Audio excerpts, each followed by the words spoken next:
Diction May.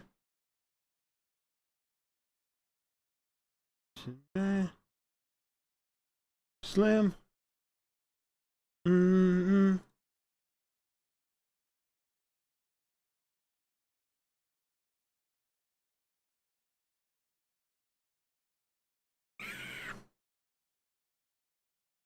Yeah? Alright, sweet. Good love. Ugh. Alrighty.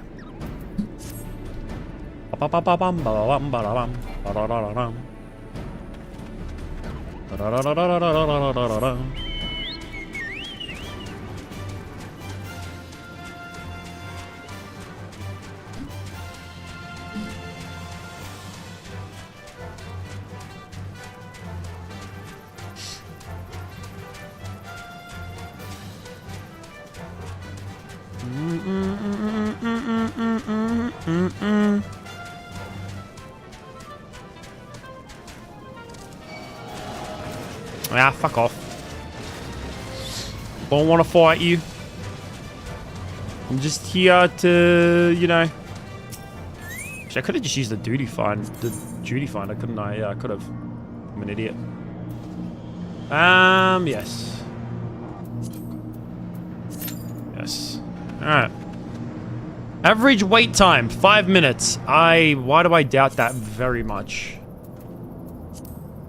I just have a feeling that's not going to be true.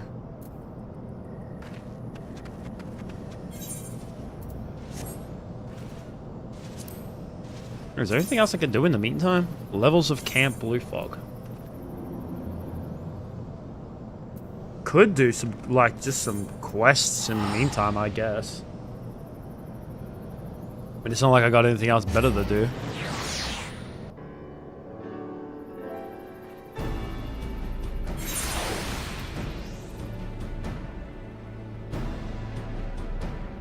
Bro.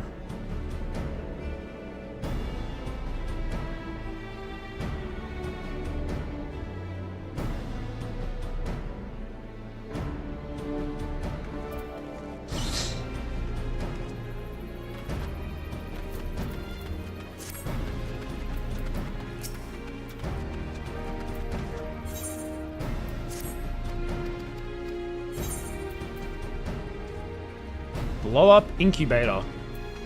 Alright.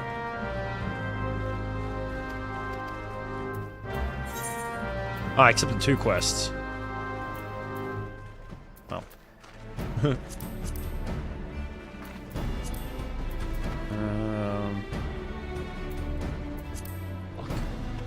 Oh well. Anyways. Who's this one? Unable to open. What the fuck you mean? Complete. What? Once it goes, your ability to handle the various guidelines requires that you carry out a preliminary task. Urabana's trial. Really?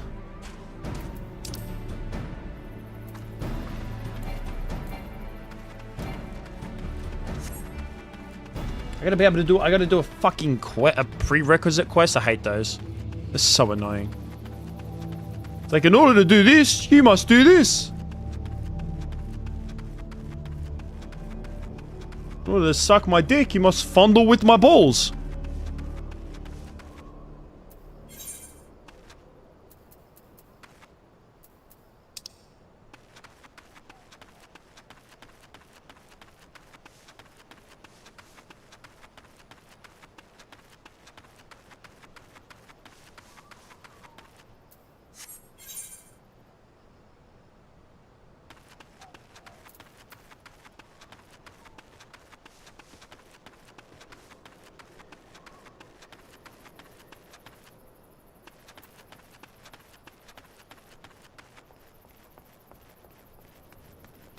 Where am I? Report to Northern objectives.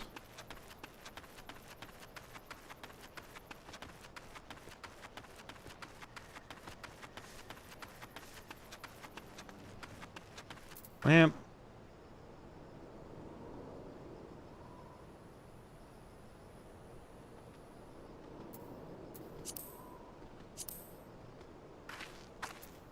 What the fuck?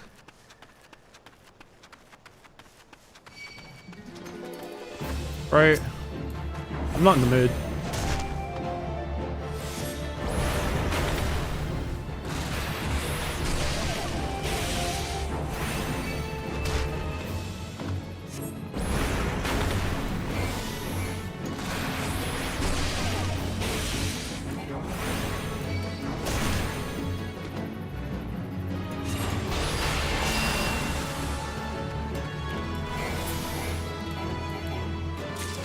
Dumb bitch.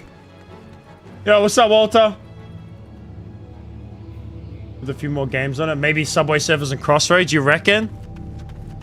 Not enough, do you? Well, last stream I tried to put more on. The video just keeps buffering then. I'd like to add more if it was true. I'd have Subway Surfers, Crossroads, I'd have everything, bro. But yeah, everything just keeps on that doesn't allow me to. Know what I mean?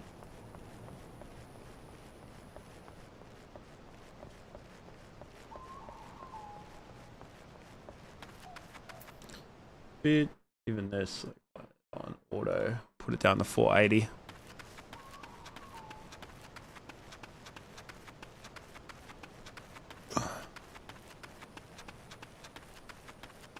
Sag, I know. Yeah, last stream I tried to like have like 4 different things going. But well, 2, sorry. I was trying to see how far I could push it, but yeah, unfortunately it can only be the one.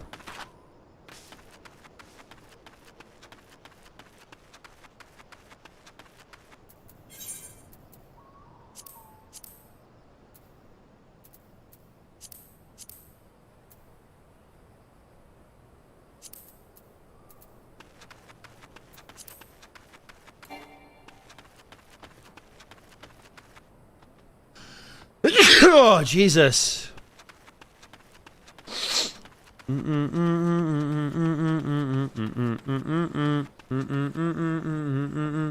need me to read out Reddit stories?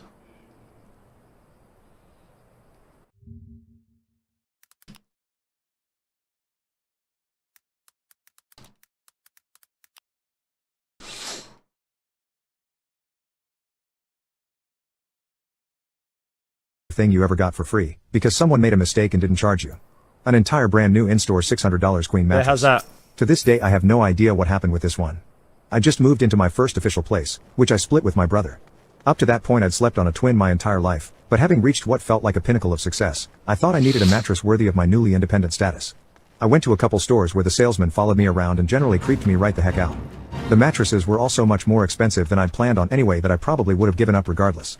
Well, one day shortly thereafter, I was driving to work when I passed a store that I'd never noticed a closeout sale. I said excitedly to my empty car.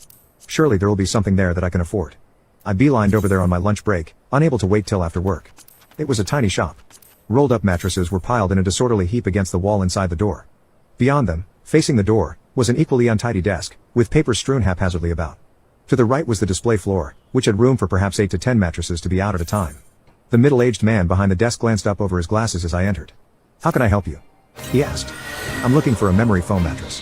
I'm hoping to find one on the softer side, but I've also heard they can have problems with retaining heat and I want to avoid that."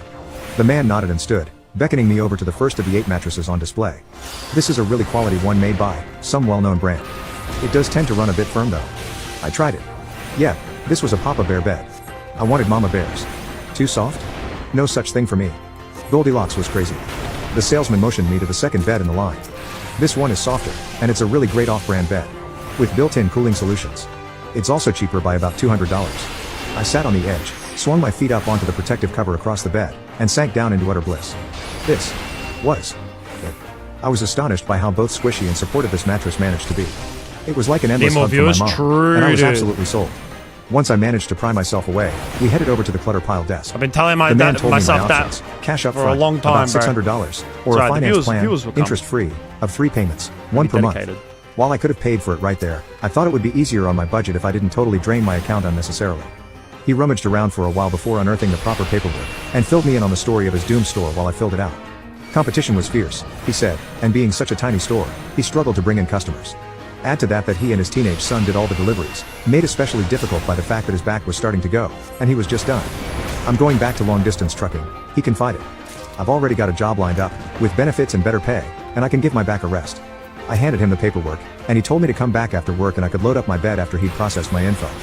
Promptly at 5 o'clock that night, I was back, card in hand and ready to load up. The salesman met me outside, apologetic. He'd not had time to run my paperwork, he said, but that was alright. I could still take the mattress that day, and he'd call me when he'd set up my payments. I couldn't complain too much about that, so his son helped me load the tightly rolled mattress into my hatchback and off I went. By the following week I'd still heard nothing back. The mattress had taken a couple days to air out, and it still smelled weird from newness, but overall I was loving it. Like the Lannisters, however, my parents taught me to always pay my debts, and I'd worked hard to earn this mattress. I had no interest in acquiring it in any dishonest way. I returned to the store by the second week to check on things. The salesman apologized profusely as he searched through even larger piles of paperwork on his desk.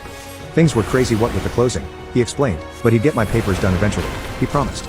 2 weeks after that, as I was once again driving to work, I noticed that the mattress sign was gone. His delivery truck was no longer parked there, either, and the windows were empty and dark. I checked that night to confirm, and sure enough, he was gone. I had no way to contact him, either, since the only number available had been for the business. For years thereafter, I say, bro, everyone loves Brainrot, man. I halfway thought that collections might show up at my door or in my mailbox or however they shake money out of supposed mattress thieves. I like to think he just scraped all those papers into a box in the end, and took great satisfaction in tossing that box on his celebratory bonfire that evening. I'll likely never know for sure, but 4 years later, I'm curled up on that same mattress, comfortably typing out this story. Somewhere I hope there's a happy long-distance truck driver who found a good job and a good life, so good, in fact, that the $600 he missed out on never even crosses his mind. What's an industry secret that we can use to avoid huge medical bills? I have been working as a dentist for 20 years, and some of my colleagues are more dirty than you think. Many times if a patient has a flossing issue, the dentist will recommend an expensive mouthwash kit that has the same formula as a $100 mouthwash. If the patient isn't brushing properly, they'll tell you to buy an electric toothbrush that's not only overpriced, but also gives them commission. I could have gone down the same route, but I didn't. Instead, I make sure to put the patient's health as a priority because that's what I would want from my own dentist. I often recommend at-home solutions when the insurance doesn't cover a patient's treatment. But the most effective and sought-after hack is something that I'm about to reveal. A lot of problems like cavities, bad breath, and most gum diseases stem from one thing: an imbalanced pH level. This stems from the acids in your mouth and from the food you eat, resulting in odors forming from the pH level in your saliva dropping to a 5.5. The ideal pH level you want in your mouth is a 6.7. If your breath stinks, that's probably why. Snacking during the day is one of the top contributors to why a patient's pH level drops. If you're unsure how to check this, lick your wrists on the side where the skin is sensitive. Let it dry for a moment, and if the smell is bad, it's very likely that your pH level is imbalanced. A couple years ago, a patient with a severely imbalanced pH level came to me, and luckily I had the solution for them.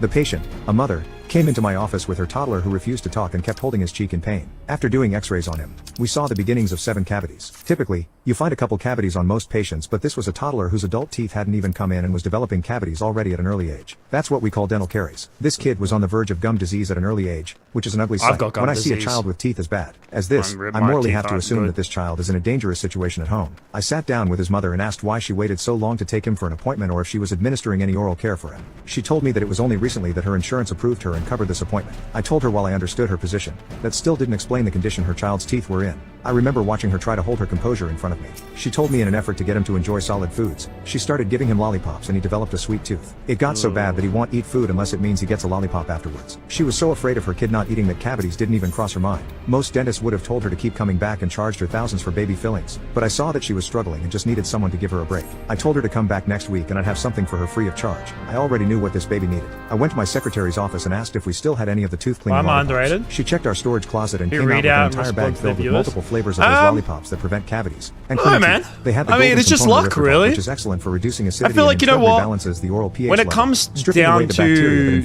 like streaming and content creation, a lot of the times, you know, as much as you have to be good, don't get me wrong, I gave it to the mother. You have to be I good. advised her to give these to her son but after there every is meal instead of whatever candy she was using before. After a couple more checkups, her son's teeth were healing well and there weren't any more visible signs of tooth decay thanks to the tooth cleaning lollipops. We worked something out for him to get fluoride varnish in the future when his adult teeth grow in place. I also wrote her down a referral for a nutrition specialist and told her that I'd be in contact with her insurance very soon to make sure that her son could develop the eating habits he needed. I remember her not saying a word, just hugging me tightly and rocking for what felt like an But eternity. consistency, After that eventually, if you I just ordered keep more of the pushing, keep tooth-cleaning pushing, candy keep from their pushing, site and made personalized keep goodie going, bags for my keep patients. working You'd be surprised hard, how many eventually that patients luck come in will with come the to same you. problem, and the tooth cleaning candy has been That's a all it success is. in treating each patient. I still have patients who tell me that they eat the lollipops months after our appointments because they know it keeps their mouths in good condition. To this day I've actually kept in contact with the mother, and I've seen her son grow up. Soon he's going to be starting middle school. He's been able to develop those better eating habits like we hoped, but he still loves to have one of those lollipops. So maybe some habits don't need to change.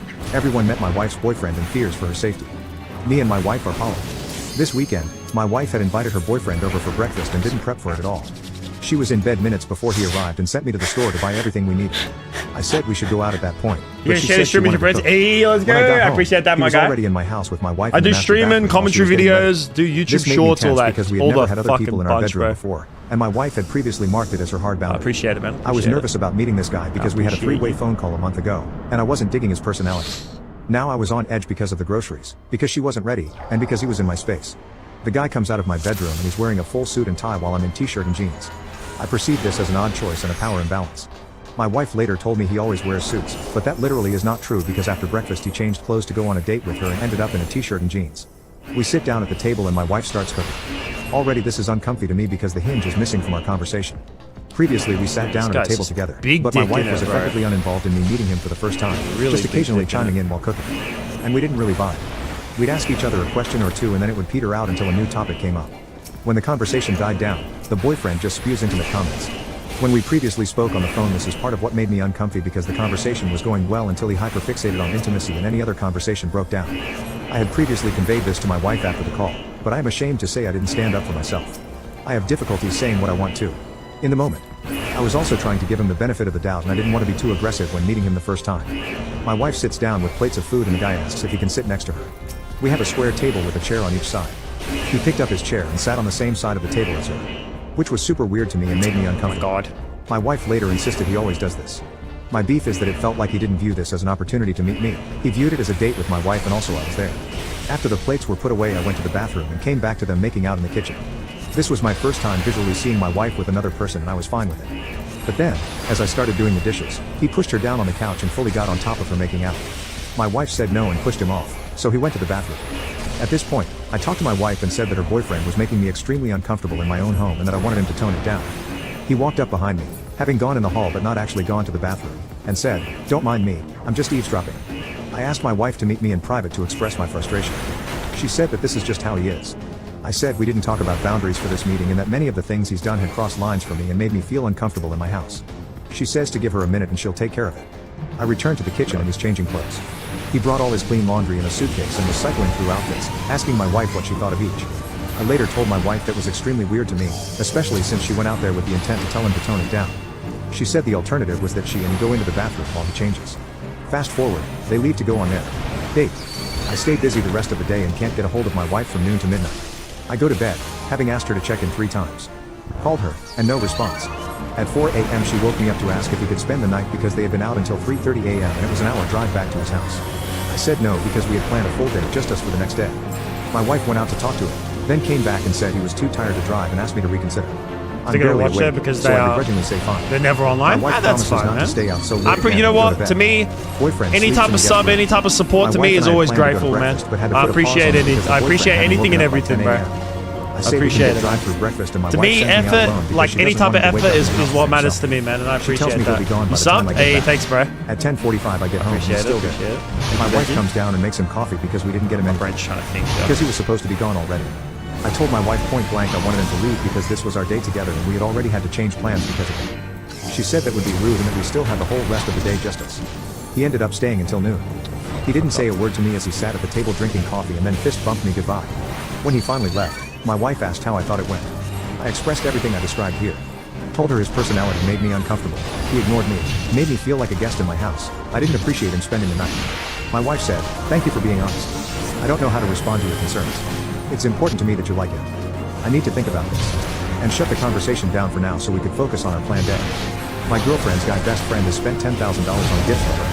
My girlfriend Liza and her friend Jay grew up in the same neighborhood, just a few houses down from each other. They were best friends in elementary school and then drifted apart a bit in middle school. During high school, Jay's parents went through a really nasty divorce. I'm not really clear on all the details, but I know that Jay's dad moved out and Jay and his mom were really struggling financially. Yeah, real good, Liz's man. parents are about as kind, generous, and warm people you'll ever meet, and they took care of Jay. He would often have dinner with them, do family stuff with them, crash at Liz's place. Over this time, Liz and Jay became best friends again and stayed that way until college. Jay ended up getting a major scholarship to a really good school out west and left for school while Liz stayed close to home. Over the years, they followed each other on socials but had little other contact. I met Liz a little over 3 years ago as part of a social league for volleyball in our city. By luck of the draw, we were placed on the same team, met each other at the welcome event and really hit it off. She is kind, gracious, smart, witty, beautiful, fun, and is just the right amount competitive. She's the kind of girl that guys meet and fall in love with. And I guess I'm one of those guys, but they just called me a pussy? She also liked me. A year after meeting, we were moving in together and talking about the future. By no means is our relationship a fairy tale romance, but we have weathered our fair share of storms and have what I believe to be a healthy relationship with a good intimacy life, strong communication, and shared goals and values. We've talked marriage, kids, all of it. Here's where Jay comes back into the story. A few years back, Jay started a tech company with a friend. Their company grew rapidly and were bought out by a major player. Hey, Proven, what's up, my man? Jay moved back to our city this year. It's been a minute. On Labor Day, we went to a party at a friend of Liz's from high school. Jay was also there. It was the first time that Liz had seen him in probably 5 years, so the two spent a lot of the party catching up. I'm not originally from the area, so many of Liz's friends have become my friends, so I was hanging out and let them catch up. On the way home from the party, Liz said that Jay had invited us over to his new house and that we needed to find a date. A few weeks later, we head over to Jay's house. From the moment he opened the door to greet us, Jay was weird to me. I think he didn't realize that I was coming too. Maybe that Liz was coming by herself? Almost the whole day, Jay spoke only to Liz. When Liz would try to include me in the conversation or talk about me, Jay seemed to change the subject to reminisce about old stories. It was very strange and was just kind of exhausting. Eventually, I went inside to the kitchen to get a drink and chatted with Jay's chef. He has a private chef to make his food. The chef was cool and confirmed that he had been told it was Jay plus one guest for dinner. Liza and I tried to chalk that whole day up to a misunderstanding, that maybe he just wanted to continue catching up, but there have been plenty of awkward things since then. For example, when at Jay's, Liz saw a la Crusade Dutch oven and said something about always wanting someone one, told me to put on Reddit stories, so... Well, what shows up on our doorstep a few days later? We're listening to Reddit stories now. Am I listening to it? Not really, I'm trying to concentrate on FF, but it's almost $4,000. It's Brainrot, bro. This is Brainrot stream, man. She said something the next day when we saw Jay, but he gave this weird smile and said multiple times that he didn't know what she was talking about. Jay is building a new company that creates tech for the hospitality industry. For this reason, he has connections with restaurants and breweries all over the city. In the fall, he invited Liz to a special dinner at a chef's table that is inside of the kitchen at one of the nicest restaurants in the city. Jay knows the chef, so they would get the royal treatment. When Liz asked if I could come as well, he told her that the table only seats 2. Liz and I talked it out for a while and in the end decided that she would go without me, and she reported back that it felt like 2 friends having dinner together. I was talking about the whole thing with a coworker who told me she had also done the chef's table and the table seats 4. At the beginning of December, Jay invited her to a special event at a local museum. One of the major museums in our city hosts a special Christmas party that you have to be invited to, and it's really exclusive. Think knockoff version of the Met Gala without the celebrities and holiday theme. Jay got 2 tickets and invited Liz. She's wanted to go for ages and never thought it was possible, so again we talked it out and decided she would take him up on the offer. Again, she says he acted like a friend, but in hindsight, it feels weird that he keeps inviting her to stuff like this. As I'm writing this out, I already feel like people are getting ready to tell me that she's cheating on me or that I'm a pushover for letting Liz go to one-on-one things with Jay. But we don't have the kind of relationship where I wouldn't let her do something she wanted, and she is super honest with me. She's also a terrible liar. She has the easiest tells in the world. She's too moral and good-natured to keep a bad secret. That's why I believe her when she's assured my girlfriend's a terrible liar. She's honest with me. She is not give a shit, man. She believes that you got to know guys' intentions. They're never good. My worry is that there's natural men's intentions are never all that good. I'm telling you, man. I'm a man. I know. Her natural response is that they must be in some kind of emergency situation. She genuinely trusts people, cares for people, and wants the best for them. I, on the other hand, am a natural skeptic. I tend to think that people are just out for themselves. I find her optimism really beautiful, but struggle to see the world in the same way. The long and short of it is that we both feel uncomfortable with the gifts and fancy dinners that he keeps getting her, but when she brought it up to him, he says he is paying her back for taking him in high school. He asked her to keep letting him do things for her because he feels like he needs to return the many favors her family did for him. Finally, this week, our friends got together for an annual Christmas party. It's been a tradition at that party to do a white elephant gift exchange. It's always weird stuff or funny items. Jay showed up with a second gift that he was cagey about all night. Someone thought it was part of the gift exchange and he kind of freaked out a bit. Near the end of the night, he pulled Liz aside and gave her his second gift. Inside was a designer handbag and a super expensive pair of designer heels.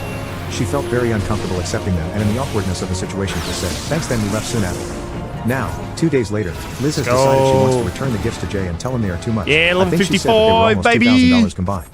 I think we need to tell Jay to back off as well, but Liz is saying that I'm being overly harsh. Oh man, I just What I'm farted asking that is, shit. See, am I being too harsh for in telling lunch, a guy to I back off had who was trying to repay former kindness? tuna If I'm not out of and line telling him to eggs back off, on top how of can we rice ask him to stop with crackers. the gifts without I destroying just the friendship? farted. That My shit pro-Trump neighbor stinks, parked bro. their motorcycle in That's front of my driveway bad. That's and is bad. suing me for destroying it. Oh my My god, neighbor parked their my god, motorcycle in just front of my exploded. driveway Oh, and is that's suing me for terrible. destroying it. So me and my husband just moved to a really nice part of town because my husband got a really good promotion that came with a huge salary increase.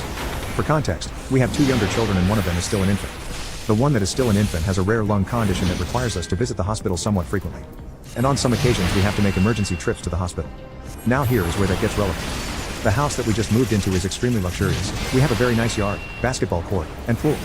However, there is one issue. Our neighbors. They are the most classic pro-Trump, conservative family. Even despite having a huge driveway, they don't have space, because they have 2 monster trucks and 1 normal car, as well as a motorcycle. On the first day that we moved in, I didn't know it at the time, but their youngest son was just months away from his 16th birthday. I received a knock on the door and That it was shit my stinks, neighbor. bro. Sure specifically it the dad. does. We'll call him Dad. I ain't gonna lie. Dad, good evening. How are you? Me. We're okay. I'm sorry I can't open the door, but my youngest came home from school with a sore throat today, and so I'm not sure what's going on with him. How are you and how can I help? Dad, I'm sorry to hear that. I hope it isn't anything serious. We are okay. My son just turned 16 a few weeks ago, and I'm sure you saw the new motorcycle we just bought him. Yes, I did. It's such a pretty big motorcycle. Does he like it? Dad, yes, he does. It's what he wanted, so we got it for him. It is very big, and that's what I wanted to talk to you about. Me, I don't understand. Dad, we have been having complaints from some of the other neighbors that his motorcycle is so big that can't get around it when they are driving through, and we're afraid that it might get sideswiped if he continues to park it in the street. Me, yeah, I've had some intense moments trying to get around it myself, but I'm sure he will get better at parking as he gets more experienced. I'm not sure what this has to do with me. I haven't complained. Dad, oh, I know you haven't complained, which is why I was going to ask if he could use your driveway to park since you don't use it. Me, very stunned at this. I do use my driveway when I leave and come home. I can't get to my garage without using my driveway. Besides, I have issues with depth perception, and your son's motorcycle is so big it will take up most of my driveway, and I don't want to be responsible for any damage that might happen while it is on my property. Dad, well, we will make sure that he parks so that it will allow you to come and go without any issues. Me, that is impossible. The only way he can park to allow me to get around him is if he parks halfway on my lawn, and it wouldn't work because then he would damage my lawn. If you are concerned about his motorcycle getting damaged, then why don't you let him park in your driveway, and then one of your other smaller cars can park in the street. Dad, we've already discussed that, and we would have to park 2 cars in the street in order for him to use the driveway. It would be very easy for him to park in your driveway, and I can assure you that it will not be an inconvenience to you. You don't even use your driveway. Me, I'm sorry, but the answer is no. I'm not going to be responsible for his vehicle on my property, and I need to be able to come and go without worrying about someone else's property. Dad, very upset at this point. You are not being very neighborly. I thought you were a nice woman.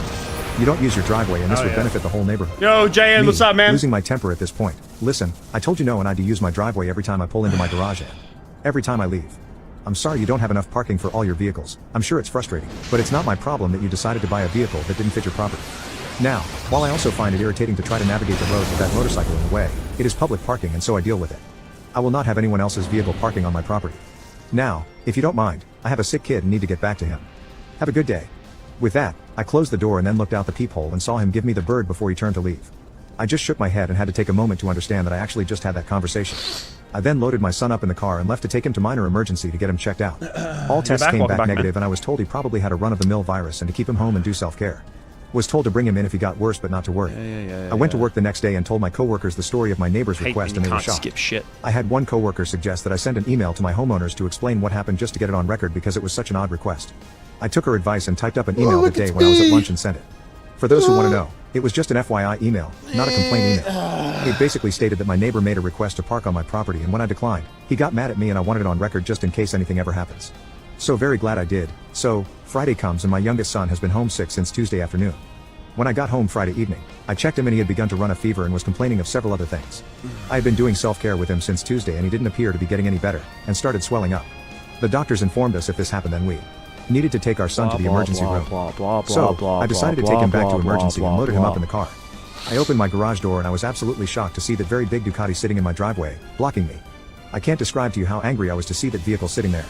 Now before anyone starts asking me how I didn't know it was in my driveway, it's because my street is very busy and cars are coming and going all the time, and unless someone knocks on my door, I don't bother watching every vehicle that drives up and down the street. The only window that can see my driveway are the ones in my kitchen, and I keep those curtains drawn and never look out of them. So, I get out of my car and stomp over to my neighbor's house and bang on the door. The mother of the house answers the door and this is the conversation. Mom, irritated and kind of angry. Can I help you? You are interrupting our dinner. Me, your son is parked in my driveway after I told your husband he couldn't. I need to take my son to minor emergency and that motorcycle is blocking me in. It's at this time that Dad walks up behind Mom and proceeds to talk. Dad, he isn't blocking you in, you can get around him. Me, no I can't. You need to move that motorcycle or I'm going to call the police and a tow truck. I need to get my son in to see a doctor. Dad, turning to call for his son and then turning back to me. He's not blocking you but I will have him move it. Me, it doesn't matter whether you believe he is blocking me in or not. He is not allowed to park in my driveway. No one is allowed to park in my driveway and if I find an unauthorized vehicle parked in my driveway again, I'm not going to bother to knock on your door, I'm going to have it towed. It was at this time I saw the son arrive at the door with his keys in his hands and I turned to leave and head to my car to wait for him to move it and I heard him call me that famous B word every woman has heard at least once in her life.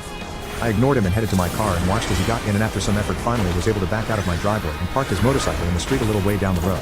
I was able to leave and take my son to the emergency room. But what my neighbors did next infuriated me to a point where I knew I had to do something. I would make sure that they would regret their actions. After my neighbor decided to repeatedly park their new motorcycle in my driveway, I complained to them. However, they did it once more. And it was even worse that I was trying to rush my son to the ER. I told them that if I ever saw their motorcycle in my driveway that there would be consequences. I took my son to the ER and luckily the doctors were able to get his condition back to normal.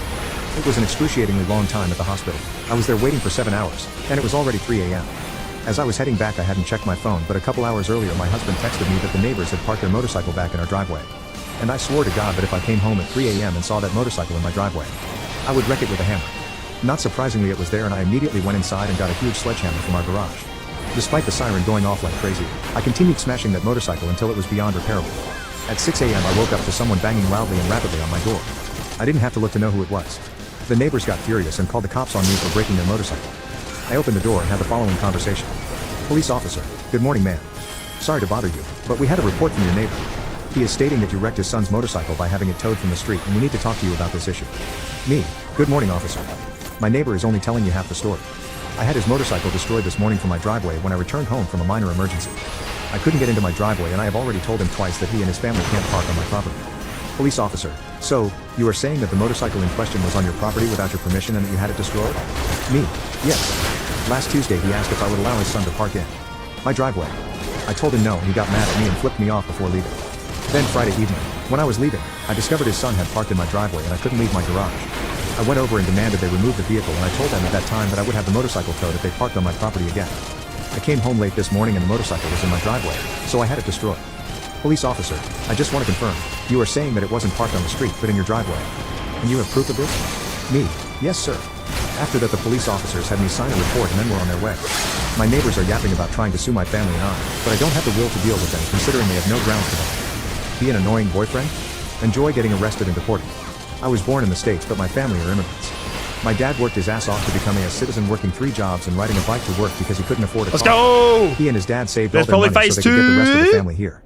I say this Question because mark? I understand No, the there's not. struggles Alright, immigrants sweet. face coming here and starting a new life without any support. GG's. I would never do what I did to someone actually trying to better their life. Oh yeah. This piece of poop though didn't deserve to be here. Alright. The story is about my best friend's Last, boyfriend. I'm He up lived now with up her to in the her family's last house, dungeon renting a room, of driving the her car story. to work and using her That's cell right. phone that her parents paid for. She was 19 at the time and I was about 21. I was working at a club with my boyfriend. I worked really late and I had 2 kids. I asked my best friend if she could come over and watch them while they slept, basically just come hang out at my place. My sons were about 6 or 7 years old. She asked if she could have people over, so she wasn't bored. I said sure I don't mind, but I asked that she just not throw any parties. We laughed as she agreed. Everything was fine when we got back. I thanked her and she left. Later that night I saw a cup with a cigarette butt in it. So I texted my friend and asked her if someone smoked in the house. I'm a smoker but because my son is really little and the older one has asthma so I didn't smoke in the house. The reply I received didn't make any sense. Reading what kind is it? I said I don't know. In my mind I'm like there were only 2 other PPL here, how could you not know if one of them smoked inside? She's not a smoker so I knew it wasn't her. I started receiving more questions instead of a yes or no answer. The replies also didn't make much sense. It was broken English and stupid spelling mistakes. By this point I knew I wasn't talking to her. Instead it was her boyfriend. My best friend. Is white and he's Mexican. He was trying to fool me so I would tell him who she was here with. I never liked him. Not for any specific reason, he just rubbed me the wrong way from the beginning.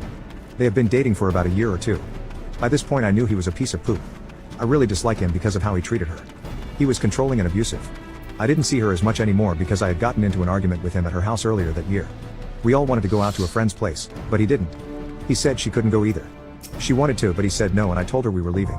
It was really late but this a-hole made a big deal about it. He decided it was a good idea to wake her dad so her dad would force her to stay home. This pissed me off because he has no respect. He lives in their home and he can't even let her dad sleep. Besides, she was an adult, not to mention her dad never cared if she was going anywhere with me. Her parents knew if she was with me she was safe. After that minor blow-up I decided not to be around him. I wouldn't be able to hide my contempt for him. This is why she didn't come over to watch my kids with him. I didn't understand why she stayed with him, especially after she told me that he forced himself on her. I put up with him for my friend. But not for long. Oh my god. Update 1. Back 10 to out the of 10 text. Brainrot? I He's know. pretending to be her and I tell him I know it's him and talk shit. He then said he was going to come over and shoot up my house with my kids still inside. I basically laughed to myself. I didn't believe him. I replied with a threat to get him deported. I got in touch with a mutual friend of mine and my best friend. She knew more about him. She told me he had a warrant out What for else his to arrest. watch? Bro, there is nothing The else to cops watch. had What do you gone mean? to This pick him up is one day, peak. but they didn't find him. This is I didn't peak know any of streaming. that. This is streaming in I also didn't know his 2024. full legal name. She gave me everything I needed. I told her what I was going to do and not to. Tell our friend. I called the cops and gave them his location. Everything they needed to know so they wouldn't miss him. They actually picked him up the same night. I then called ICE. He was put on ice hold, and he couldn't get bailed out of jail now. Once in custody, the only way he was getting out was when he reached Mexico. I felt bad for my friend and her daughter. I knew she would probably never see him again, but I believe I did her a favor. I ended up telling her what I did not long after. I didn't want her to find out through someone else and get even more upset with me. It's been so long since then. She never said she was mad about it. I'm sure it was tough for her in the beginning. Her life has completely changed in a good way. Her daughter has a better father now, someone who takes care of both of them. PP had lost everything he owned. Lost his girl, his side chick, and was arrested and deported. He also lost any chance of having any real relationship with his daughter. I did hear that he came back, but it took about 10 years. Their daughter was less than a year old. She's about 13 now. I believe he's met her once since all this happened. This is it. He got to see the great life she has without him in her life. It's me. My sister ruined my credit, so I ruined her entire life.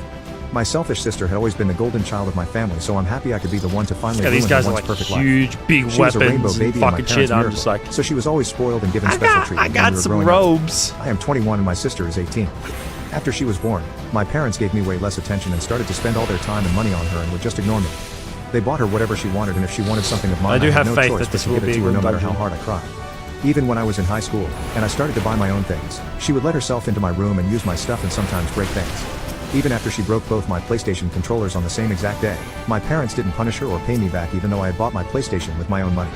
Ever since she was a child, she always threw loud tantrums where she threw herself on the floor, broke things, and screamed at the top of her lungs until she got whatever it was that she wanted. My parents made me pay for my own phone bill and my own school and sports supplies all throughout high school because they spent all their extra money on my sister and whatever clothes or electronics she wanted. They buy her a new iPhone every year and I still use my phone from 4 years ago. I always knew my sister was a spoiled little brat with no future, but I didn't know just how evil she was until this month.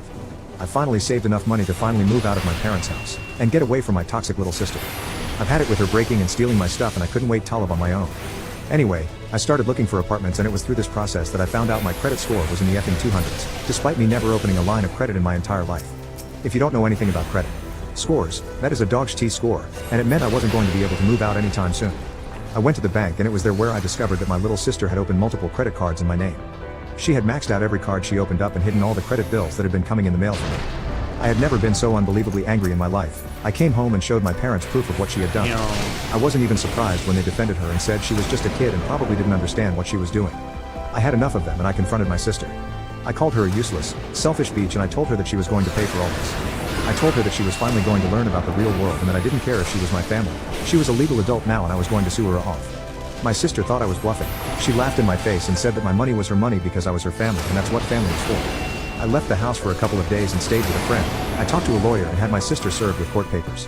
I shut off my phone when my parents started blowing it up after my sister was served. I went home the other day to pack some more things and my sister was red in the face, crying and begging me to drop the case against her. She threw herself on the floor and everything despite her literally being a legal adult. She was kicking my door as I packed and screamed at me that I couldn't do this to her and that she didn't deserve it.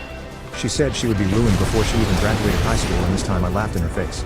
My parents also begged me not to sue her. Again they said she was just a kid. I told them that they hadn't cared about me at all when I was just a kid, so why the hell should I care about my sister? I'm suing her for every last penny that she stole from me, and then I'm never speaking to my family until the day I die. Update 1. Charlie folded. It's been a long time since I made my first post, For what? and things have only gotten more chaotic and depressing since I first found out my sister had completely destroyed my credit. I had been trying to move out on my own when I found out that my sister had maxed out a bunch of credit cards in my name and tanked my credit before I even had a chance to use it in my own life. A lot of people were completely correct and guessed that my parents had given her my social security number, and that's how she was able to open all of the credit cards without my permission. I still have no idea why they gave her my social security number. Part of me thinks that maybe they were all in on it together and that they shared the money that they got from the credit cards. I honestly didn't even care, and I didn't even view those people as my family, just criminals who tried to ruin my life for their own selfish reasons. That's why I didn't feel bad at all when I decided to serve my sister with court papers when she was only 18. I would have never been able to repay the debts and raise my own credit, so suing her was my only real option. My entire family begged me to drop the case and insisted that they didn't have the money for court fees or to pay me back, but again I really just didn't care. They had never cared about me, so I was just returning the favor. Things got really bad after the case started, and my parents would constantly contact me saying that my sister's mental health was declining the longer the case went on. This really didn't concern me or affect my feelings at all, since my sister had been the sole reason for my own mental health decline the entire time I had been living with my family. I only really started to feel bad for her when my parents started telling me that she had started doing drugs to cope with the stress of the case. As much as I hated my little sister, I would have never wanted her to be dealing with serious substance abuse issues. My parents said that she had gotten really into taking pills and just spent all of her time conked out Cam, on since Xanax. you're here, My mom I'll just called me on reply the phone to your, one day crying, saying that this was all my fault, and that if I never took her to court, then she would have never people started who doing drugs. only play This one honestly game, was a really upsetting call, and I cried. I afterward, don't too. understand how Just they hearing do my that. mom blame me for my Like, sister's don't they problems get made me bored? regret everything that I had done, even if my sister and like was to in the me, wrong. I thought I couldn't like, feel any worse until my dad I'm not called gonna me a be couple here to weeks like later be and a said that my sister had gatekeeper. overdosed and that they Like, were with and her in say the like, hospital while if she you was only play recovering. one game, They said that you're they had not come home and found really her a gamer. unresponsive on I'm the not here to floor, like covered in her own like puke. you know be a They fucking. rushed her But to the like emergency room just in time to to a save her certain life. extent, it's just like As soon I as feel I like heard this, you I knew only that I play needed that to game visit her in because the it's just hospital. like oh you At enjoy the end of the that day, and you she don't was my really little sister, enjoy and it was games breaking as my like heart a to hear that she was whole. going You know through what I this. mean? But when I got to the hospital, my parents freaked out on me and told me to leave. It's like They even watching went as far one as to movie a over and hospital over and then security calling escort me yourself a movie Now I'm sitting in my enthusiast. car It's like outside you the just hospital watch the because, same movie at the end of over the and day, over. You know I what just I mean? want to be close to my sister while she goes through this. Now I feel that I should have never done this to my family, and I wish I could just take it all back. Steal a toy from me in elementary? I'll steal 80,000 when It's you like grow saying up. like, yeah, I love In the anime. third grade, I was But an it's just like awkward you kid watch and had a one mean drunk anime. It's father. like, So I it's like what have struggled you to fit in watched? and make Oh, friends I and was watched bullied Dragon and Ball shunned by other Z. Anything kids. else? One No, of my just classmates, Dragon Ball Z. Derek, It's just like, who regularly partook in bullying do you like me, anime showed or me do you just kindness like one Dragon day. Ball Z? Being deprived of kindness or attention so regularly, I was putty in his hands. He hung You know out what with I me mean? It's during just like- recess when I was usually alone. We laughed and talked about girls I we don't liked. get it. I He even can't play the apologized for being an same asshole to me. the same thing. The reason and he was that's nice it. to me was because I had brought a I very like popular, a little bit of expensive playing Batman this, action figure playing to school that. with me to pass the time since I was No. alone mostly. I saved allowance and mowed lawns for 2 months to buy that toy. Everyone wanted one. By the end of the To day, me, he asked people me who if he play could lend the just action one figure, game, and like it's the like, naive, I just don't socially inept understand kid I was, I trusted him with it. The deal was to return it the following morning. That's I a went big home so boy. happy, completely fooled. I never suspected a thing. The following day, he completely ignored me. When I tried to talk to him, he acted like I was crazy. When I asked him to return the action figure, he simply said, "You never gave me any Batman. Maybe you imagined it," and when I persisted, he threatened to beat my butt. When I complained to my teacher, I was told that it was my own fault for bringing toys to school, and I was afraid they would involve my father, so I dropped it. Only play one game I couldn't at let a my time? father know, or I would be called a pussy and have my butt beat and punished for the next 2 weeks. What's worse is that Derek Like told if all they the still girls that play I other, confided I in mean about that's fancy kind and of I lusted fair after enough. them, I and feel then like went to them. it's I not was a that social bad. outcast Just before play that, one but at like least I one was game at a tolerated. time. But after his smear campaign with the girls, I was a leper and people wouldn't even look me in the eyes. Like, you know, not even the teachers.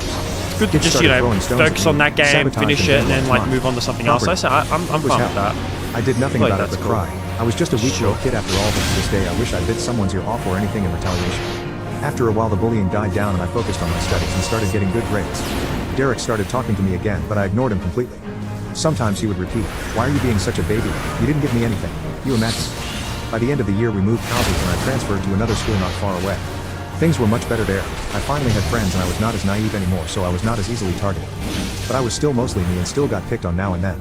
Over the years I became somewhat of a delinquent, and in high school I got into regular fights. I may have been overcompensating for the lack of a spine I had in my younger years. Okay, and that's I why bartended in that's why you nightclubs, should always stay at hotels, home, bro. and Never cruise go liners out. in my early 20s. Never do things. This helped me a lot to be more Always stay socially home. adept and to understand social dynamics and human nature. I finished trade school and qualified as an electrician and later as a plumber. I know, water and electricity, but believe it or not, I thought it was ingenious at the time. I started my own business, be on soon, developed I a bet. reputation for excellent workmanship in my local area, and did well for myself. When I was 29, I received a call out at 2 in the morning for a flooding emergency at the local residence. When I got there, the place was a mess. Water was jetting out of a burst pipe and electrical 40 equipment years was shorted. experience? It was highly dangerous. The living room floor was caved in due to a sinkhole. I was met by the wife, let's call her Jane, hysterical and beside herself. She somehow thought that she was responsible, which I found odd. I assured her that it couldn't possibly be her fault. He arrived not 5 minutes later. His demeanor was irate. He didn't greet or shake my hand when I offered, and I recognized him immediately. Derek from all those years ago. Too He easy. demanded to know why I have not begun fixing the issue yet. I was professional and told him what I told the wife in terms of It's going costs, but I out. hid the written quote Yeah, in my but vehicle. that's it. That's I all told I him who do. was All and I do acted is happy go to see the it, gym and that's assured it. him that he was in good I don't do hands. anything else, bro. After a while It's of just the arguing with his gym. wife, he seemed to calm down and joke Besides around with that, me. I don't go knew had anywhere. fooled him. Here's where my revenge began. Update 1. Steal a toy from me in elementary? I'll steal 80,000 when you grow up. Derek and I talked about our careers, kids, our school days. I gave him tips and fake recommendations. my team We moves got too along quick great. for me. His trust was easy to gain. He must have thought of me as a complete sucker. I assured him that he was in good hands and this would be fixed in no time. I was careful not to start any actual work on the property. Doing the smallest thing would make me responsible for all of it. Derek left after an hour or so and his wife stayed behind. I started my revenge. When I was doing my assessment, I noticed that most of the building did not comply with city regulation and did not adhere to the registered and approved plans. There were multiple safety hazards and all plumbing and electrical work were completed by unqualified and uncertified people in an attempt to save money. Also, the pipe in question had been leaking for a few weeks at least, getting worse by the day and finally causing disaster, which means their water bill would be astronomical at the end of the month unless a qualified plumber endorses a rebate with the municipality. I called my contact at the city, let's call him Donovan, and notified him of all the regulatory violations, safety hazards and non-city compliant installations on the property. I also told him of the possible water bill. He promised to be there the next day. I immediately started photographing and documenting. The following morning my contact was there at 10. He had a field day. He informed Derek's wife of the calamity that was to come. They would be forced to tear down all the building additions, remove all the uncertified plumbing and wiring installations, have the plans reapproved, and start from scratch, which is an estimated loss of approximately $950,000. Derek was there in minutes. He was livid.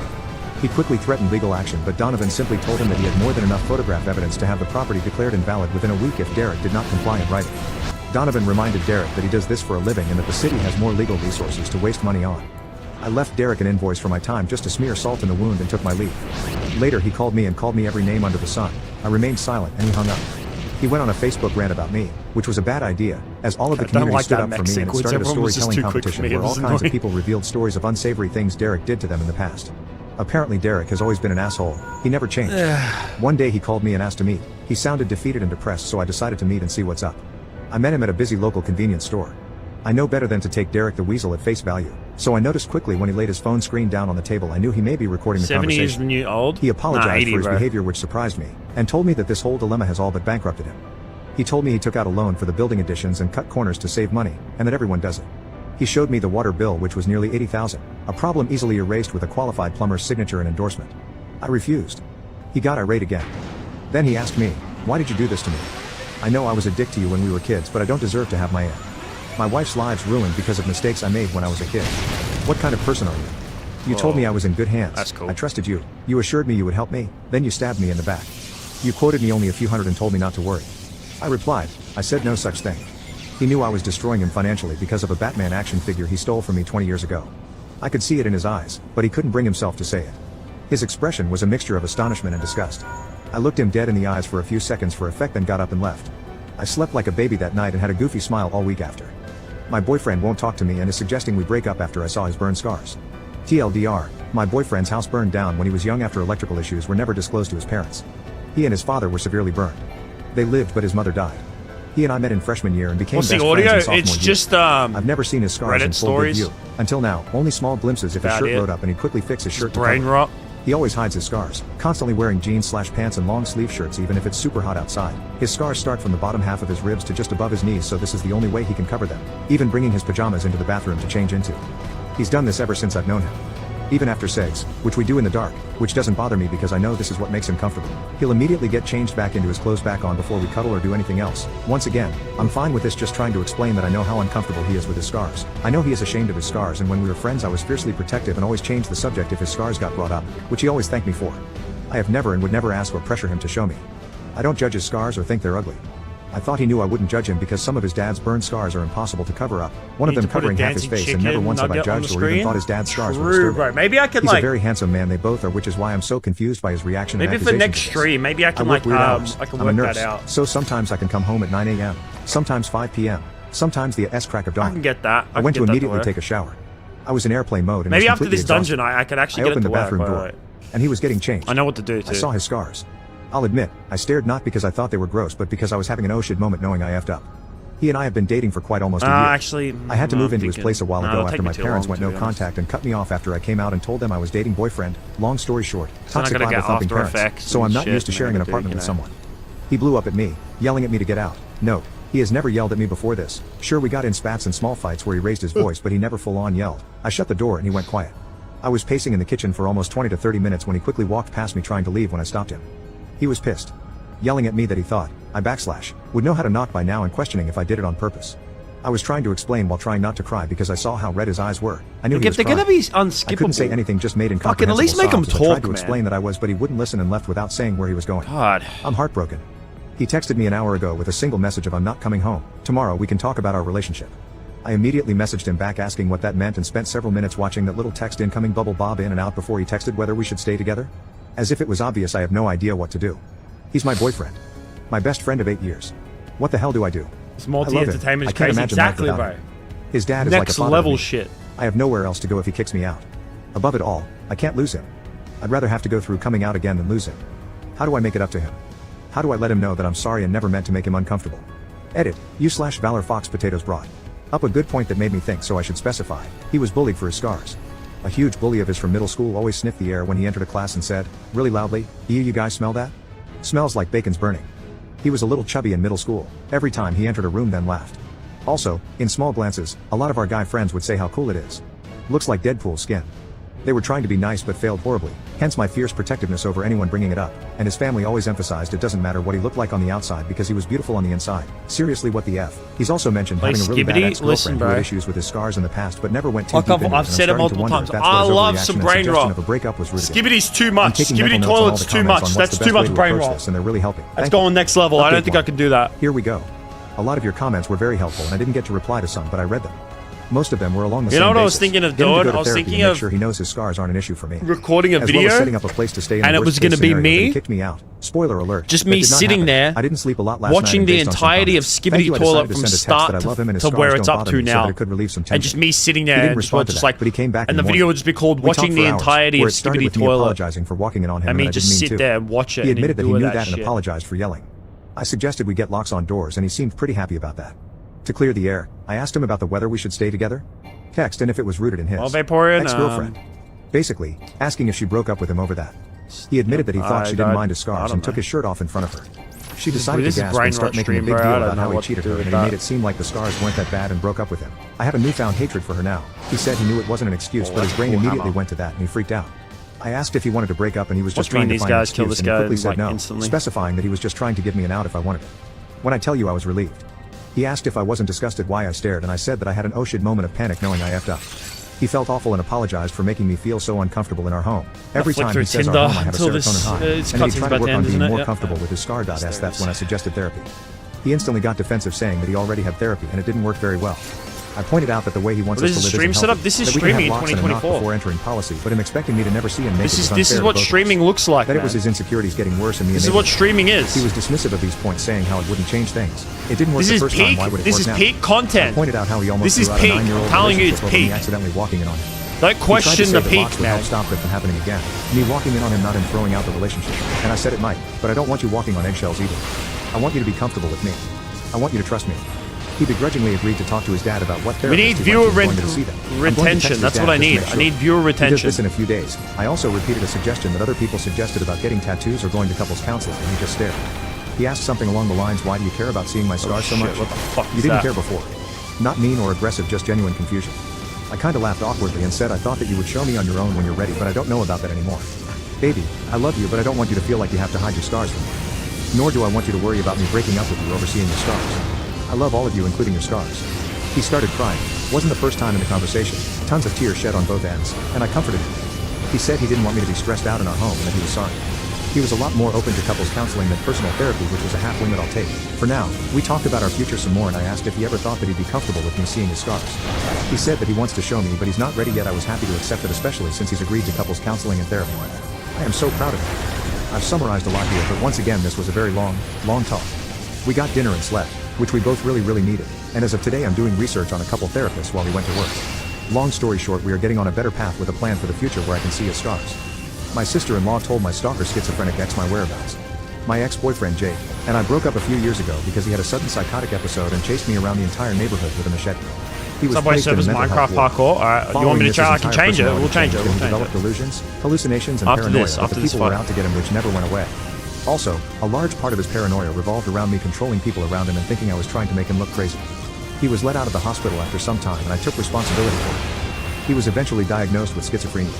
I did everything I could to be there for him. I went to all of his mental health appointments and stayed up at night to make sure he didn't leave the house alone. Even though we were no longer together, What I is cared this? for him. It's peak content, We kept man. talking It's for a peak little while content. as friends. I think the entire time we kept contact he assumed we would get back together at some point. When I started a new relationship with my current partner Sam, Jake had a really bad psychotic episode and threatened both of us. He accused me of cheating on him with Sam before we broke up and sent both of us intense messages threatening he would turn us into pasture for his bloodhounds. Following this, I cut all contact with Jake. The only slight connection I have to Jake is my brother's girlfriend Jess. Her and Jake have been friends for years and have maintained their friendship. She knows the entire background to our relationship and never chooses sides. What is it? Later on, Anime? I got It's, pregnant with Sam's baby in January and was 3 Reddit months stories, pregnant. bro. I had just told my family and close friends about the pregnancy. I told everyone to keep it quiet as I didn't feel ready to publicly announce it. Less than 24 hours passed after telling my side of the family and I received a phone call from Jake. He had found out I was pregnant and left a voicemail, saying he would be filing for custody of the baby. Well, we'll do Obviously, this. he was in a flick psychotic through episode, so some I ignored his Tinder. calls and let his family know that he had reached out to me. By this point, it had been over a year since we had even spoken. He has no idea where I live or work, so I'm not worried about him showing up physically to confront me. I knew the only way he could have found out would have been through Jess. I called and confronted her about it and she admitted It's to it. Reddit stories, bro. She was extremely apologetic and Reddit said she didn't stories. think it would matter. She thought he would be fine with the news and said he deserved to know. I was upset by this, but I hadn't explicitly told her not to tell Jake, so it could have just been a mistake. I forgave her but made it very clear that she shouldn't tell Jake any more information about me or the baby, and she agreed. I didn't hear anything from Jake for months. Last weekend was my baby shower. Sam and I had the baby shower together. It was more of a party than a traditional baby shower. We hired a function room at a bar and invited 80 people to come celebrate. We were all having a great time until I saw Jake standing at the bar, looking around. I managed to slip away without him seeing me and grabbed security to get him escorted out. I watched as security approached him and asked him to leave. He was furious and started yelling. He spotted me and tried running to me before being grabbed by security. He ended up biting one of them. He was yelling and demanding to talk to me before he would leave. Sam and several friends went over to him to try and talk him down, but it only escalated. He screamed at Sam, claimed that he was the baby's real dad and that we had never really broken up. At this point, I left to hide in the ladies' room until my mom came to let me know Jake was gone. He had eventually left after a little more screaming. I was mortified and we cut the baby shower short. I couldn't stop crying. It's now been a few days and I confronted Jess. She is the only person who would have possibly told him the location and time of the baby shower. I wasn't as kind on the phone with her this time. She admitted to telling him and apologized, but said how could I keep this a secret from him? I was furious and told her that she would no longer receive any news about me or the baby and that I would cut her out of my life. My brother called me after and asked me to forgive her. Ooh. He knew she was wrong, but he shit. didn't think No. he should also be punished for what she had Do done. that. He knew that by cutting her out I also wouldn't be telling him any news about the baby. In part he thought I should blame Jake for his reaction and not Jess, that she hadn't known he would show up, the damage was already done and I should let it go. Update 1. I had my baby earlier than anticipated in Sam and I moved into a new house. I heard from Jake's family that he was on an extended mental health hold at the hospital as his psychotic episode was not subsidizing and he refused to take his medication and started painting really disturbing things. Apparently many of his paintings included me. I also warned them about his relationship with Jess and they seemed to take it seriously. They would keep an eye on them and told the hospital that she was not to be allowed visitation with him. My family stopped pestering me to forgive Jess. My mom had a heart-to-heart with me and finally understood why I had to cut my brother out.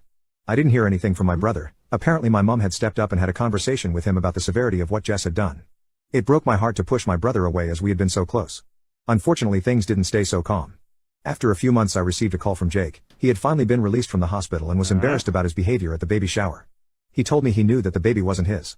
He cried and asked to speak with Sam. He wanted to personally apologize to him. Sam didn't want to talk to him.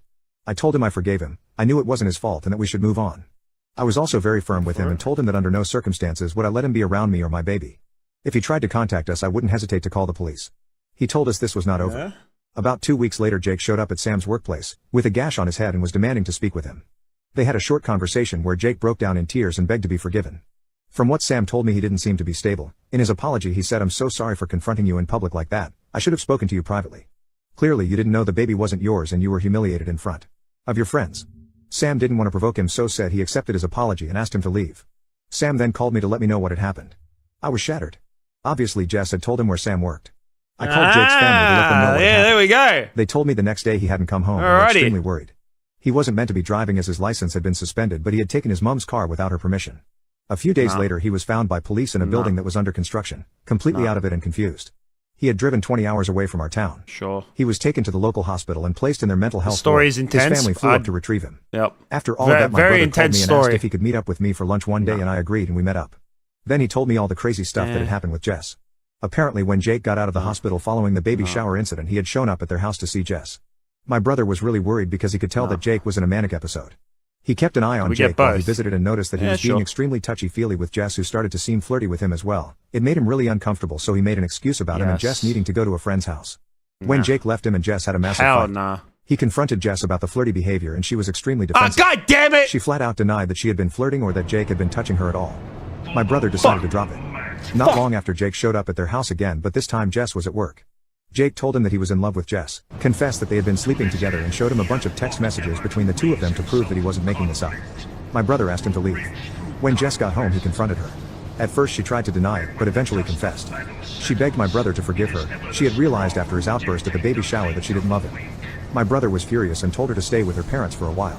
Ever since then he hasn't heard from her. It's been months now and it looks like things are over between the two of them. Who is that one stranger that you never forgot? When I was 15 years old, I ran away from home because I was pissed off at my parents for a reason I can't remember. I didn't have much money, so I decided to hop onto the SkyTrain, public transport train in British Columbia, and ride it as far as it would go. I reached the end of the line in less than an hour, and decided I wanted to ride it all the way back again, while trying to formulate some kind of plan of how I wanted to live the rest of my life without my parents or anyone. At the last stop, or the first stop depending on your perspective of it, a girl came on and sat in the row right behind me. I didn't pay much attention to her at first, as I was busy writing my life plan on a napkin. It was a few minutes later that she got up and came sat next to me, curious as to what I was writing. I told her the story, and after a few laughs, we began talking about everything and anything. Her name was Amanda, 17 years old, and absolutely wonderful. She told me she was getting off at the last stop, which was also the first stop, depending on how you look at it. It was also the stop I had gotten on originally, and I told her we would ride to it together. The train ride took less than an hour, and what a wonderful hour indeed. When the last stop did come, we both knew we probably wouldn't see each other ever again. This was before the days of cell phones, and I was a shy little kid afraid to make moves. As we got to the end of the sidewalk, which split in two different directions, she went right and I went left. Before saying goodbye, she turned to me and asked me a question that has become a wonderful part of my life. She asked me, "Tell me something you have done, or want to do, that you think I should do? It can be anything, as challenging as you want it to be, or as easy.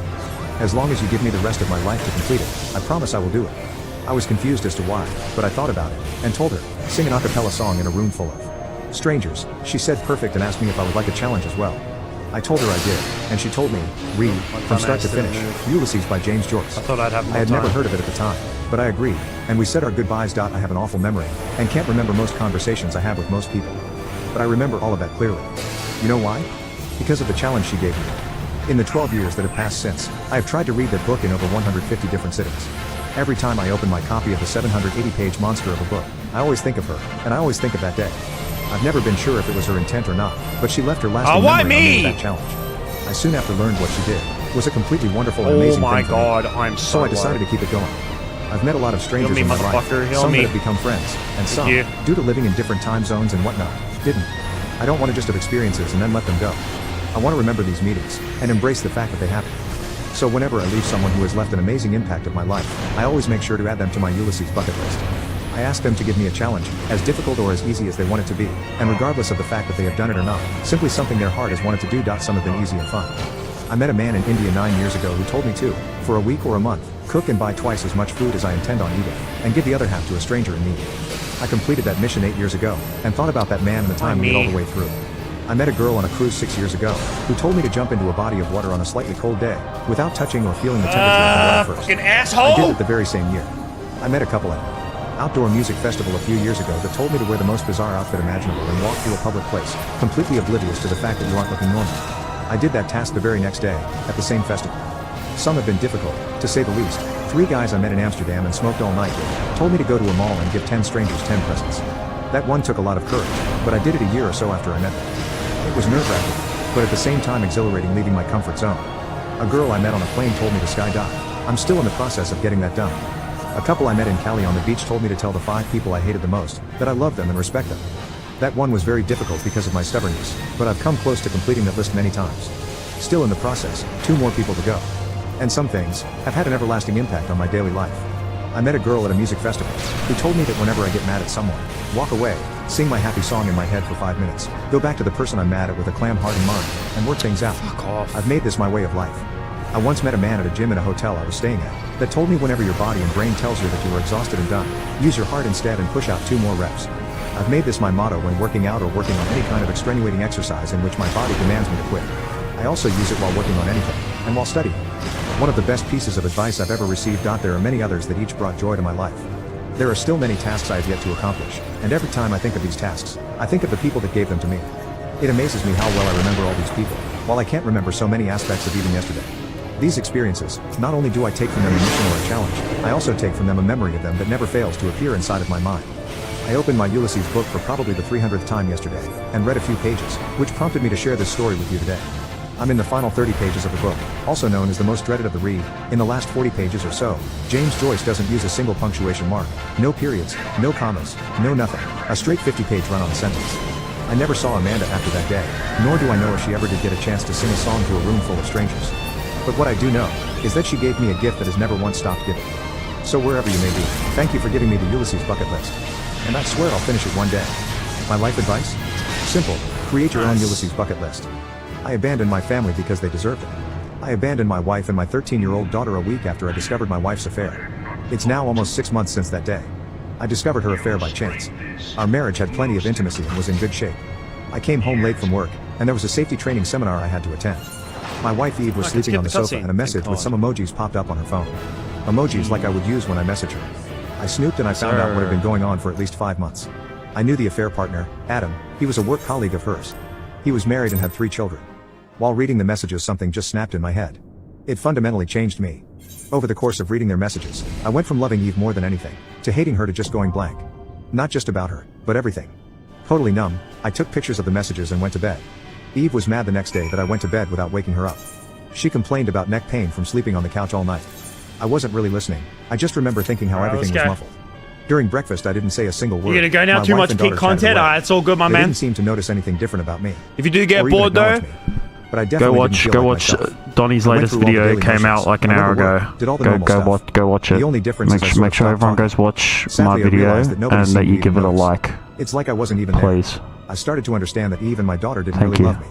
I was in the house with them, but unless they wanted something from me they didn't really interact. I would get these pangs of pain, they would come and go. Sometimes they would overwhelm me completely.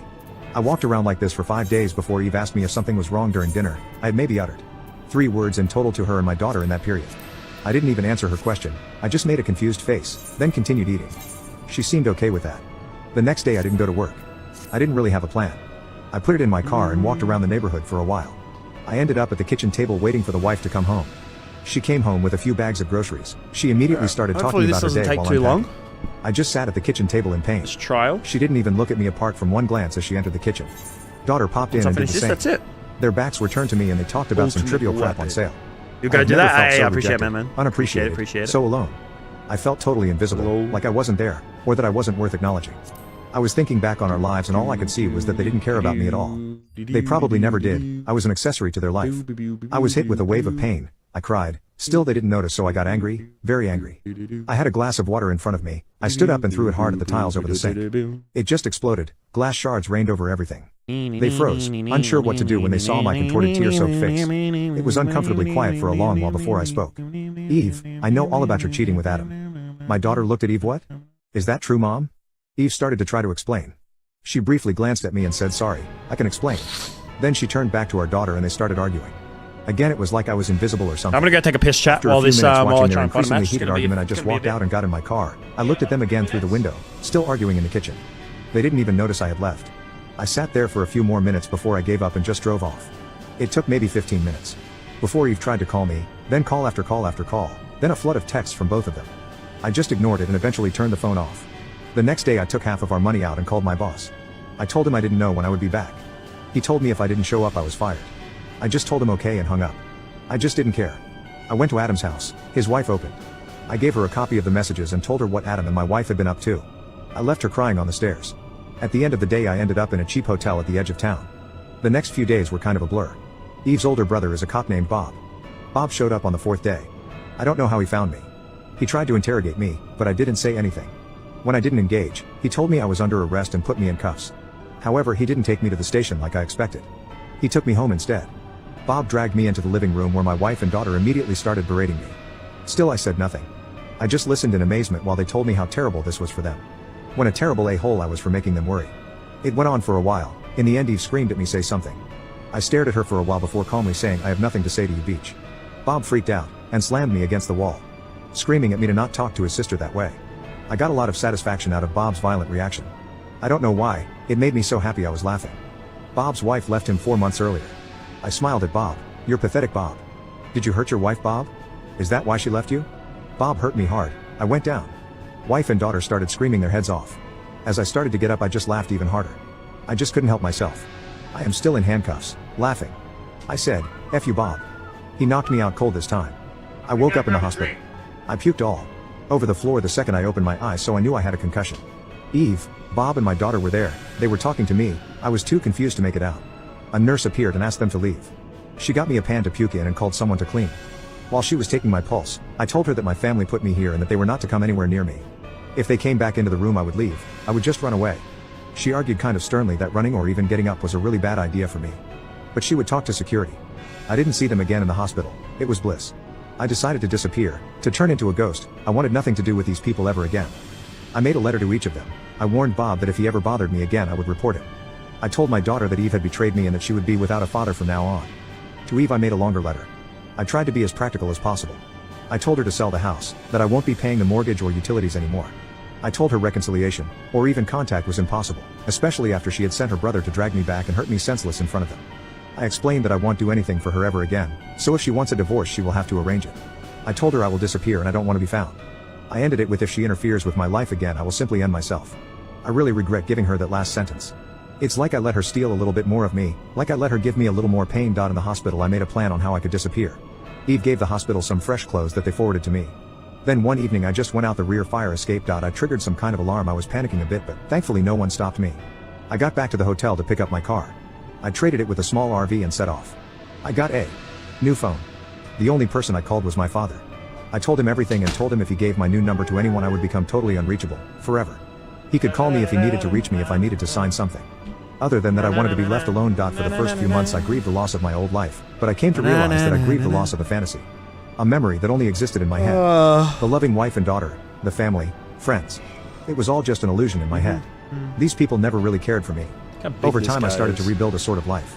Only this time I was a total ghost. I rent a safety deposit box to keep valuables in cash. Just in time. I do odd jobs for money. I hunt and fish and scavenge. My money consumption is insignificant, so my cash reserves are actually growing. I don't pay taxes. I don't have a bank account. When people ask my name, I answer. People call me Fred. I go out of my way to not contribute to society or anything else for that matter. All in all, my life is getting better. At least now no one is using me for nothing but their own benefit while pretending they care about me. I don't know what happened to my wife and daughter, my old friends, or the rest of the family. I don't know if I am divorced now or if I owe child support. I don't know what happened to the house. I don't really care. My father has tried to give me information a few times, but I shut that down hard. He is the only one I speak to occasionally from my old life.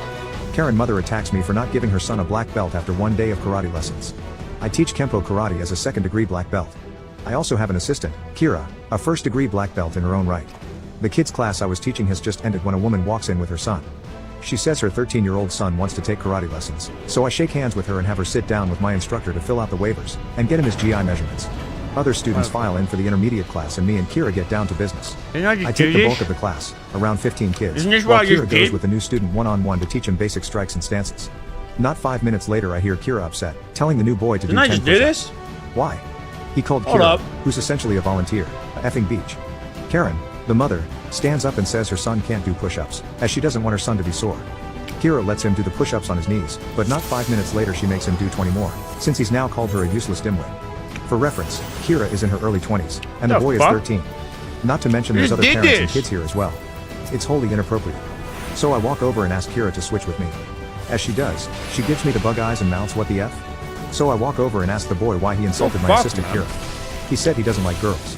When I asked him what he meant, he said he only listens to his dad or other boys. He won't listen to me at all. He needs some discipline. The mother confirms to me, chuckling, as if raising a monster is something to laugh about. "When do I get a black belt like you have?" The boy asks me. Mind you, he's been punching the air the entire time. This boy is aggressively hyper. Well, it takes quite a while. I've been training since I was 5, and earned my black belt at 21, so it took me a while. I say, "Nah, I don't want to wait that long. I want mine now." He says, his chubby face now red and sweaty from the shadow boxing. The mother motions me over and whispers in my ear, "Do you think you could give him one? Just to make him happy?" "No, sorry, he has to earn one. We aren't a belt factory." "Well, he never gets told no." "I'm sorry, but that's not how we do things here. I have money, I can pay you extra." "No, sorry, we only give belts when they're earned." After several minutes of arguing and conversation that leads nowhere, Karen snaps at me. "I paid you give my son a black belt." She stands up and points a finger in my face. What if I quit? It was so sudden that I reflexively took a step back. Hey, "Hey, chill out, lady." Some of the other parents chime in. Before I can reply to Karen, I hear a loud commotion behind me. I hear more parents and students shouting. I turn, and see a new boy laying hands on a girl in the class. Kira is shouting, "Hey, stop." However, this girl that new boy is laying hands on is a purple belt. She loads a front kick and hits the brat boy center, right in his flabby stomach. He shouts and doubles over, now crying. I was so freaking proud of her. Hey, that little beach hurt my son. I'm not doing it again. Karen runs past me onto the mat and gets in the face of the 14-year-old girl her son just attacked.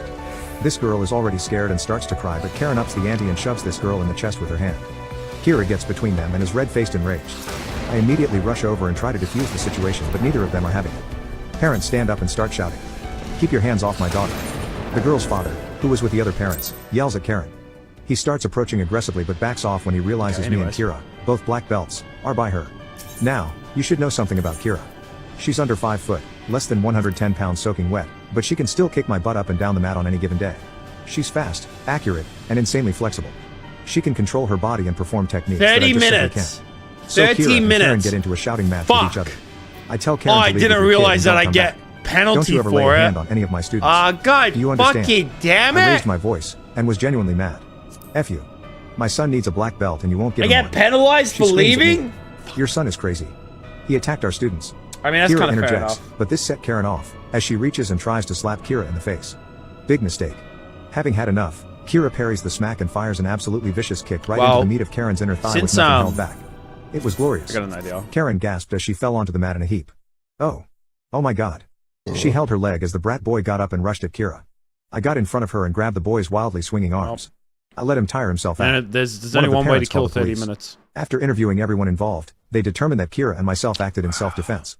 Neither of us wanted to pursue charges against Karen, but the parents of the girl Karen shoved rightly felt differently about it, so Karen was hauled away in handcuffs. Karen said she'd sue me and Kira in civil court, but since we have legal waivers, here's hoping nothing comes of that. My adultery ruined my life. I hate myself for it. I married my wife Annie 13 years ago.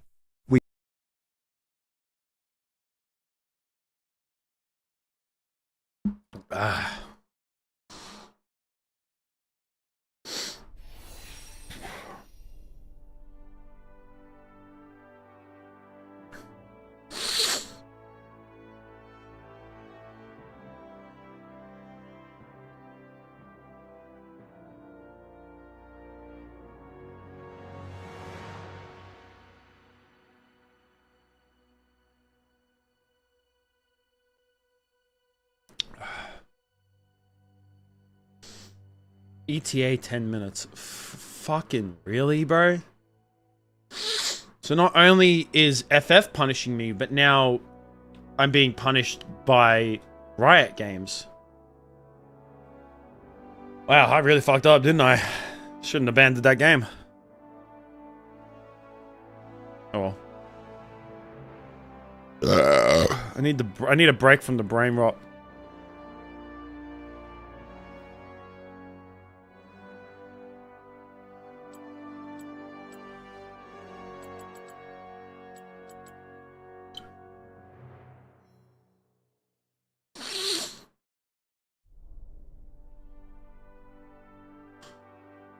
Yeah.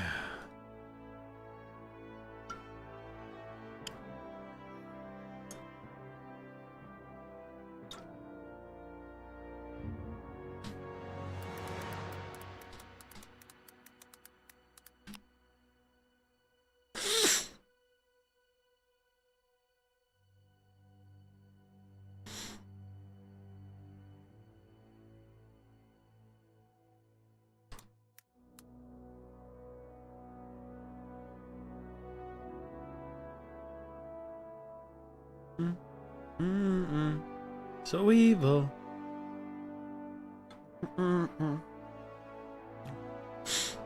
Well.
So evil. Right to the card. Kiss me, bro. So evil.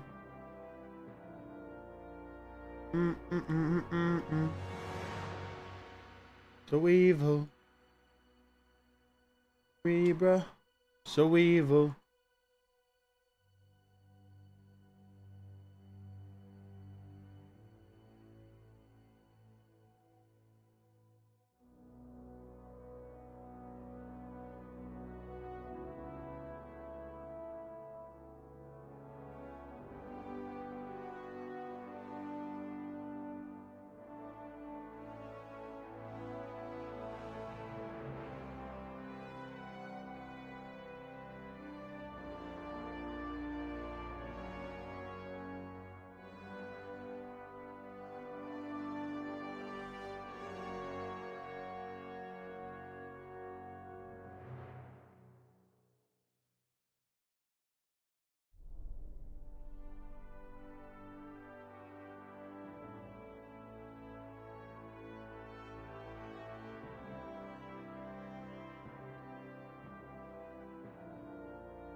Oh.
Oh, wow.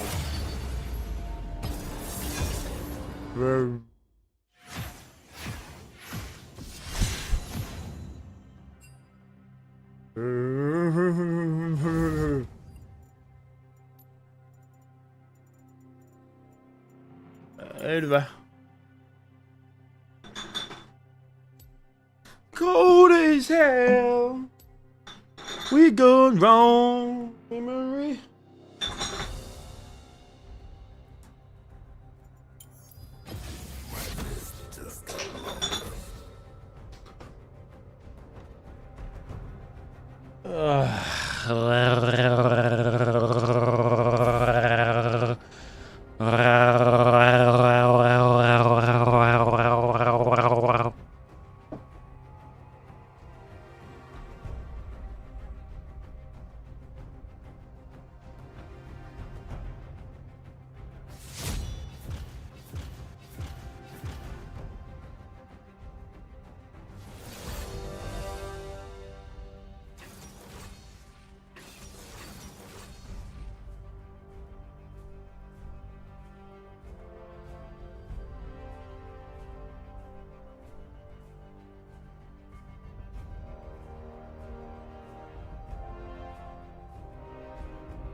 Here's the Antichrist.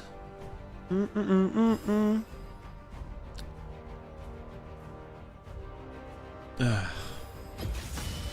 dawn has arrived.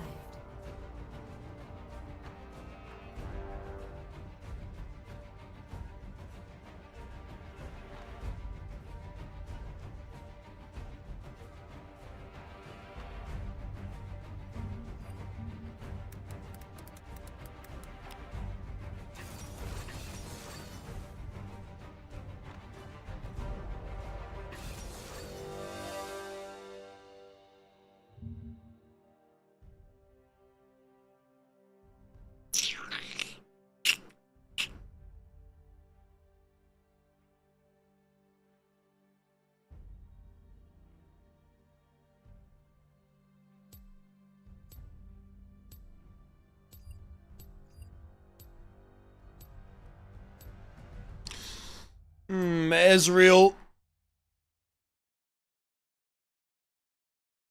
Ah!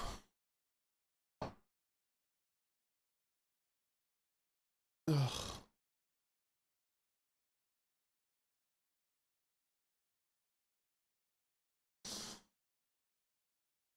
Ugh.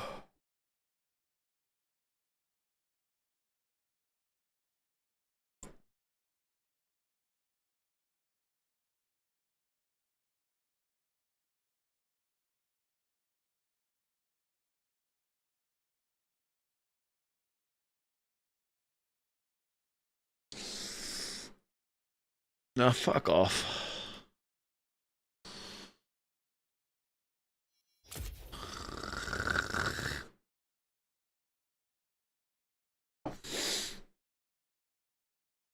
Why does this happen sometimes, bro?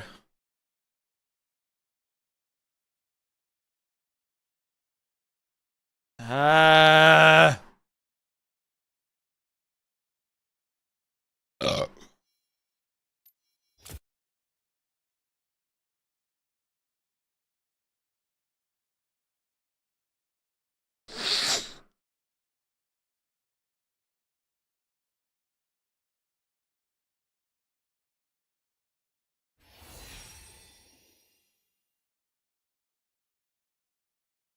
Donnie, Oh, me.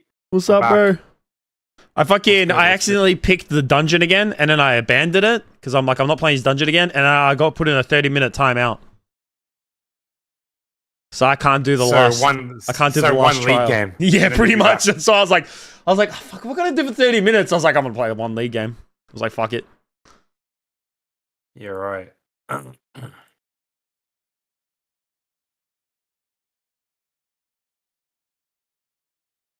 How long did the dungeon take? I don't know, but I didn't know I got you get penalties. Yes. I was like, ah, shit.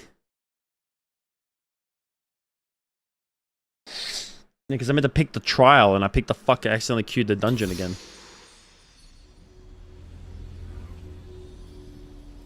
SMH. Tell me about it.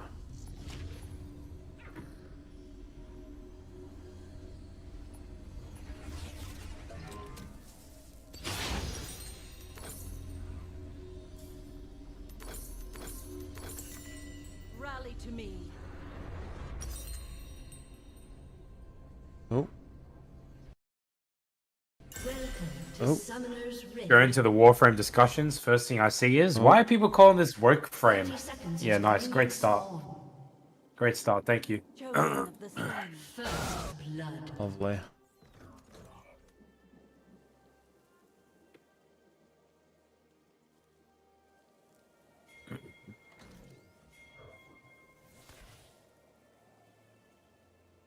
I must not fall.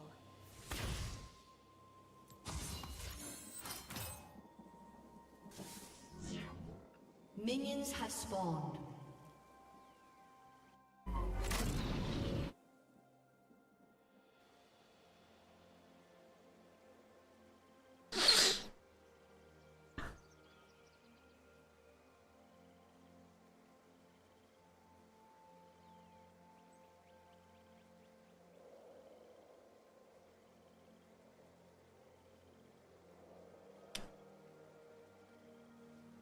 Stay at the vanguard.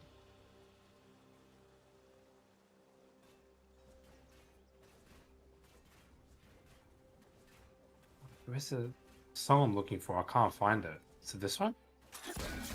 Let's see. First blood approaches. Did you watch the Fantana review? Yes, I have. I thought he was a bit. I thought he was a bit way too harsh. See how he's on the same boat as me? Yeah, yeah. After every song after Guilty Conscience falling off? Exactly how I feel. I still think that he's a bit too harsh on the album altogether, though. Have you seen his other reviews? His other Eminem reviews are way more harsh. Yeah, oh, yeah, I know that. Yeah, I know. Don't worry, I know. Like Revival, yeah, he fucking hates that album. I mean, even Kamikaze, he didn't like all that much, from what I can remember. All right, I'll be back, Donnie. I gotta mute for a sec. I'll be right back. All good, bro. I'll be up.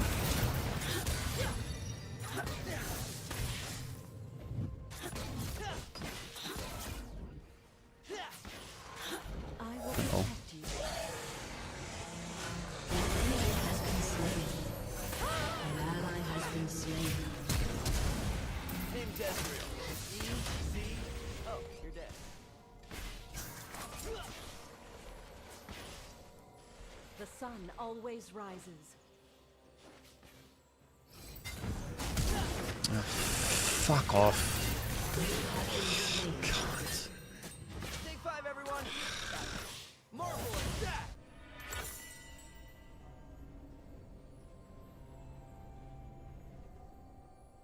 Should have known he was in that bush there. I should have known. Oh, I should have known.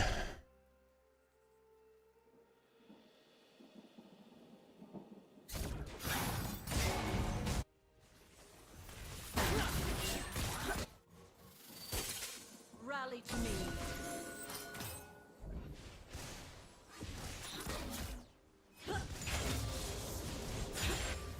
An ally has been slain.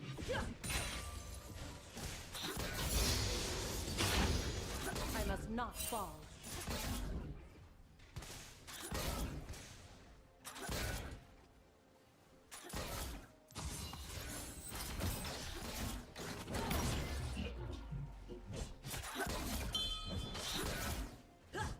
Stay at the vanguard. An ally has been slain.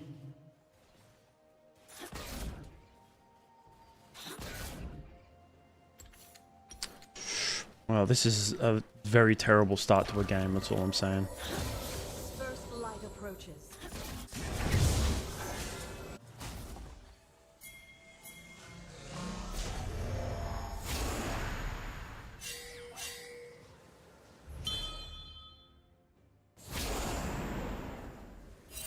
Chosen of the sun. Yeah, cool. Sweet. Thanks, Shaco. Thanks, Shaco. Thank you. Just great jungle. Great jungle. Appreciate it, man. Appreciate it, Shaco. Appreciate it. Appreciate the backup, bro. Appreciate the backup, bro.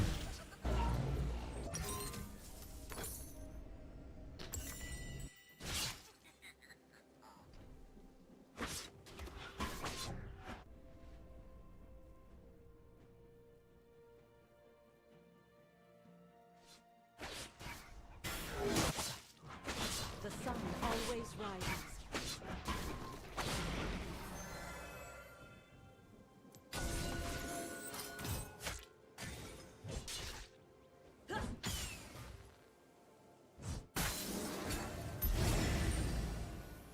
Feel the sun's glory.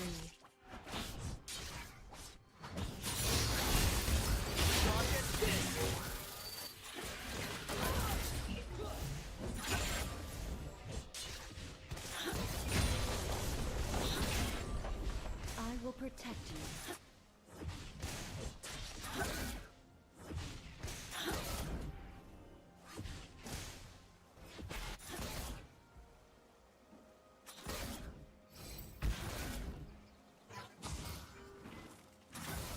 They will be sundered.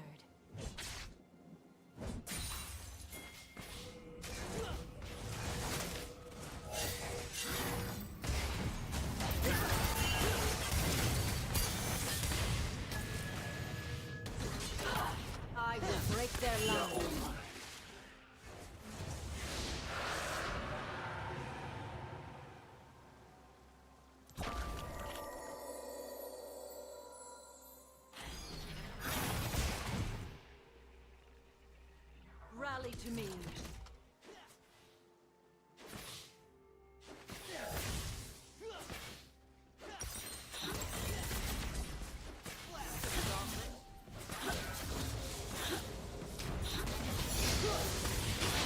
Stay at the vanguard. Love it.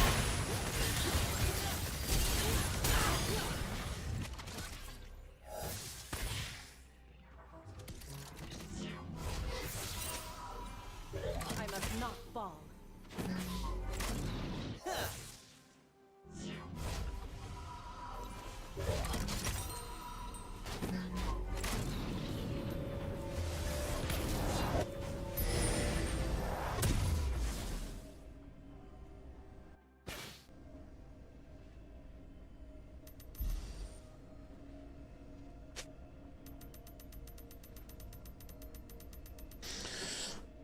Oh, I'm waiting for these boots. I need them. Chosen of the sun.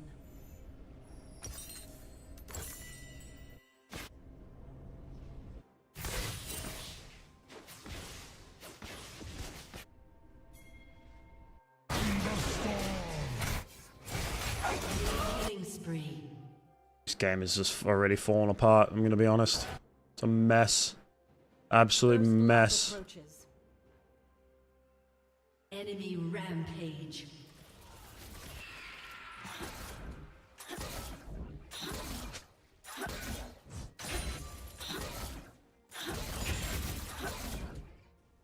Ever vigilant.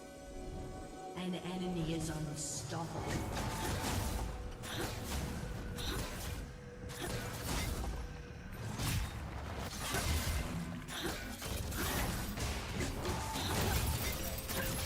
Twilight Gate.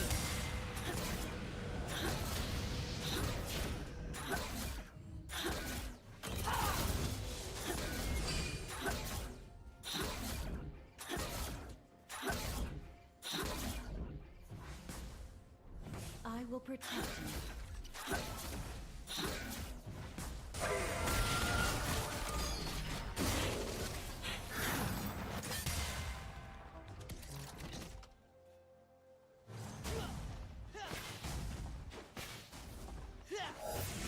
The sun always rises.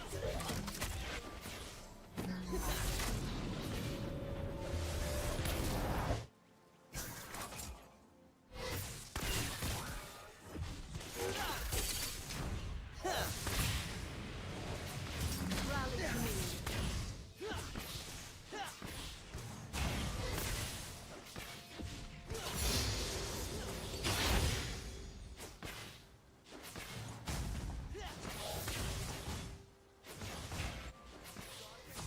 I must not fall.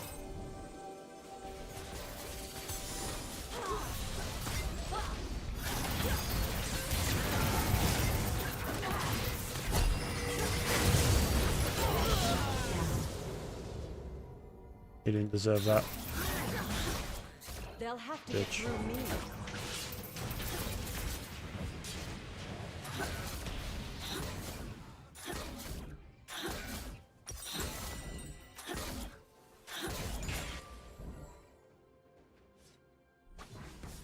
Chosen of the sun.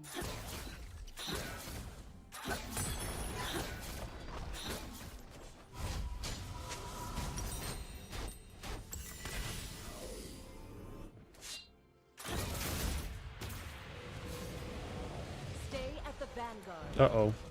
Uh-oh. Uh-oh. Uh-oh.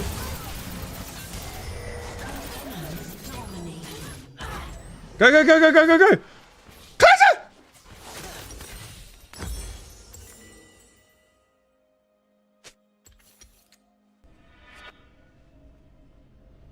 Ever vigilant. Bro, Warwick was low, man.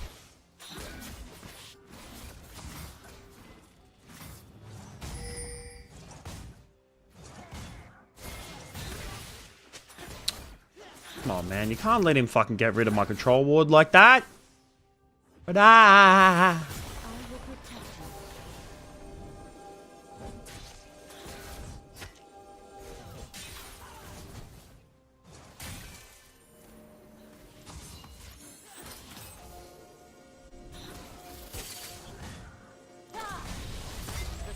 Oh shit.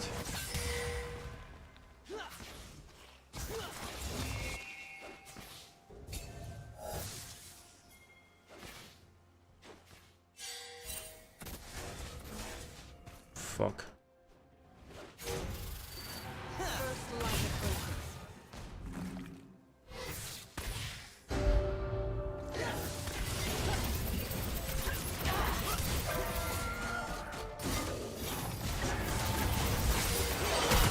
Is this bitch gonna fucking do something?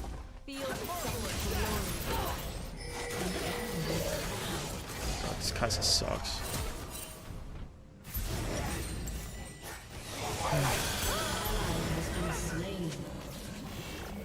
An enemy has been slain. What? I must not fall.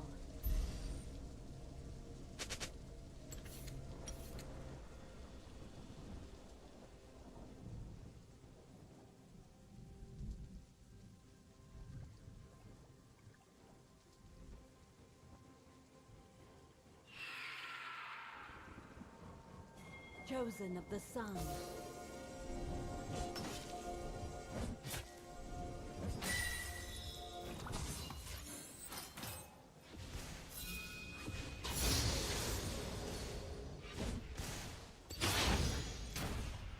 Stand and fight.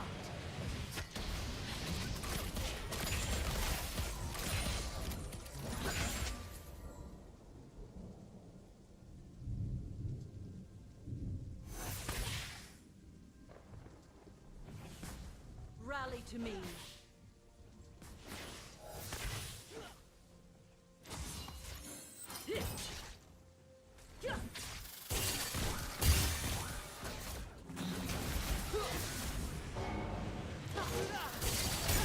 I will break their line.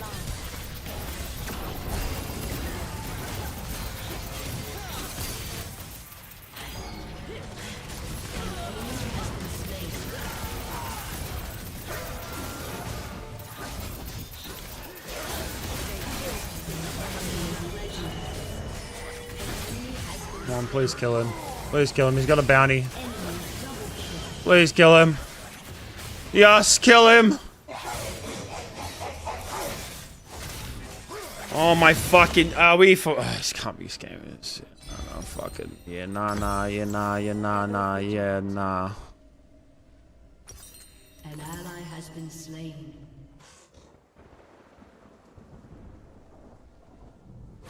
What is that shit, bro? What is that shit?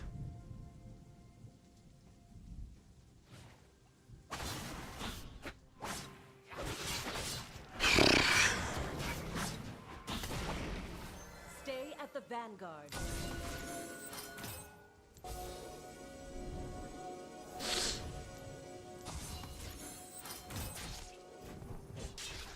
Your turret has been destroyed. The sun always rises.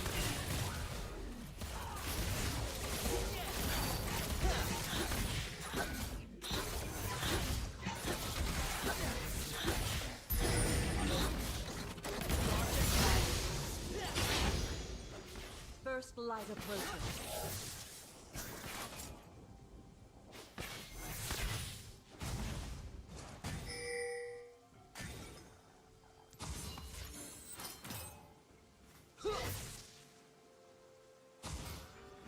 I will protect you.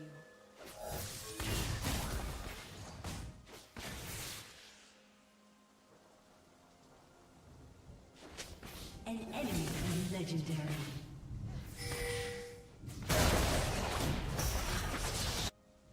Chosen. Shut down.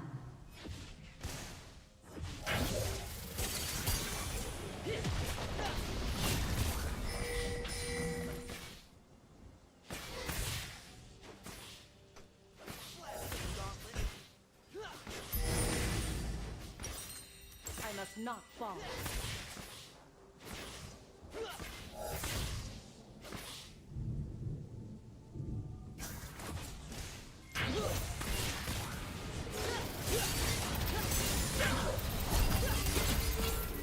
Twilight fades.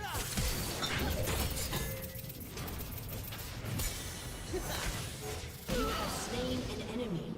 Get outplayed. Your turret has been destroyed. Outplayed. Suck my dick, bitch. Fuck, I got outplayed by a goddamn fucking support, man.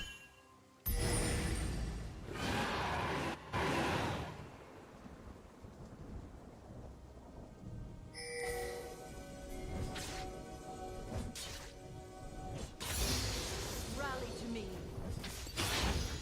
Your team has destroyed a turret. Good stuff, Kaiser. Good stuff.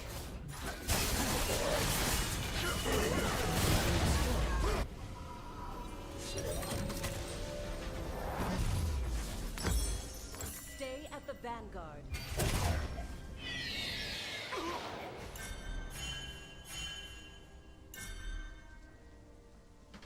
An ally has been slain.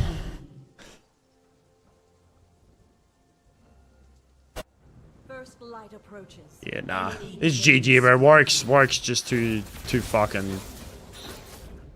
way too far ahead. I will protect you.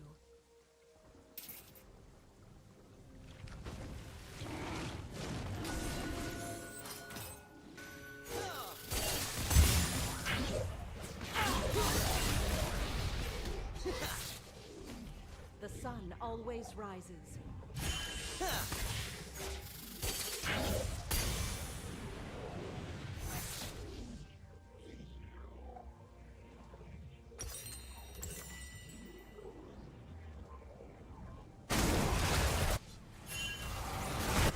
Enemy rampage.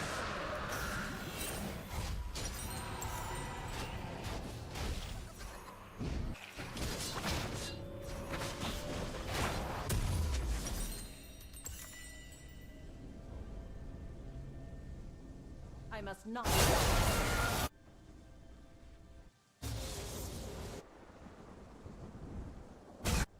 An ally has been slain.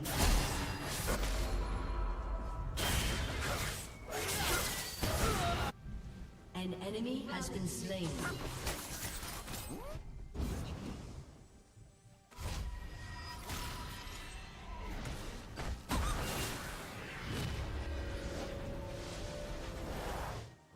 Your turret has been destroyed. Ever vigilant.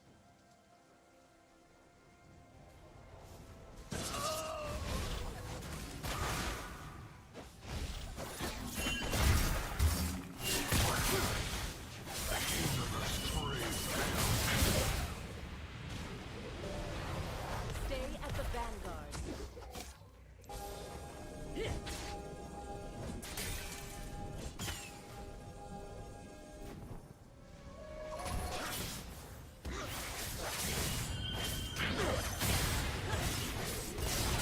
First light approaches.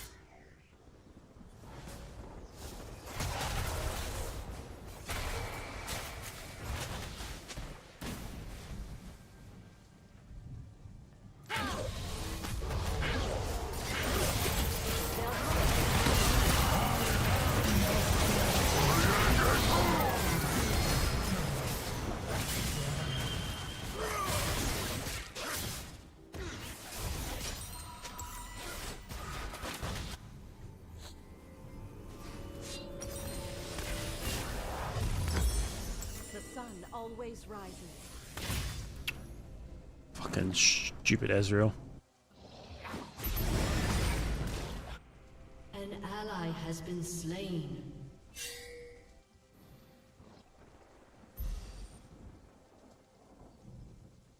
I will protect you.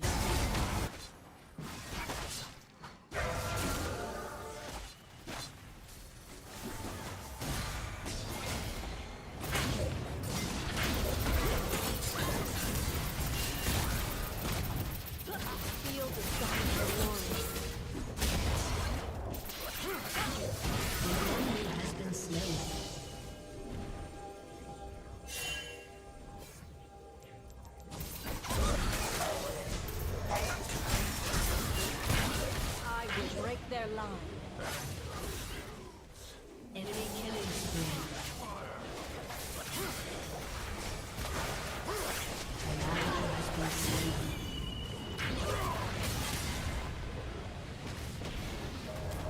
I must not fall. Ah!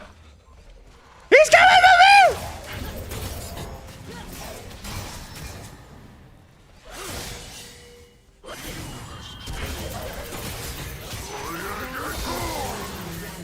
Get him, get him, get him, get him, get him, get him, get him, get him, get him, get him, get him. Come on, come on. No, come on, man. Yeah, nah, GG. Yeah, nah, GG. GG. Nah, let's, alright.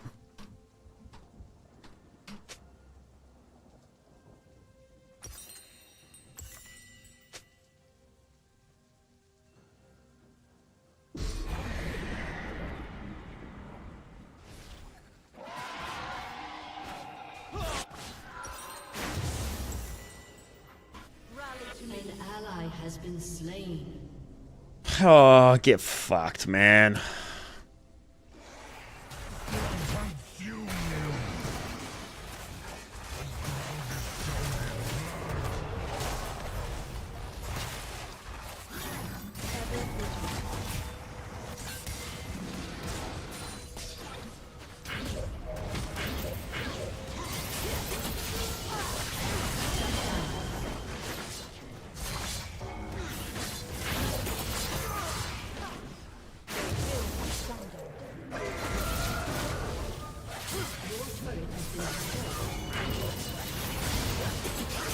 Enemy has been slain.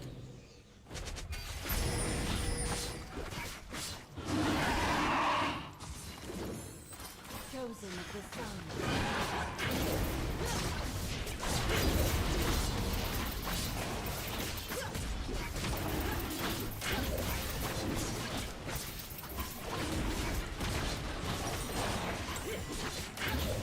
Twilight fades.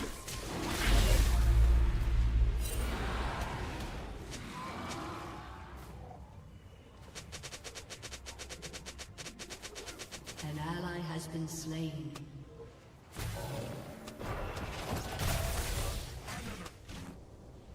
A summoner has disconnected. Defeat.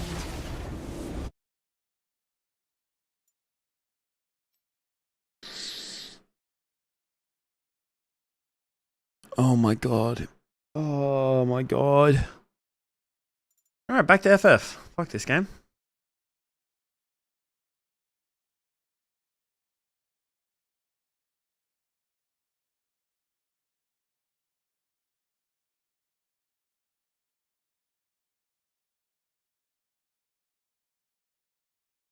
We dated for 3 years and tied the knot. Our marriage was great. We were really happy. Suddenly she becomes pregnant. I know it is our fault because we didn't use protection every time. We decided to keep the baby and our son was born. I thought our family was complete. But things drastically changed. My wife was always busy with our son. She used to be this fit girl who was always radiant. But she just looked like a zombie to me. She didn't care about how she looked while she was in public. I started to feel resentment towards her. Before I did anything stupid, I talked to her and gave her an ultimatum that if she doesn't go back to her normal shape, I would leave her. She started crying and saying that she is always exhausted and doesn't have time. I told her I would help her as much as I can, but looking back now, I did the bare minimum. The trouble came when she was again pregnant after 5 years. All the hard work she has done was down the drain. She gained a lot of weight. I avoided her. Just looking at her made me sick. I was either at the gym or at the bar. I was looking for excuses to not come home. That's when I met a girl at my gym. She was attractive and had a nice body. She was also younger than I was. We started talking. I felt alive again. I felt like there was someone here in front of me who appreciates me a lot. Few days later, I went to her house and we slept together. It was like a drug to me. I didn't realize that I was becoming more and more distant with my family. So, just like every cheater, I got caught. My wife found out that I was sleeping with someone else. She broke down in tears right in front of me. She kept repeating, "How could you do this to me? You broke our family." At that time, I did something bad. I am still ashamed of it.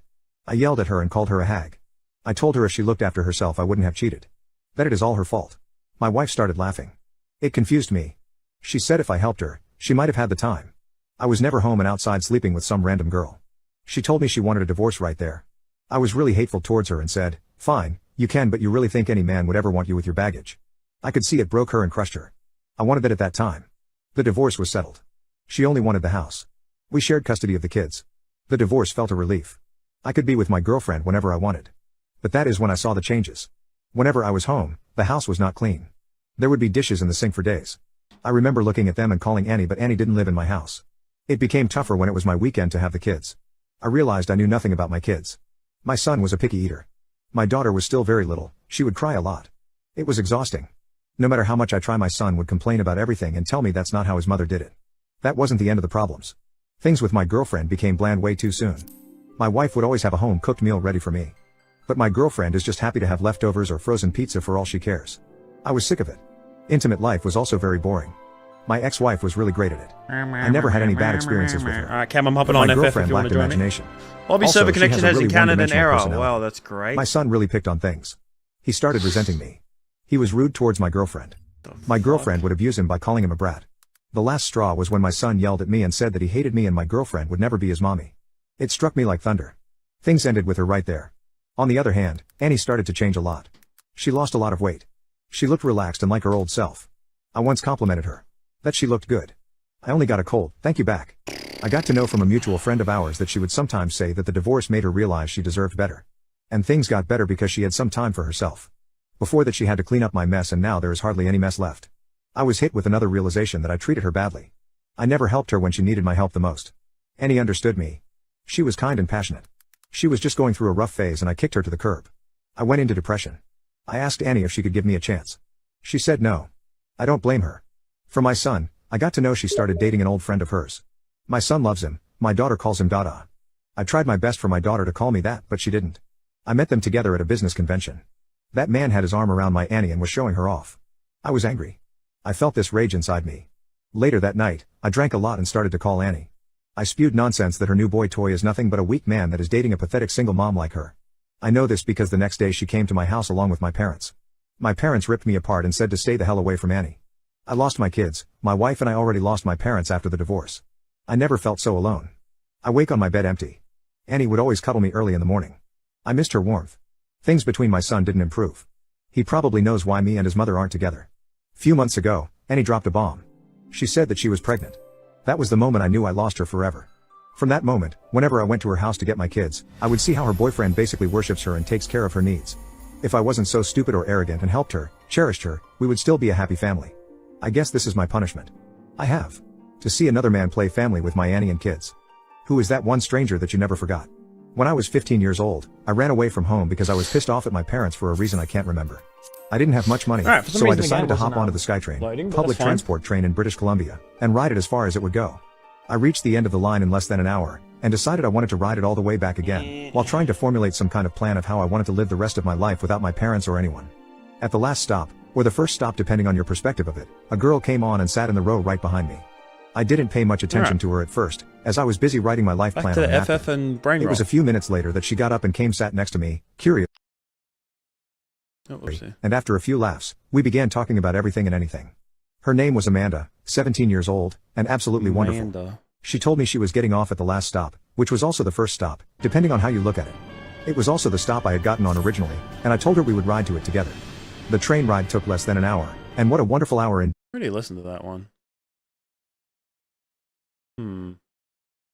Oh, that was interesting. I got disowned and shunned from my family and community for sending my son in jail. I'm from Indian Bengali background. We live in abroad. I have a son who got married a year ago. That day when I called the police, I saw his wife had bruises, black eye, busted lip. It doesn't take a genius to know what happened to her. I asked her and my son, whose head was low in guilt. I asked him, "Son, do you do this?" He replied he did. He did it because she served him cold coffee when he wanted it hot. My daughter-in-law told me she did bring him hot coffee, but it got cold while he was talking on the phone. My son said sorry and to never do it again. It wasn't enough. I called the cops on him. He got angry and attacked one of the officers, and now he is in jail.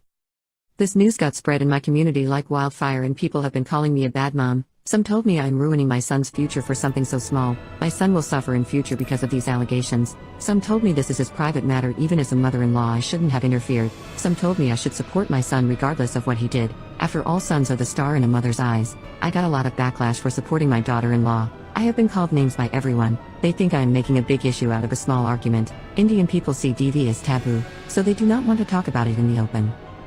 My husband told me what I did was wrong. People will shun our family. That's what happened. None of my friends talked to me. Even family members kicked me out of the group chat. My family member thinks I should have just given him a warning instead of calling the police. They all think my daughter-in-law must have done something bad for my son to react this way. My own parents think a warning to my son would have been enough, but that is not true. My daughter-in-law said he has been doing this to her since after 3 months into their marriage. Do I feel guilt for doing it?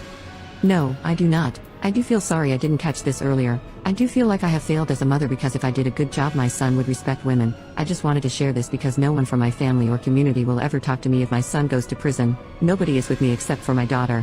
I know this will be a gossip for a long time, and people will not come forward to help me or my daughter-in-law. I will forever be the back shit. My husband is trans and I'm afraid he will never satisfy me like I want to. My husband, 21 male, and I, 21 female, have been together for 3 years and I love him so very much. He is trans, female to male, but I never cared about that and we've had a wonderful love-making life. He is like a god in bed and I always pass out after making love. I lost my virginity to him when we first started dating. He made me feel safe and my first experience was amazing, but I'm worried. I've never made love with anyone else and I've never experienced love making with someone with a schlong. Granted, he's made me finish more times than I can fathom without it. It's still something I feel that I am missing in my life. I find myself trying so hard to imagine his strap is real, sometimes to the point that I can't even concentrate on the love making itself. I want to please him with my body, but in our situation that's impossible unless I went down. I'm very insecure of my body and one thing I've always wanted is for someone to feel me and finish because of my body. He always tells me I feel amazing and that he loves my body, but it feels like it'll never be 100% true. Satisfying men is a major kick of mine and so are cream pies. But I want to be with him forever so I'll never experience it. I love him so much and I want to be with him forever, but I just wish he had one more thing. I wish we could have biological kids together. I wish we had pregnancy scares. I wish I could surprise him one day when I'm pregnant, but all of that just feels like a figment of my imagination. He is my best friend and my lover, and I don't want to be with anyone else. I don't know what to do. I told him about this, and he's not sure what to say. I feel awful because I know that it affected his body dysphoria, but I felt like I had to tell him. I don't want it to build resentment later in the relationship. I suggested a 3-way, but he doesn't like the idea of another man making love with me, and he doesn't want to feel left out and knowing he won't be able to feel me like that guy would. I also suggested swinger couples, and he's more open to that, which I truly appreciate from him. I feel awful, but I don't know what to do. I just had to share this. Thank you for reading. My wife is refusing to come back until the problem is fixed. She would be referring to my son. My wife has been gone for about a week now. She took our 2 kids to her parents' house and plans to remain there until she feels like our home is safe to live in. Last week, our daughter went into my oldest son's room and recovered a gun. I was not home at the time, but my wife told me that when she had went in my son's room to get my daughter, she had found her holding it. She was hysterical on the phone, and by the time I got home she was already 1 foot out the door with our son in one hand and a suitcase in the other. I don't even know where in the world my son got it in the first place, and he won't budge. I seriously don't know what the next step is here. For the past year, he is unwilling to cooperate with anything I'm trying to do to find out what is going on. My son is extremely distant and the crowd that he has been with really concerns me. He had a great group of friends, but one by one they started dropping until he was completely emerged with his friends now, constant law breaking, skipping school, selling you know what and all this other stuff that I can't even get through to him about. I have one final option, but I've been pushing off on doing this, but I truly believe that I've run out of ideas. For him to go to live with his mom in another country. But again, I don't want to do this because I don't want him to feel like I've just abandoned him. I've tried talking to him, psychiatrists, multiple therapists, etc., but absolutely nothing. It only gets worse as time goes by. I thought this would be his rock bottom. Finding out that his little sister could have almost died due to his negligence, but no. He lies, denies, and then refuses to answer my questions. I have worked remotely this whole week to ensure he's in the house, but he refuses to do so. I just want to figure out what's going on, but it feels like all my attempts at it are failing. Please, what I'm looking for are any more suggestions on how to get through to him. I traveled to a foreign country to get pregnant by a complete stranger with no strings attached. I consider it the best decision I ever made. 7 years ago, when I was 24 years old, I decided that I wanted to have a child while I was still relatively young and energetic. I had a college degree, made $90,000 a year as a marketing analyst, and had been investing in the stock market since high school, so I knew I could afford to take care of my kid. The problem was that I didn't really want to be with a guy. I tried the dating thing, but nothing clicked, and besides, I was always too busy to invest in a relationship. At the same time, I wanted a child, someone I would love forever, and who would forever love me, and I didn't want to wait until my biological clock started ticking alarmingly. I considered going to a sperm bank. I could afford it, but I've always hated medical environments and thought it would be creepy to have a child with a faceless man. I thought about getting naturally inseminated by a guy I met online, but I didn't want to deal with child custody issues. Finally, I decided that since I'd already planned a 3-week working vacation to a foreign country, I won't say which one for privacy reasons, I might as well try to kill 2 birds with 1 stone. Long story short, after asking around and paying some people, I found this guy who was willing to sleep with me every night for 3 weeks. Since this country has a low cost of living, he was willing to do the deed for a few $100. He spoke okay English and wore a white button-down shirt, so I think he was a college student who wanted some extra spending money. I didn't really expect it to work, but 2 weeks after I got back, I missed my period and discovered that I was pregnant. Yay. The rest of my pregnancy went really well. My mom was a little shocked at first, but she moved in with me after she got used to the idea of becoming a grandma before the age of 50. My dad ditched my mom when I was a baby, so F him.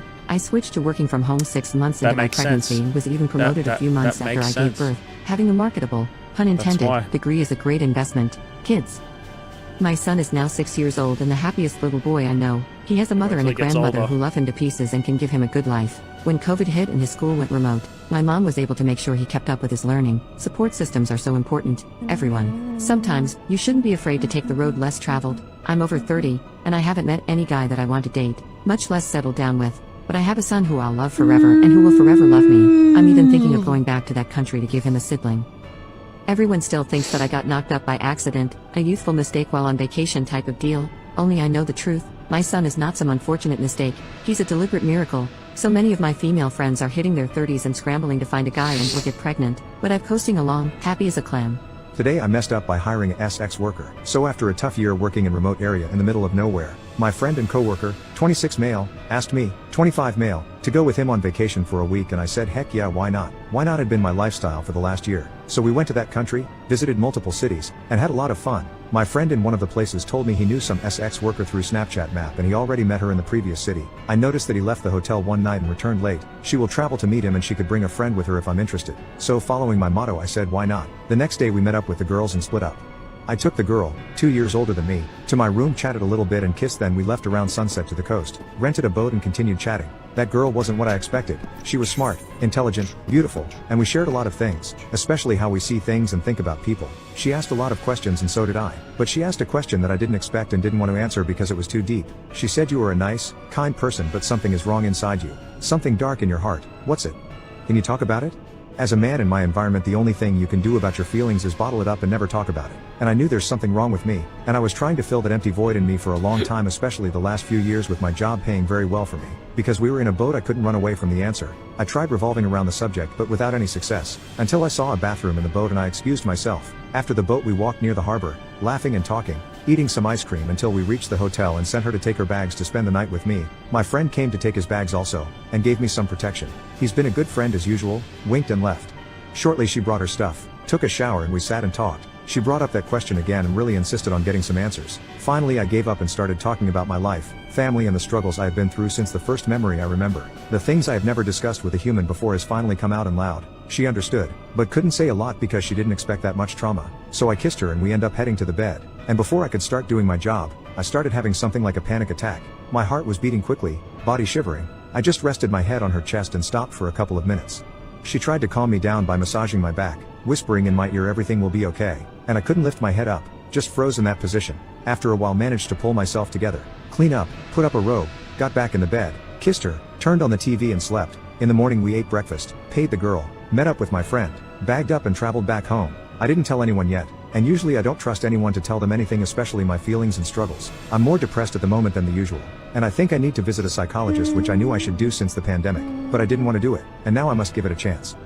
I cheated on my boyfriend today and I have no regrets. My boyfriend, 31 male, and I, 25 female, have been together for a few months now, and it has been okay generally, except that he is really possessive and insecure. He claims it's because he has been cheated on multiple times, and I understand that. I make it a point to talk to him and reassure that he's the only man in my life. Cheat on him? I got a new job, and there's this male colleague, 26 male, I have. We hang out together fairly regularly at work because we are the only ones in the same age group.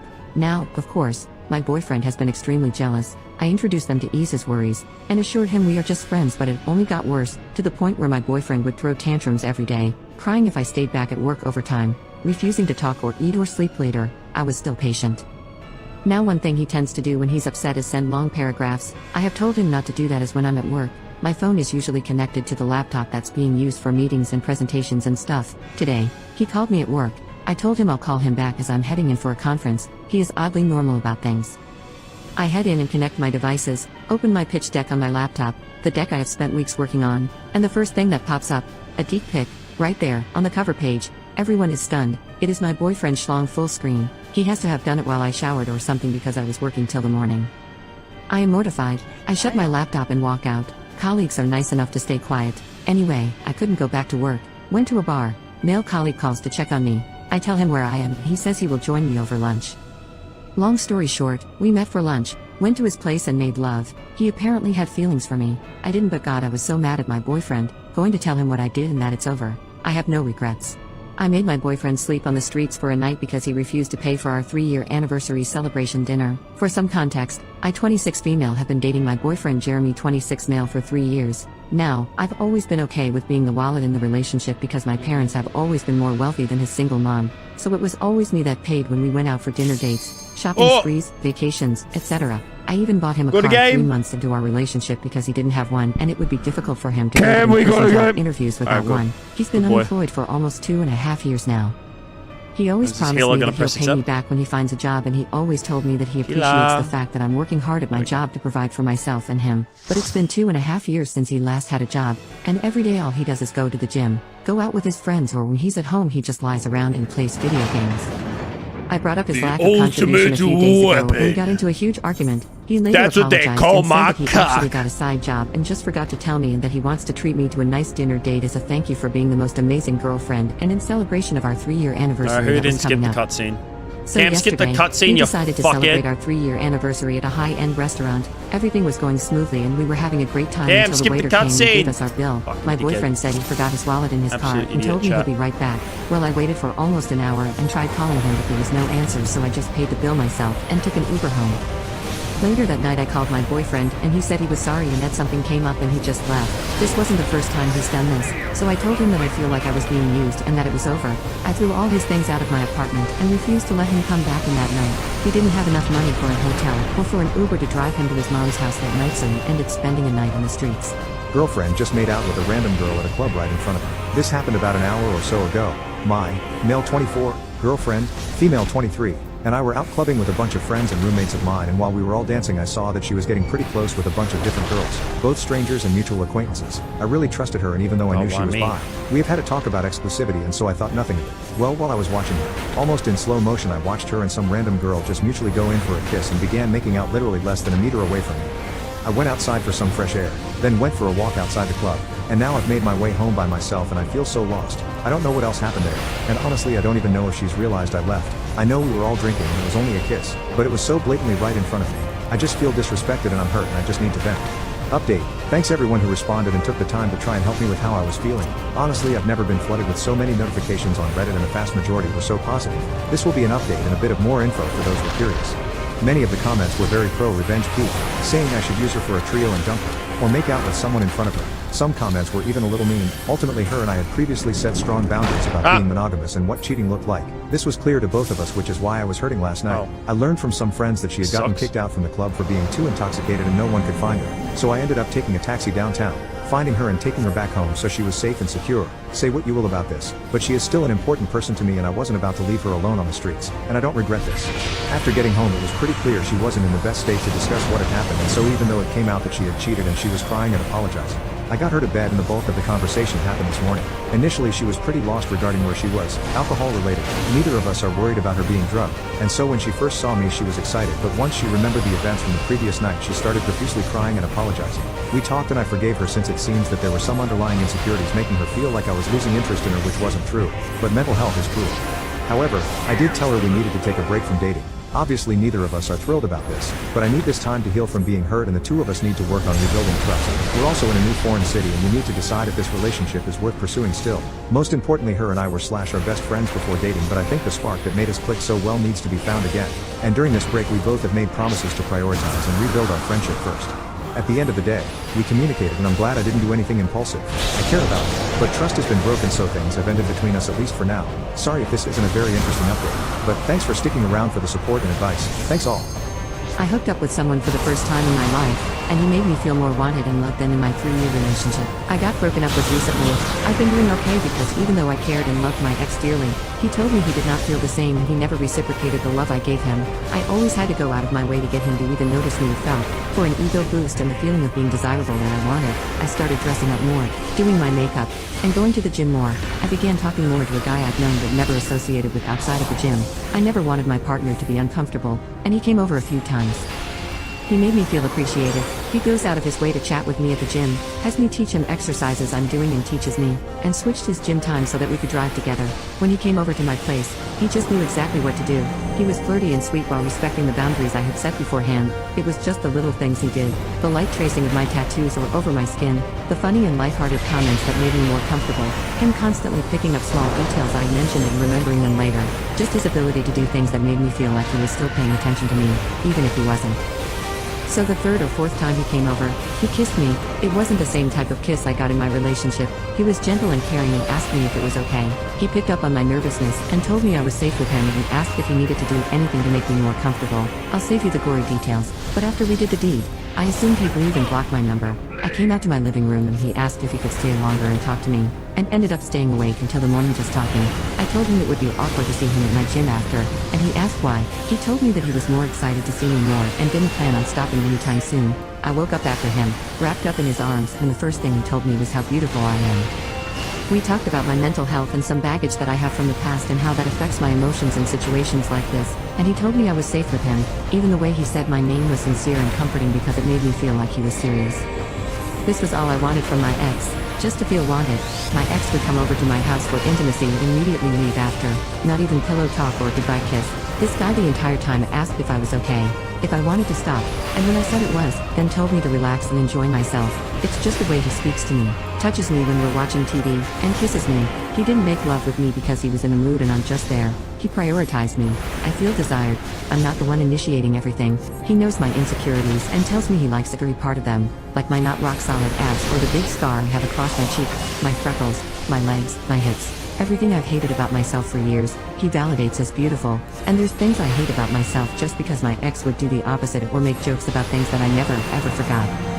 Update, we're dating.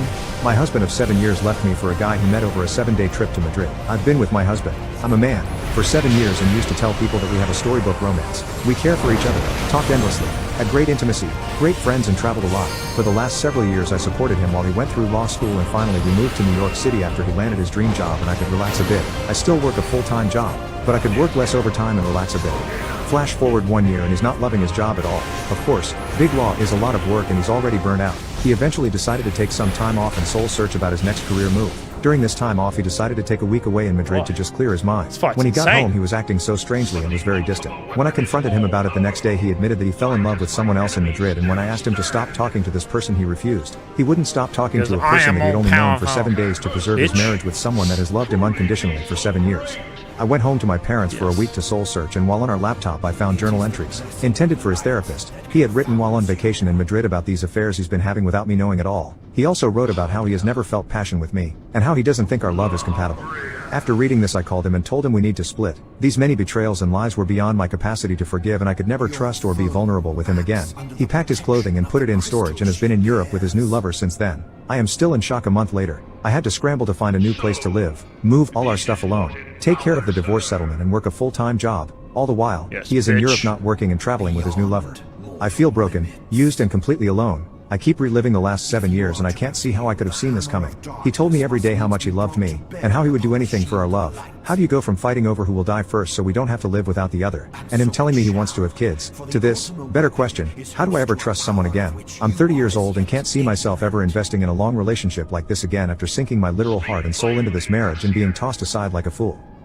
My husband died thinking our kids didn't love him. My husband, 46 male, and I, 45 female, met in college. He was the sweetest, kindest, most helpful and supportive, and overall best person from the time I met him until his death. We have 3 kids, 22 female, 18 female, 16 male. He was diagnosed with stage 4 lung cancer a year and a half ago and succumbed to it 3 weeks ago. Everyone was devastated. Our kids have been struggling a lot and I'm barely hanging on myself. He was the glue that held everyone together and my rock for over 20 years. Our oldest daughter is especially having a hard time. She's expressed guilt and regret over not spending as much one-on-one time with him, and it's been hitting her hard. A few days after the funeral, I went to visit his younger brother, 38 male, to check on him. He was very close to my husband and also lost his wife a few years back and was pretty much alone outside of his parents while he's also looking after his 12-year-old twins. Besides me, he probably visited my husband the most in the hospital. This is where things get devastating. My brother-in-law confessed that one day while visiting, more towards the end of his life, my husband expressed that he felt like his kids didn't love him and will have an easy time getting over death. He said he actually was happy that it was him dying and not me, because if it were me, then it would be 4 people mourning, whereas he felt that with himself dying, they'd be sad for a bit but get over it and would be there to help me grieve. This absolutely killed me. I wish he could see how much his children miss him. I can't even imagine being in his position and feeling like your kids don't care. I cried heavily when brother-in-law told me that. When our first daughter was born, he was so happy to be a father and wanted to be the best dad he could. As the years went by and we had all of our kids, they seemed to gravitate to me, and he noticed. It's not like he didn't try. He was very involved, went to as many extracurriculars as he could, would try and hang out with them, and constantly told them he was an ear if they needed to talk. But it seemed like they only wanted to hang out with me. If I asked to go to a one-on-one lunch, they'd go. If he did, there was an excuse as to why they found it. They'd tell me something important going on in their lives, and when I told their father thinking he knew, he was oblivious. I was always posted to their social media accounts for Mother's Day and my birthday while he wasn't. He always felt left out and would make small joking comments that hinted on how he felt without expressing it fully. I just brushed it off as him joking. I'm even more distraught now. I feel so much sorrow for him feeling that way. I'm also starting to wonder if I demanded their attention and took any away from him. It's weighing on me heavily and I have no idea how to even move forward, especially since my oldest daughter actually expressed regretting not spending more one-on-one time with him. It's been hitting her hard and she's been staying with me since his passing. She's been a wreck just like me and has said, I hope he knew how much I loved him and it kills me to know that he didn't know. I hate everything.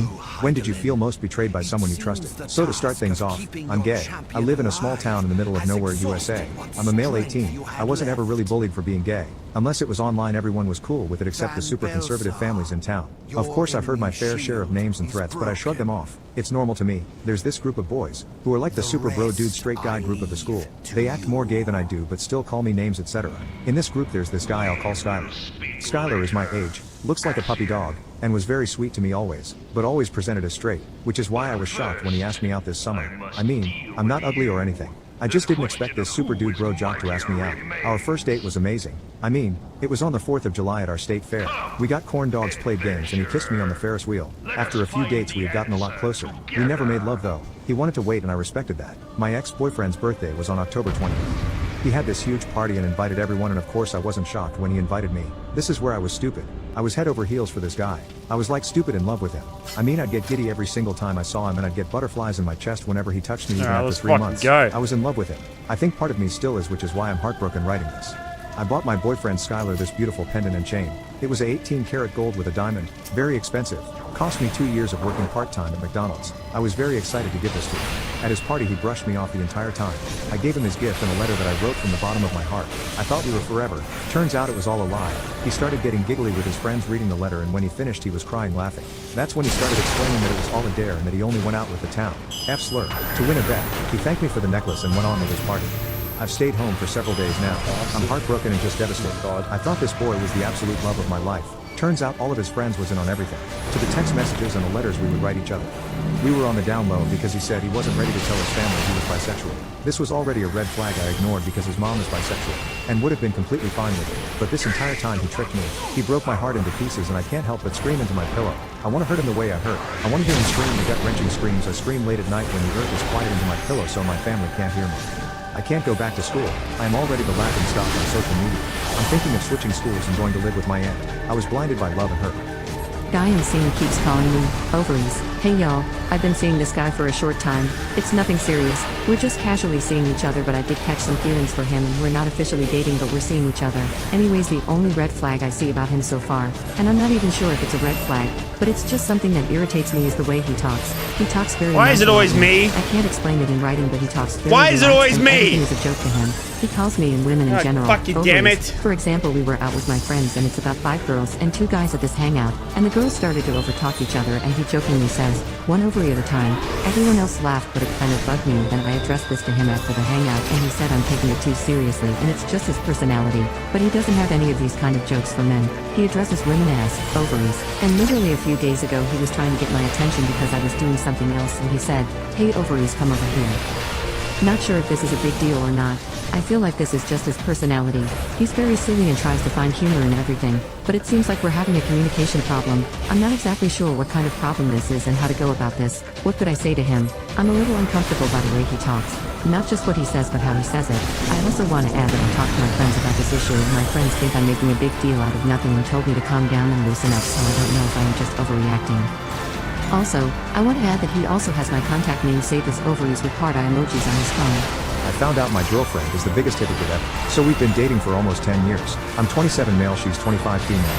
In our relationship I've had problems with watching hentai and downloading adult videos. Following these stars' social media pages. She confronted me and I just remember seeing her crying.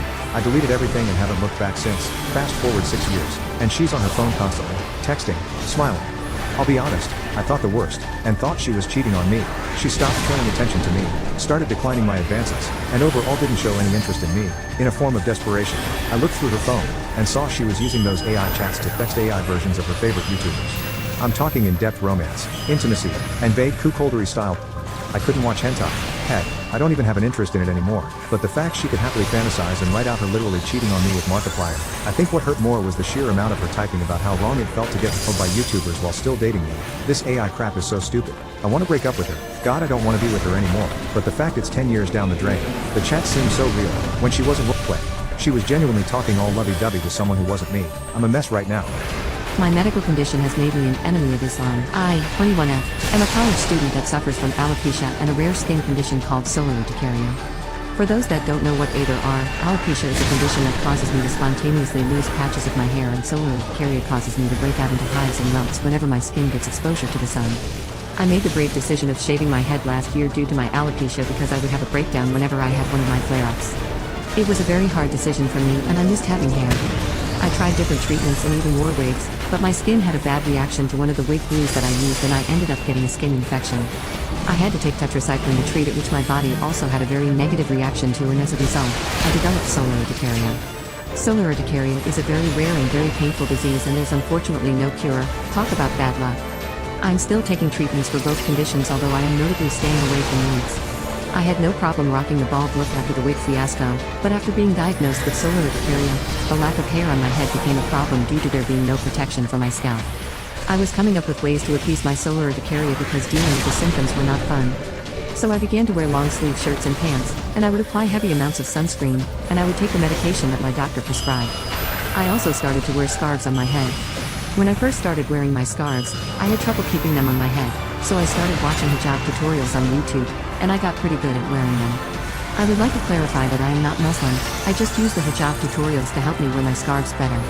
The trouble started when one of my classmates who is Muslim invited me to join at school's Muslim student union. I then told her that I wasn't actually Muslim, I just covered myself from head to toe for medical reasons. This offended my classmate, and she said that I was making a mockery of her religion, and how dare I wear the hijab for selfish purposes. That's why I came here to Reddit. I had no intention of mocking religion. I just wanted to make my quality of life more bearable. I had had less solar urticaria flare-ups due to the scars, but I had no clue that what I was doing could actually be deemed offensive. However, I may be the jerk in this situation since I never bothered to research if what I am doing is okay. I really don't want to stop wearing my scarves because my life has become so much easier, but I'm now public enemy #1 to all the Muslims at my college, and I don't know what to do. Found out my boyfriend is really into curves. This is honestly gonna be weird, but I just need to speak about it to strangers who can tell me without bias their opinions. Most recently, I've, 24 female, moved in with my boyfriend, 27 male.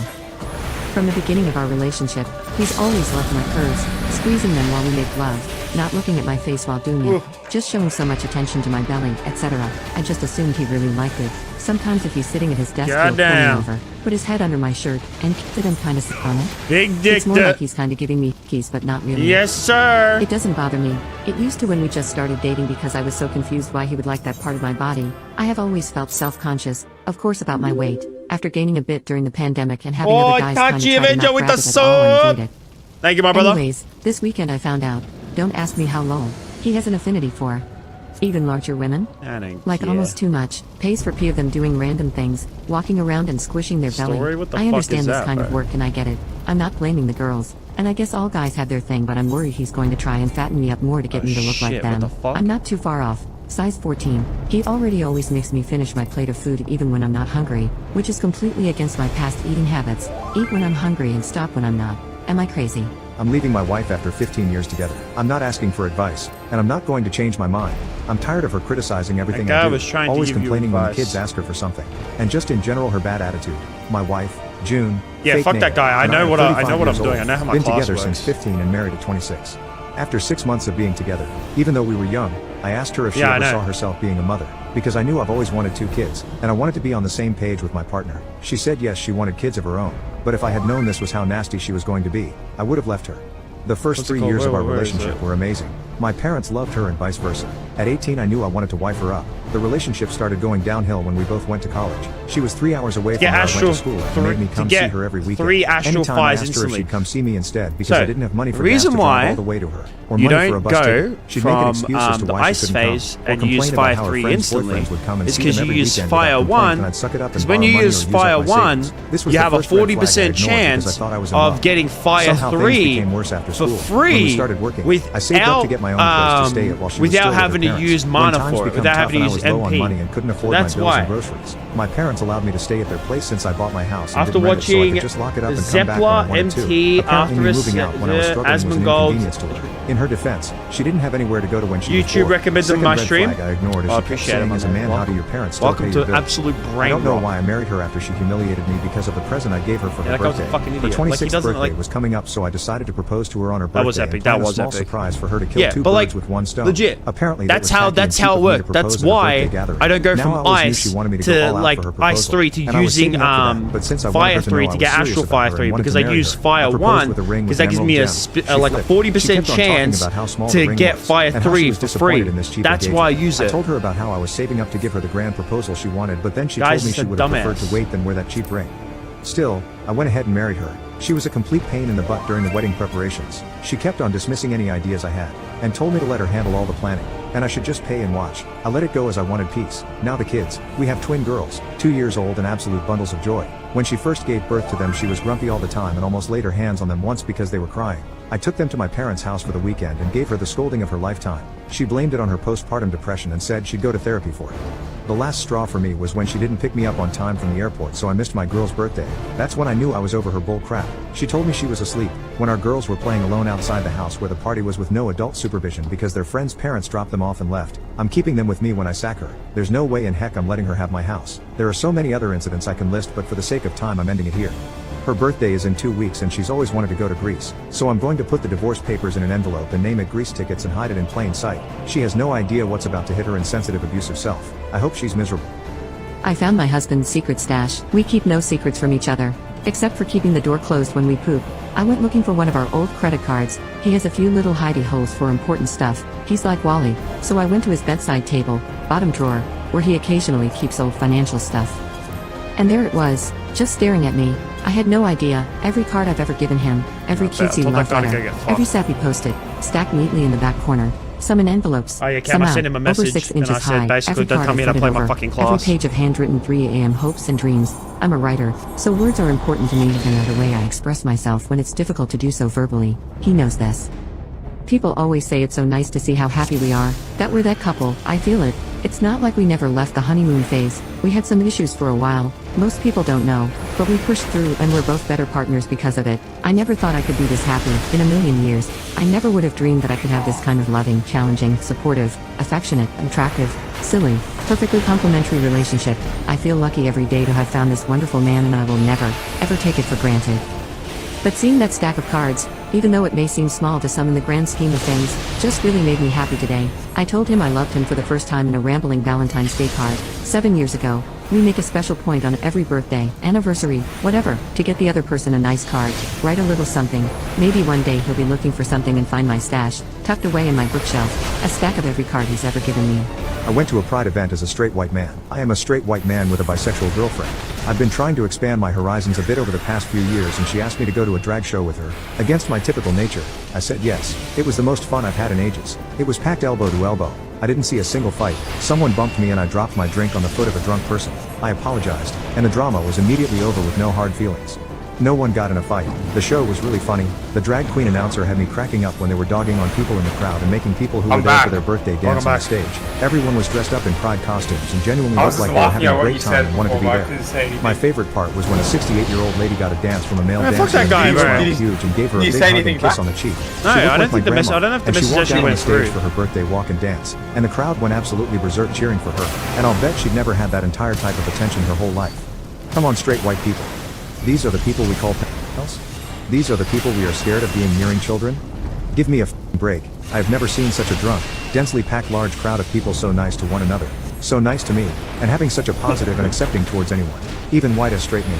It didn't turn me gay either. As it turns out, the gay is not contagious, but it's got me thinking maybe if it did, that wouldn't be a bad thing to be a member of the least toxic community I've seen in years. As a country we can do better. I'm going next year. I don't vote conservative, but they have at least one white, rural male that will never vote to take away rights, status, or protection. I accidentally fell into a family with my best friend, and it's the best thing to ever happen to me. I had a very rough childhood growing up. I didn't have a dad, and my mom was never really there because she had a rough battle with health issues and got hooked on narcotics. I had friends growing up, but I had my best friend since I was 12. Her name is Lily. We have been extremely close due to our childhood issues, and we had always been there for each other. We had talks of being together, but got cold feet because we were scared if it didn't work. We couldn't recover from that. When I was 18, I didn't really want to go to college. School had never been for me, so I went into a trade. I work long hours, but it's been worth it and I make solid money right now for my position. I'll come back to this in a bit. When we were 19, Lily got pregnant by her boyfriend. The dude somehow managed to avoid child support payments and broke up with her, and has not seen the kid once in his life. Complete deadbeat. Makes me disgusted. Lily was scared, but I told her I would be here when she needed. She didn't have parents that would help, but I told her I'd help where I can when the kid gets here. Lo and behold, she gave birth to a beautiful little girl named Kelsey. I was there when she was born and it was a weird moment. I don't know to explain it, but I did feel happy for her. Now we're 21, and ever since then this little girl has had me wrapped around her finger. I've done my round of the diapers, bottles, middle of the night screaming, etc. Every day I get home from work we sit there and we watch her little shows, and we spend a lot of time together as the three of us as well. When we walk, she grabs my pointer finger with her whole hand because it's so little. She stands up and kisses me on the cheek after I change her, and she loved her snuggles where she just lays on top of me with her head laid up against my chest. As of recently, she has begun speaking. She has been calling me daddy. I've been feeling really weird about it lately, feeling like it's not right, and that someday she needs to know the truth. I talked to Lily about it one night and got her opinion of it. She sat there with a slight grin and then she came up behind me and hugged me. She said you're the best dad she could ever ask for, and then proceeded to tell me we'll worry about talking to her when she understands. As far as she is concerned, you're her daddy, and you are to me as well. I turned around and hugged her. We had a long talk about what's been going on lately with us as we've been engaging in not so just friends activities, and she just said I like this. I like our family. I just kind of froze for a second and asked her, is this what we want to do?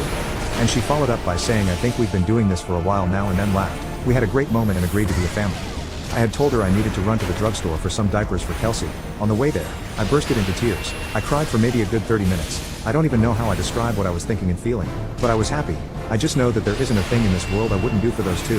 It feels like I can relax and reflect on everything that's happened to this point, but also I don't. I basically have a family I'm looking out for. Like no matter what happens, I have people who will depend on me, and something like that makes me want to be the best man I can. In about another year, I will have my official license for my trade, giving me a substantial pay raise and a new job that I already have lined up.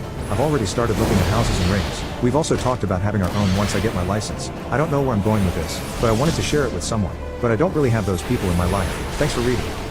My kid came out as trans, and I'm struggling, but not for the reasons you think. I've always known. Even as a baby he seemed happiest in his cousin's boy hand-me-downs and would protest if I dressed him in pink frilly things. The minute he learned to walk it's been rough and tumble, dirt under his nails, bugs in his pockets. I thought maybe he was going to be a tomboy like me until he was 5 and he tried to shave his head with his dad's beard trimmer. Huge bald spots everywhere in his beautiful long blonde hair. He looked at me with tears running down his chubby baby cheeks. Mama, I don't want to be a girl. I got out the clippers and shaved his head. I knew. At 7, if someone said he was a girl, he would ball up his fists and tell you he was a boy. I never once corrected him, but somebody did. I don't know who, I don't know when, but someone got in his sweet little head, and for a moment, he decided he was a girl. He tried for a while to be a girl, donning dresses with scrapped knees, scuffed Mary Janes and grass stains. He tried to love ponies and Barbies and all things girl, but he hated it, and you could tell he did. I knew. At 10, he was diagnosed with anxiety and depression. 10, he confided in me that he had such scary thoughts and my heart broke into a million pieces. I got him a therapist and he started meds and he started doing better for a while, but then that didn't seem to help either. One night when he was 11, he fell into my chest and sobbed that he didn't think he was a girl. I told him it was okay, and he didn't have to be a girl. We talked about all the different genders, and I researched and answered all of his questions as best as I could. I got in touch with some non-binary and trans friends and asked for their help. He decided that he was non-binary, and for a while he denounced gender altogether. But I knew. One night a few weeks ago at 13, he asked me to pass the butter during dinner, and immediately after, as if he was telling me something as mundane as the weather, he said it, "Mom, I'm a boy, I'm trans." The look on his face was part hope and part terror, but it was all brave. He's always been brave, even when he can't see it. I told him I loved him and that that would never change, and that I would love him regardless, not in spite of. I always wanted a boy. I'm terrified. He wears his heart on his sleeve. He's so kind and gentle. He always has been. I'm trying so hard not to mess this up. It's too important, but I am scared, and part of my mama heart wants to squash it. Not because I don't believe him or I don't support him, but because I am afraid and I want to protect him. Afraid of how the world is going to treat him. Afraid of the current political climate we live in. Afraid of the things trans men experience at the hands of some evil cis men. Afraid of the cruelty he may face. Afraid of the absolutely staggering self-destruction rate among trans people, and that I may one day bury my son because of it. I don't know what to do. I don't know where to go from here. Logically I do, but mentally and emotionally, I'm just stuck. I don't really have anyone I can talk to about this. I just hope he knows that he is so loved and that that is enough. I outed my sister to our parents. 3 years later, she still doesn't talk to me. My husband hates when I talk about this to him because he thinks I should be over it by now, but sometimes I need to talk about it. 3 years ago, my sister came out to me as a lesbian. My reaction was pretty bad, to say the least. At the time, I was very involved in the Mormon church. I'm still a member, but I'm not as radical as I was before. I told my sister that I didn't want her around my kids anymore, and I needed to distance myself until I prayed about everything. In my mind, I needed direction from God on what to do in this situation. My sister cried and begged me not to tell our parents. That same night, I told our parents about what my sister told me. They were extremely angry and confronted her. Things got much worse from there.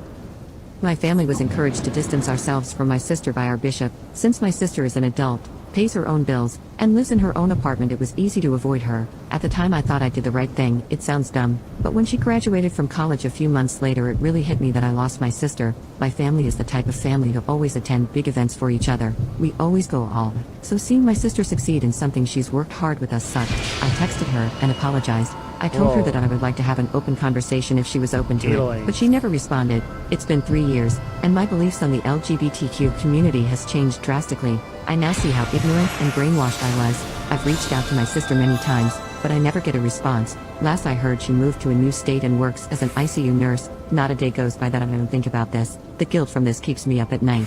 Husband and brother had an affair. Don't know if I should laugh or cry. So, I 35 female found out my husband, 38 male, of 6 years was having an affair.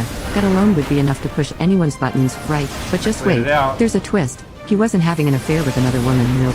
He was having an affair with my brother. Yeah, you read that right, my bloody brother. Now, I'm not one to judge anyone for their preferences. Live and let live. You know, what got me is the betrayal. The absolute soul-crushing betrayal from the two people I loved most in this world. You know, those folks who are supposed to be your rock when everything else goes to hell. Yeah, those, I found out purely by accident. I wasn't snooping, promise, just looking for an old picture on my husband's laptop. We often swapped devices and didn't really have any boundaries when it came to privacy, or so I thought. Stumbled upon some emails, not just any emails, lovey-dovey ones, with my brother. My world collapsed, literally my lights gave out, and I ended up on the floor, staring at those words that made absolutely no sense. I swear, in confusion and hurt, had a baby. That baby was me at that moment. It's been a rough few weeks since that day. I confronted them both. I wish I could tell you that it was a heated discussion with flying pots and pans, but honestly, it was a quiet conversation with a lot of crying. More from my end, obviously. I feel deceived, cheated, and just replaced.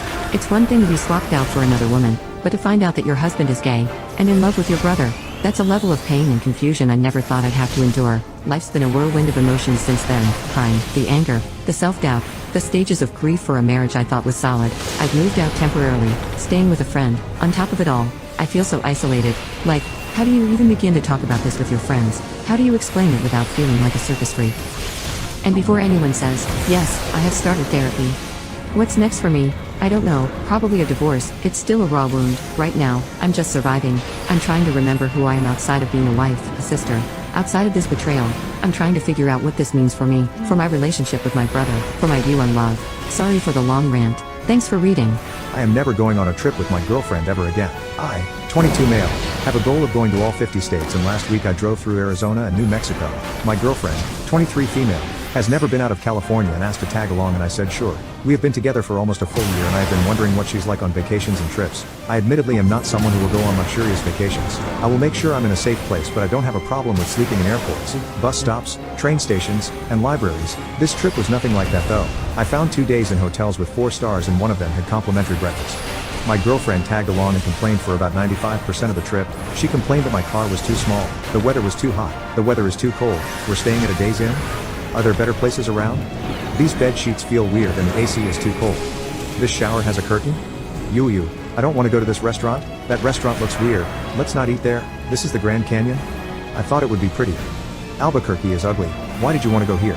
I don't want to go on a hike. I'll stay in the car. Any suggestion I gave was turned down. When I asked if she wanted to do something or go somewhere, I barely received a response. She freaked out at a waitress because they made her order wrong and caused a scene. We went to the Grand Canyon and she didn't clean up her garbage when we had lunch and said it's the park ranger's job. By the time we got home I was completely exhausted. I dropped her off and drove back to my house without music just so I could enjoy a period of silence. This trip opened my eyes into what she can be like when she isn't 15 minutes away from our city.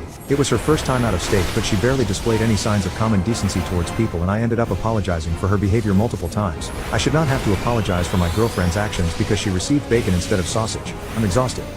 Update. Today I messed up telling my girlfriend how I met my friends. My mom and dad invited me to have dinner at their house a few nights ago. I was planning to inform them about my breakup during dinner, but I realized it was too late when I showed up at the house. My parents were already informed. The dinner invitation was a smokescreen to confront me about the details. That's it, right? My ex-girlfriend apparently broke the news to my mom and dad Your soon level's after no our longer synced. relationship Let's came to an go! end. My parents knew about the SX party, Yes, the friends I sir. made from there, and why my girlfriend no longer wanted anything to do with me. It was an ambush, or an intervention, I don't know, but it was awkward.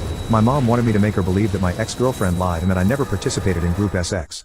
I confirmed what my ex-girlfriend said was true. My mom looked disturbed and asked if I got tested. I assured her that I was clean and that it's almost been a year since the SX party. My dad looked equally disturbed and asked if I was really friends with people who openly shared their bodies like that. I said yes and described them as good friends. I even told my dad that one of my friends who openly shared her body also openly shared her homemade lasagna that my dad enjoyed eating when he was sick.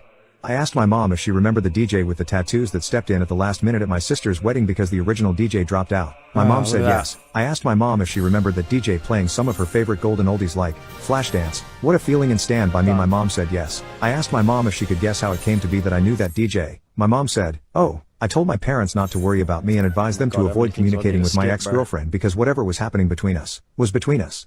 Towards the end of the dinner, my mom and dad knew a lot more about my Group SX friends and seemed less uncomfortable. I think once the shock of me being involved in an SX party fades away, my parents might be keen to meet my friends one day.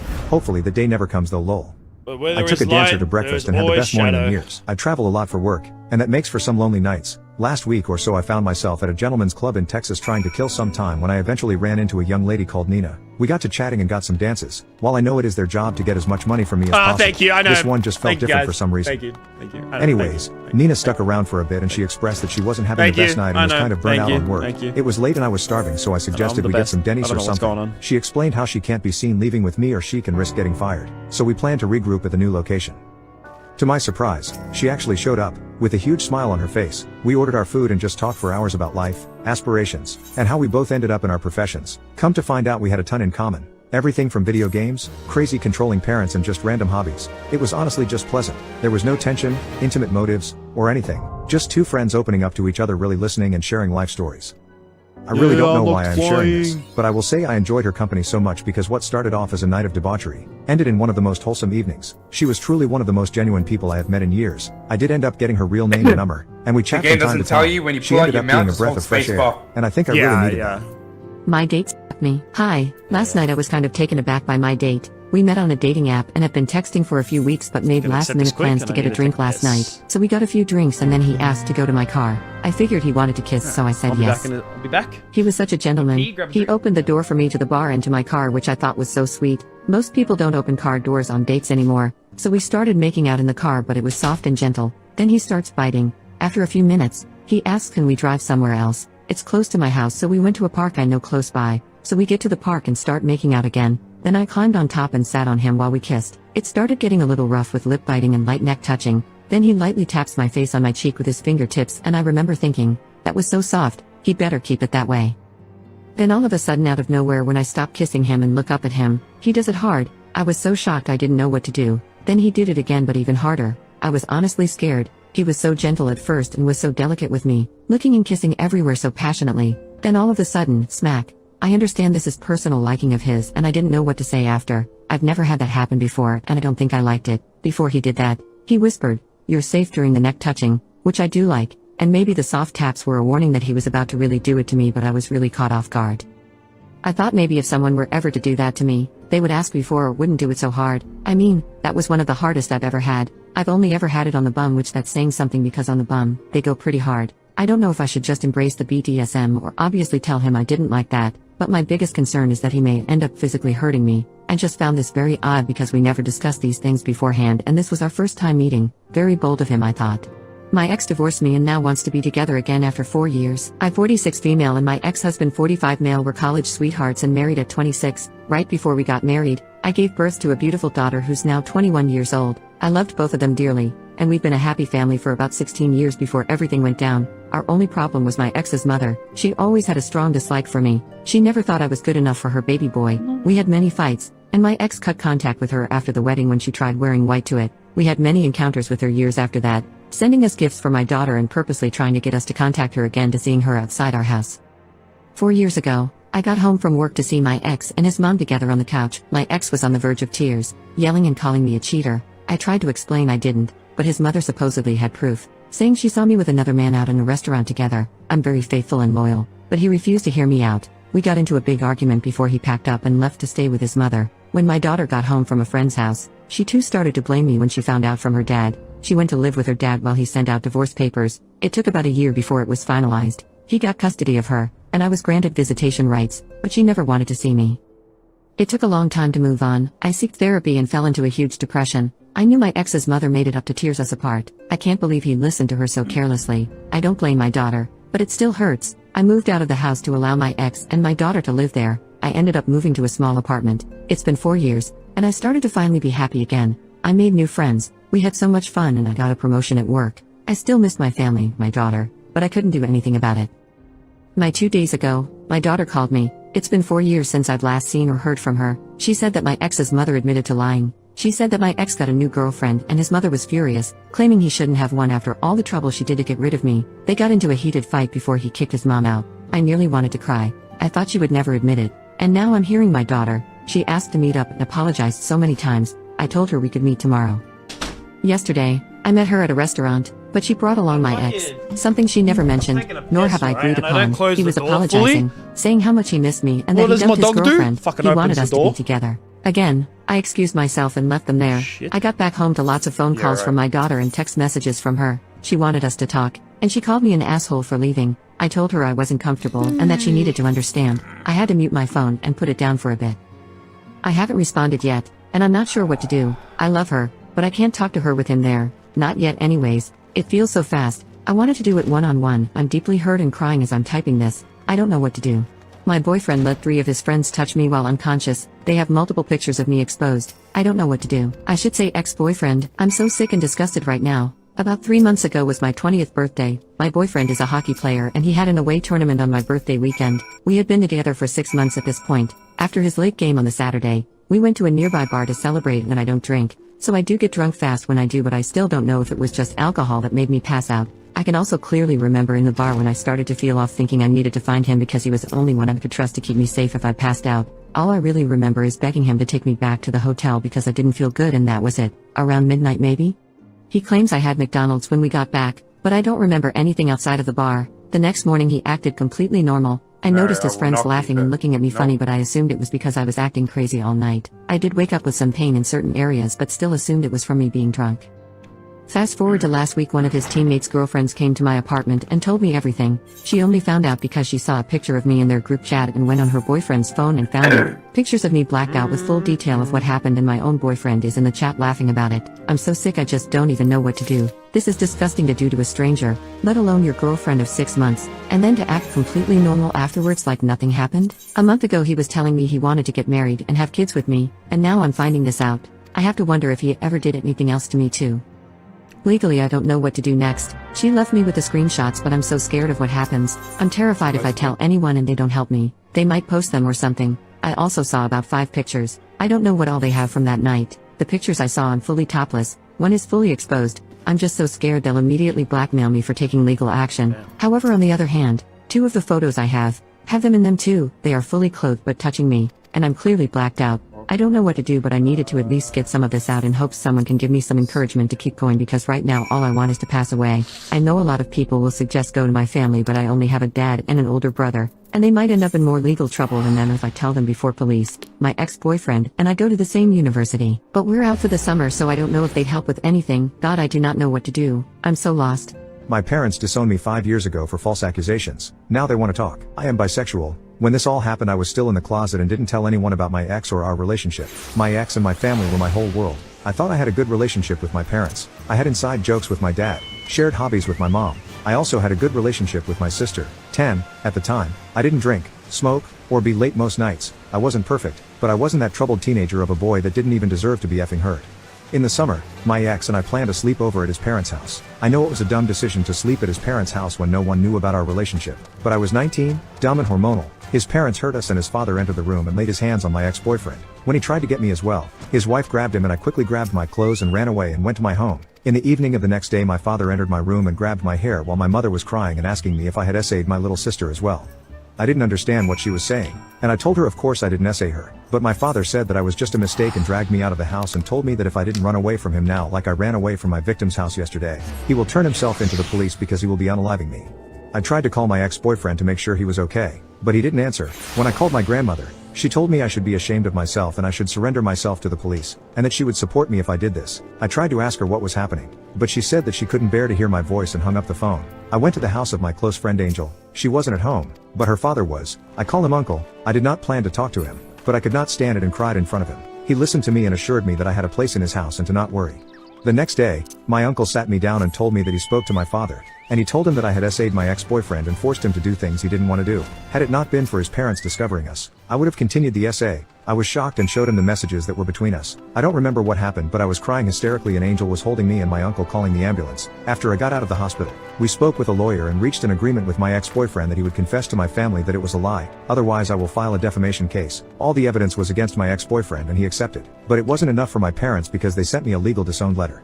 I will spare you from the details, but know that I am fine now. 2 days ago, my parents sent me a long message, asking to talk. They said my sister died, and they wanted me at the funeral on Friday, and to talk. I told them to F off and to give the funeral location. They told me either I talk to them or they won't give me the time or location. I want to see my little sister, but I don't want to see my parents. The thought of them only makes me sick. What did I do wrong to deserve this? Be gay. I flirted with a customer even though I'm taken and now my boyfriend is mad. Okay, that title makes me sound absolutely terrible. I know, some backstory. Me and Terry, male 20, have been dating for a few years now. I'm bisexual, and he knows this. Yes. I work at a pharmacy, and one of our regular customers, Jean, female 70s, is a complete ray of sunshine, an absolute sweetheart, and she stops by like once every 2 weeks to pick up her medicine. Jean is a widow. A few months back she picked up a medication that required verification she was over 21, and the system needed a driver's license ID even though she's obviously over 21. I played along and sternly asked her if she had her driver's license, and said I'm not sure you're over 21 playfully. She said oh dear and laughed, and it became a little joke, and she and I have been acquaintances if not distantly friends ever since. I see her, like I said, about every 2 weeks, and I always compliment her appearance or say I love her glasses, etc. She started going on walks for health and I'll compliment her figure or ask if I should look for her in the upcoming Olympics, etc. Most recently, a few weeks ago, Terry stopped by my work and he was waiting in a seat when Jean came to get her medicine. She mentioned in passing that she had a date, yay, lined up, and I mock-gasped and asked if I was going to be invited to the wedding. She laughed and said only if she could come to mine, and that was basically the whole interaction. I may have complimented her skin or her shoes or something. Terry was in a sour mood for the entire drive back to my house, and when I pressed him he said he didn't like how flirty I was with Jean. Of course, I reassured him and told him that I'm just extra nice because she's on 30 different meds and a widow, and I want to make her day a little better, but he says I'm crossing a line and that taken girls shouldn't act that way. So you're now, telling on the me one hand, I can see where he's coming from. If Jean was 50 years younger and I'm saying this stuff to her at a party, I think there wouldn't be a doubt about it and I'd be overstepping a boundary if not outright cheating. But she's over 70, a senior citizen, and I'm just trying to make her day a little better. Part of me thinks it's actually comical that he feels threatened by this, but honestly I'm not sure. I guess I want to know now, am I actually overstepping my relationship's boundaries? Am I weird for 1, flirting with Jean, and 2, thinking it isn't a big deal? This is kind of the only relationship I've ever been in, so I don't know whether it's normal to be upset about something like this. Advice would be appreciated. Oy, oy. What's your greatest achievement under the sheets? Emily's perspective. Josh thought that he and I were an unstoppable gaming duo. I used to hate Guitar Hero. Literally only he liked it, but eventually I caved in and played it, and for a while, it brought us closer together. But as time went on, I noticed a change in Josh. Gaming became more than just a hobby, it consumed his life. Hours turned into days, and days turned into weeks, all spent in front of the screen, lost in virtual worlds. I tried talking to Josh about it, but he didn't see his gaming as a problem. He was oblivious to the fact that our connection was slipping away. It didn't help that his online friends were bad influences. He gave us the nickname Ressi's cause we're supposedly peanut butter and chocolate, like that isn't blatantly racist. Desperate to rekindle our passion and remind him of what we had, I decided to take a risk. That's when I discovered Tabs Chocolates, a magical solution that claimed to enhance intimacy and desire. I knew it was a long shot, but I was willing to try anything to bring us back together. With hopeful determination, I purchased a box, hoping that it would reignite the spark in our relationship. One night, after another intense session of smelling Josh's swamp ass and playing Through the Fire and the Flames on Guitar Hero, I approached Josh with a proposition. I told him about the SX chocolates. I really do believe they have the ability to deepen our connection and reignite our passion. I wanted to show him that there was more to our relationship than just gaming. To my surprise, Josh agreed to give it a try. Maybe deep down, he sensed that something was amiss too. After we beat the song, we finally opened the box of Tabs chocolates. It felt like opening the suitcase from Pulp Fiction. The gold foil literally shimmered over us, and anticipation filled the room. As we savored the rich chocolate, a subtle change came over us. The flavors danced on our tongues, but it was more than just taste. The chocolate seemed to awaken something within us, stirring a longing for a deeper connection. I wanted to show Josh that intimacy and love could exist beyond Xbox Live and Discord, right there, in the real world with me. As the music of Through the Fire and the Flames echoed through our minds, we made love. Synchronized with the rhythm of the song, we were fast as shit. I still can't sit properly. It was a way for us to bridge the gap between our shared passion for gaming and the physical intimacy we both craved. The SX chocolates acted as a sort of key, unlocking a connection we hadn't felt in a long time. Though it was just a single night, it planted a seed of change within us. I thought it made Josh realize that our relationship needed attention and nurturing, but instead he bought more SX chocolate flavors in. Honestly, I'm not mad. The intercourse goes hard.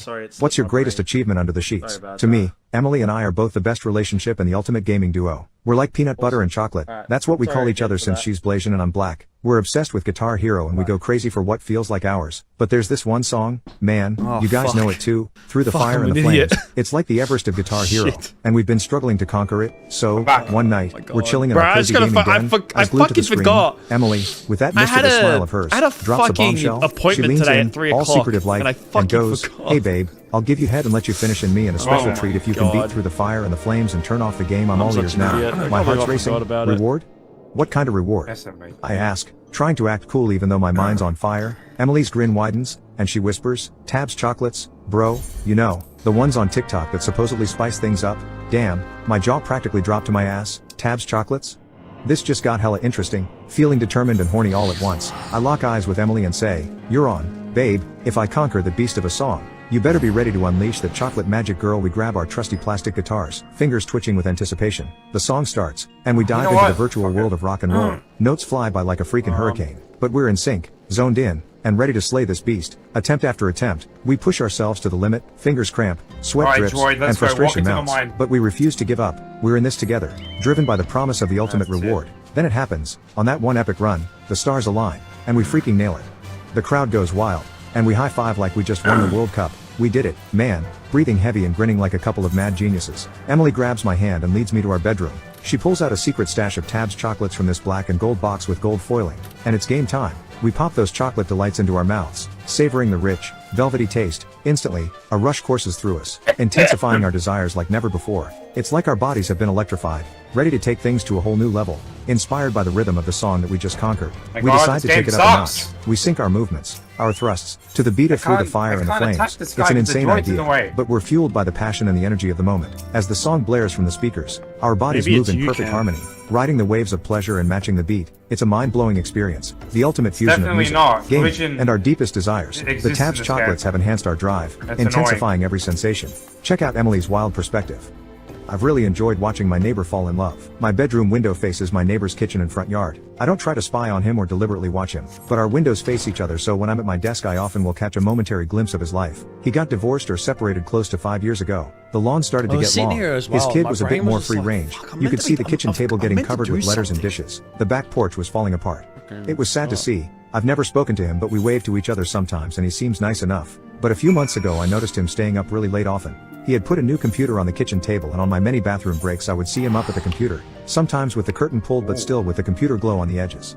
Soon after the lawn was cut, the table was cleared off. A few days later an unknown car was parked on our street outside his house. It showed up a few more times until one day I glanced out to see him holding hands walking with a mystery woman. She was beautiful honestly, and they looked so happy. They were talking and laughing and walking back from getting coffee. The lawn's been neat. He's doing what looks like improvement projects again. And he's even shaving and standing up taller. It's really nice to see. Since then I smile whenever the new car is parked outside my neighbor's house. And the lights have still been on super late, but now it's upstairs. And I don't get a view in that one, but I'm sure they're having a great time. Can't really tell anyone I'm sort of spying on my neighbor, so figured I'd let Reddit know. Husband cheated with our marriage counselor, and I don't know what to do. So yeah, you read the title, my 49 female, husband, 50 male, and our relationship counselor, 38 female, a part of my life I considered sacred, has become a toxic blend of lies and deceit. The person who was supposed to help us get back on track ended up derailing us completely. To give you the full picture, we were high school sweethearts. Yeah, the cliched story of meant to be together forever, but fast forward 20 years, 2 kids, and a mortgage later, it wasn't so rosy. We were drifting apart, arguing over silly things, losing the us in the process. That's when we decided to rope in a counselor, a beacon in the storm of our marital discord. Our counselor, let's just say, was charismatic, empathetic, intelligent, and seemingly genuine. We had our sessions, spoke about our problems, and she was the one helping us navigate through it all. We were making progress, I thought. It felt like we were starting to remember why we fell in love in the first place. The D-Day arrived unceremoniously one weekend when I stumbled upon some messages on his phone. Now, I'm not a snoop, but he'd left his phone open on the kitchen table, and I saw her name pop up. In retrospect, I think he wanted to be found out. Those messages, they were explicit, intimate, leaving no room for doubt. My heart felt like it had been ripped out, stomped on, and fed to wolves. It was a searing pain, something I wouldn't wish on my worst enemy. The rest of the day was a blur of anger, tears, and a whole lot of whiskey. Confrontation was inevitable. He confessed, said it had been going on for months. The counselor was surprisingly silent when I rang her up, the gall of her to just hang up on me. I felt betrayed, abandoned, used. It was as if I had been thrown out of a plane without a parachute. The past few weeks have been horrible. The kids are confused, they sense the tension, but I've tried to shield them as much as I can. We are in the process of separating, but it's the emotional turmoil that's killing me. The deceit, the betrayal, the shattered trust. It feels like a gaping wound. I've been trying to keep myself sane, to distract myself from the constant loop of their betrayal playing in my mind.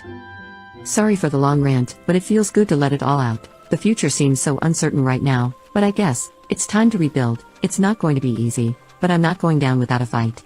I am leaving my husband because of my mother-in-law. I, 34 female, have been married to my husband for 5 years. Of those 5 years, I spent the last 3 years taking care of his mother. His mother is very sick. She can hardly go to the bathroom on her own. I have to wash her and clean her. He never discussed anything about it to me. He just moved his mother into our house without asking me. I suggested that we should hire a nurse and he said it was a waste of money. Why do we need to hire a nurse when we can take care of her? My husband promised he would help, but he hasn't lifted a finger. I did everything. I fed his mom. I bathed her. I cleaned her after she did her business. I am exhausted and feel like less of myself. I don't recognize myself in the mirror anymore. I always unclock for her. My husband doesn't help me, but he expects me to help his mother. He just comes home and plays video games. I complained about this and he yelled at me. He said he is very stressed about his mother and he needs video games to calm his nerves. The only time I saw him do anything was on his mom's birthday. We were about to start a family last year, but he said not now and has the audacity to complain that I do not look myself anymore. I gained weight. I have eye bags. My skin looks dry. My hands started to resemble his own mother. I am just done now. I sacrificed my job for him. I left my job and took a part-time job just to take care of his mom. I should have left when 4 years ago I asked him to lend me some money for my dad's operation and he gave me a bunch of excuses. He even criticized me if I spend too much time with my own sick dad. Today at work he is going to be served. I have been planning my escape for a few months. I'm staying with a close relative. I have enough money saved for me. I'm glad I didn't have kids with such an ungrateful man. Robert, I hope you enjoy cleaning your mom's shite covered arse every day because I am done. Update. My students use sign language in class and I found out something horrific. Hi everyone, here is the update. Once again, thanks to all the support. This is written late at night and I'm tired, so it's once again very poorly written, but I will try my best. So I talked with Jay, her mentor, and someone else from school. I talked with them alone before we talked with Jay so they would understand the situation better. Jay's mentor was the one to talk the most because I wasn't sure what to say, but when Jay's mentor, let's just call her M, asked why Jay did all of this, Jay started crying and didn't want to talk anymore. M wanted me to leave because she believed Jay didn't want to talk because I was there, so I left. A little bit later I was called by M. She wanted me to come and talk about what happened and what Jay told her. Like a lot of you already thought, Jay had a rough time at home and was indeed being abused, not physically by her parents but emotionally. Her parents constantly favored her younger sisters over her and in Jay's words don't care about her. Her older sister would regularly bring multiple boys home while babysitting Jay and her sisters, which is probably one of the reasons Jay learned about intimate stuff. A lot of others in the comments thought Jay was being essayed at home but that's not what is going on. Jay told M that her other classmate, L, who is 2 years older due to having to repeat a year, essays Jay. Jay says that L claims that this is what love is, and that's why Jay thought that it was okay to say those things about me because she loves me. Jay explained to M that she didn't mean it like that and that she wouldn't want to hurt me. Apparently Jay had the feeling that she was in love with me and told this to her friends. They taught her that the things she said like stalking me and potentially breaking into my house are part of being in love and that's why she did it. I saw another comment saying that Jay acts like this towards me because I'm one of the few nice people in her life. I'm not sure. Jay did not say anything that would prove that, although I think that's probably what's going on and that's why she thinks she's in love with me. I really can't think of any other reason why a 12-year-old would like me. This is all I know now. All happened today. Although I don't think I'm gonna get more updates on the situation. M is, like I mentioned in a comment, not one of the best people ever, so I doubt she will involve me further. But if everything Jay says is true, I hope she gets some help and possibly a new home. I would love to update further, but that's only if I get updates myself. Have a good night to everyone still awake. Today I messed up by injuring a heart surgeon in the middle of heart surgery. I am an assistant in heart surgery. I work with over a dozen different surgeons. The one doctor is one of the OGs at this place, been around forever, seen it all, done it all, nothing really bothers him. He's very quiet and reserved during surgery. I'm new here, so I'm really trying to make a good impression. The case before I worked with this doctor was literally the smoothest case I've ever assisted. I was truly a step ahead the entire case, and the surgeon didn't have to ask me to do anything, because I was already doing it. It felt so great. So, when I saw my assignment was to work with him, I was super pumped to get a chance to build on how great the previous case went. So, there we are, in the middle of the surgery, the heart is arrested as diastole, the heart-lung machine is cycling the blood instead, and we have the heart literally cut open to replace a valve. Right in the middle of placing the valve sutures into the heart, he handed me 2 of them, and I went to place a hemostat clamp on them outside of the open chest, like I had with the rest of them. This is a routine and imprecise move, so I was kind of nonchalant about it. Unfortunately the surgeon pulled his hand back right as I went to clamp, and I clamped a mother effing metal clamp onto his pinky knuckle. He lurched back, and screamed in pain, looked at me and said, "Now why the F did you do that for?" I was speechless, being caught totally off guard. Obviously I hadn't done it on purpose. This reserved and quiet surgeon did it just scored a touchdown in the Super Bowl spike with the now contaminated, with his own blood, needle driver he had been holding onto the floor, ripped off his gown and gloves, and stormed out of the room. The entire room was pin drop quiet. What do we do with this open chest and open heart without a surgeon? What happens now? My career flashed before my eyes. My ears burned like lit sparklers, and sweat started running down my neck. My surgical goggles started fogging up. For a second I felt like I was going to pass out. But 30 seconds later we heard the surgeon slamming the metal panel on the scrub sink, and we knew he was scrubbing back in. He came back in the room a few minutes later, clearly red hot mad. But we went right back to work and finished the case without a single word about what happened. When he was getting ready to leave the room, I apologized sincerely, which he kind of resentfully accepted. Told the guy that I was interested and that I'm going on a girls' trip, and he completely lost his shite. My friends and I are going away on a girls' trip one of these weekends, and I decided to tell the guy that I've been talking to about these plans, only for him to completely blow up on me. We're not planning on partying or anything like that, and I told him that. But it didn't change anything. He said that if I'm interested in him and plan on being with him, then I don't need friends. I tried explaining to him that having friends is important to me and good for my mental health, but all that he said was that it's disrespectful of me to even consider spending my free time away from him. I even offered to remain in frequent contact with him, take pictures, and share my location with him while I was away on this trip, but that just made him even more upset. He just completely went off on me saying that I don't care about him, and that I'm disrespectful, toxic, and manipulative. He threatened me and told me that there would be consequences to my actions, and that it didn't matter if I decided to actually go or not at this point, that he would still be upset with me either way. He then proceeded to end the conversation abruptly, and told me that I had to deal with whatever I was feeling alone. I'm absolutely devastated, because I really liked him and just wanted to spend time with my friends, but now I feel like a monster. I punched an autistic kid after he groped me, and now everyone hates me. That grope was the last straw. I have known Troy since kindergarten. He has always been babied. It was always his autism that made him who he was. I don't know why, but he always had a crush on me. I rejected him gently multiple times, but he never took no for an answer. As we grew older, he got worse. He started commenting on my chest, asking to touch them, asking to see them. His friends kept trying to convince me to show him because nobody would be nice enough to give him a chance, and in year 7, 6th grade, he started groping me. I told teachers, but they kept saying that his autism doesn't make him know any better. It was only me. He got jealous when I was in the presence of another guy. He would have meltdowns and I got into trouble because I knew how upset he would get. No, I didn't. It was like my only purpose was to be his. I wasn't allowed to be my own person. The groping continued. I kept telling him to stop. He didn't listen. I remember crying on the floor and teachers just kept saying that his autism makes him like this and that I am being a good person by taking care of him. His groping hurt. I don't know how to explain it. He just grabbed me hard, and it hurt. The groping continued for 4 years. I was always his caretaker, his girlfriend, his best friend, I couldn't stand it anymore. I couldn't take it anymore. It was hot and I wore a skirt, and he proceeded to do it to me. I lost it and f***ed him around the nose. His nose got broken and unfortunately now I'm getting put into isolation for 2 months for bullying an autistic kid. He's not a kid though, he's a 16-year-old. He acts normal around his friends. He treats everyone else with respect. He's not a kid. Now everyone hates me. I have been receiving death threats, and people have been saying he should have done worse. Now all I want to do is curl up and pass away. Maybe I should have been nicer. Maybe I should have been more sympathetic. Maybe I should have just accepted it. I could have been his only chance. For the record, I don't despise autistic people.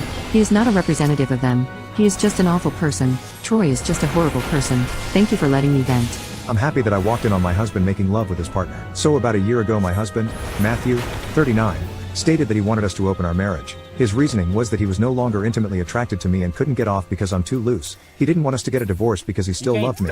He insisted that we continue being a happy couple that did not act intimate with one another. We would have our intimate needs met by someone who we would and could consider to be our other partner. I was initially hurt by this because when he explained his reasoning he didn't miss a beat when insulting me. I was no longer attractive to him because I aged. I'm currently 34. I agreed to the open marriage because I love him and didn't want to lose him.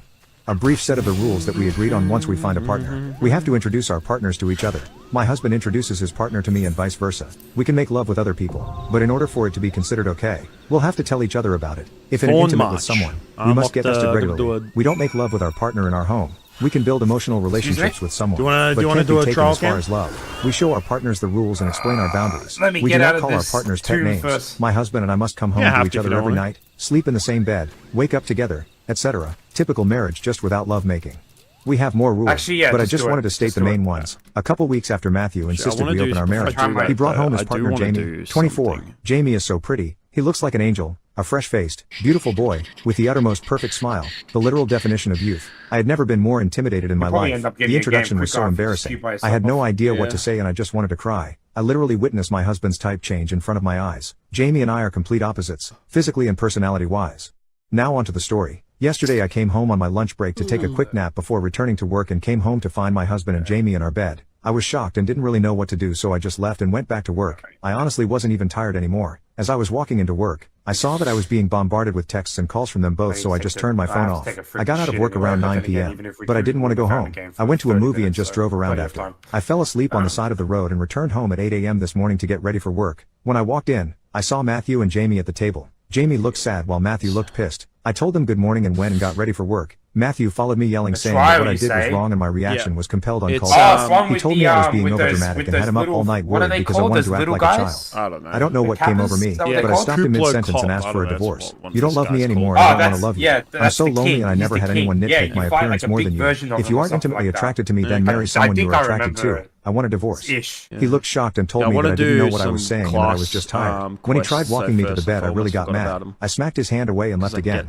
This was a breakthrough for me. I usually let people walk all over me, but I didn't let him do it again today. I didn't want the open marriage and I don't want someone who puts me second. Today I messed up by using Punnett squares to implode my family. So this happened just over a decade ago. I was a dorky 14-year-old high school kid who was really into sciences, and I honestly still am. At this point I was in biology, and the teacher just did a really fascinating unit on dominant and recessive alleles and how Punnett squares can be used to determine a lot of traits with information from your parents and grandparents. I was just fascinated with these squares, and I decided to do some homework and use one to determine what blood type I had, since I was young and at that point I didn't know.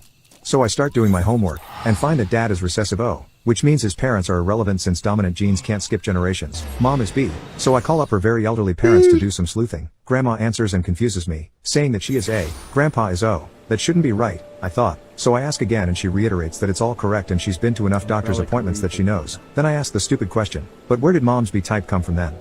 Grandpa's O wouldn't allow a recessive, and you're just A. She gets annoyed with me and says basically that I must not have understood the lessons from school as well as I thought. Bummed, but figuring she was right, I dropped it and didn't think much of it. Apparently Grandma did, because she started agitating for my mother to come visit her and my grandfather, and eventually Mom did over a long weekend. It was all nice and well. Mom apparently enjoyed getting visit with them. Then, about an hour before Mom was supposed to get in the car and start on home, Grandma came in and sat both of them down. She then proceeded to confess to having at least 4 long-running affairs over her 50-plus year marriage, and that my mother was one of their children. Mom was absolutely devastated, as was my grandfather. They reiterated to each other that as far as they were concerned they loved each other as father-daughter, but they both kind of stopped talking to Grandma. For years, for my mother, she also became estranged from her siblings, who all apparently were quite certain that she wasn't my grandfather's biological child. Mom showed up back home, almost inconsolable, because decades of lies and deceptions. When she finally told my father and me, I immediately connected the dots on why Grandma has chosen now to bring it up. I felt awful, because at that point, I'm inclined to think this is one of those secrets that dear old Granny should have taken to her grave. Mom and Grandpa stayed close, and she and her mother eventually had some reconciliation, but they've not been as close as they once were. Mom also reconciled with her siblings, and forgave them. My grandparents themselves have stayed together. I never found out how the two of them handled it between them.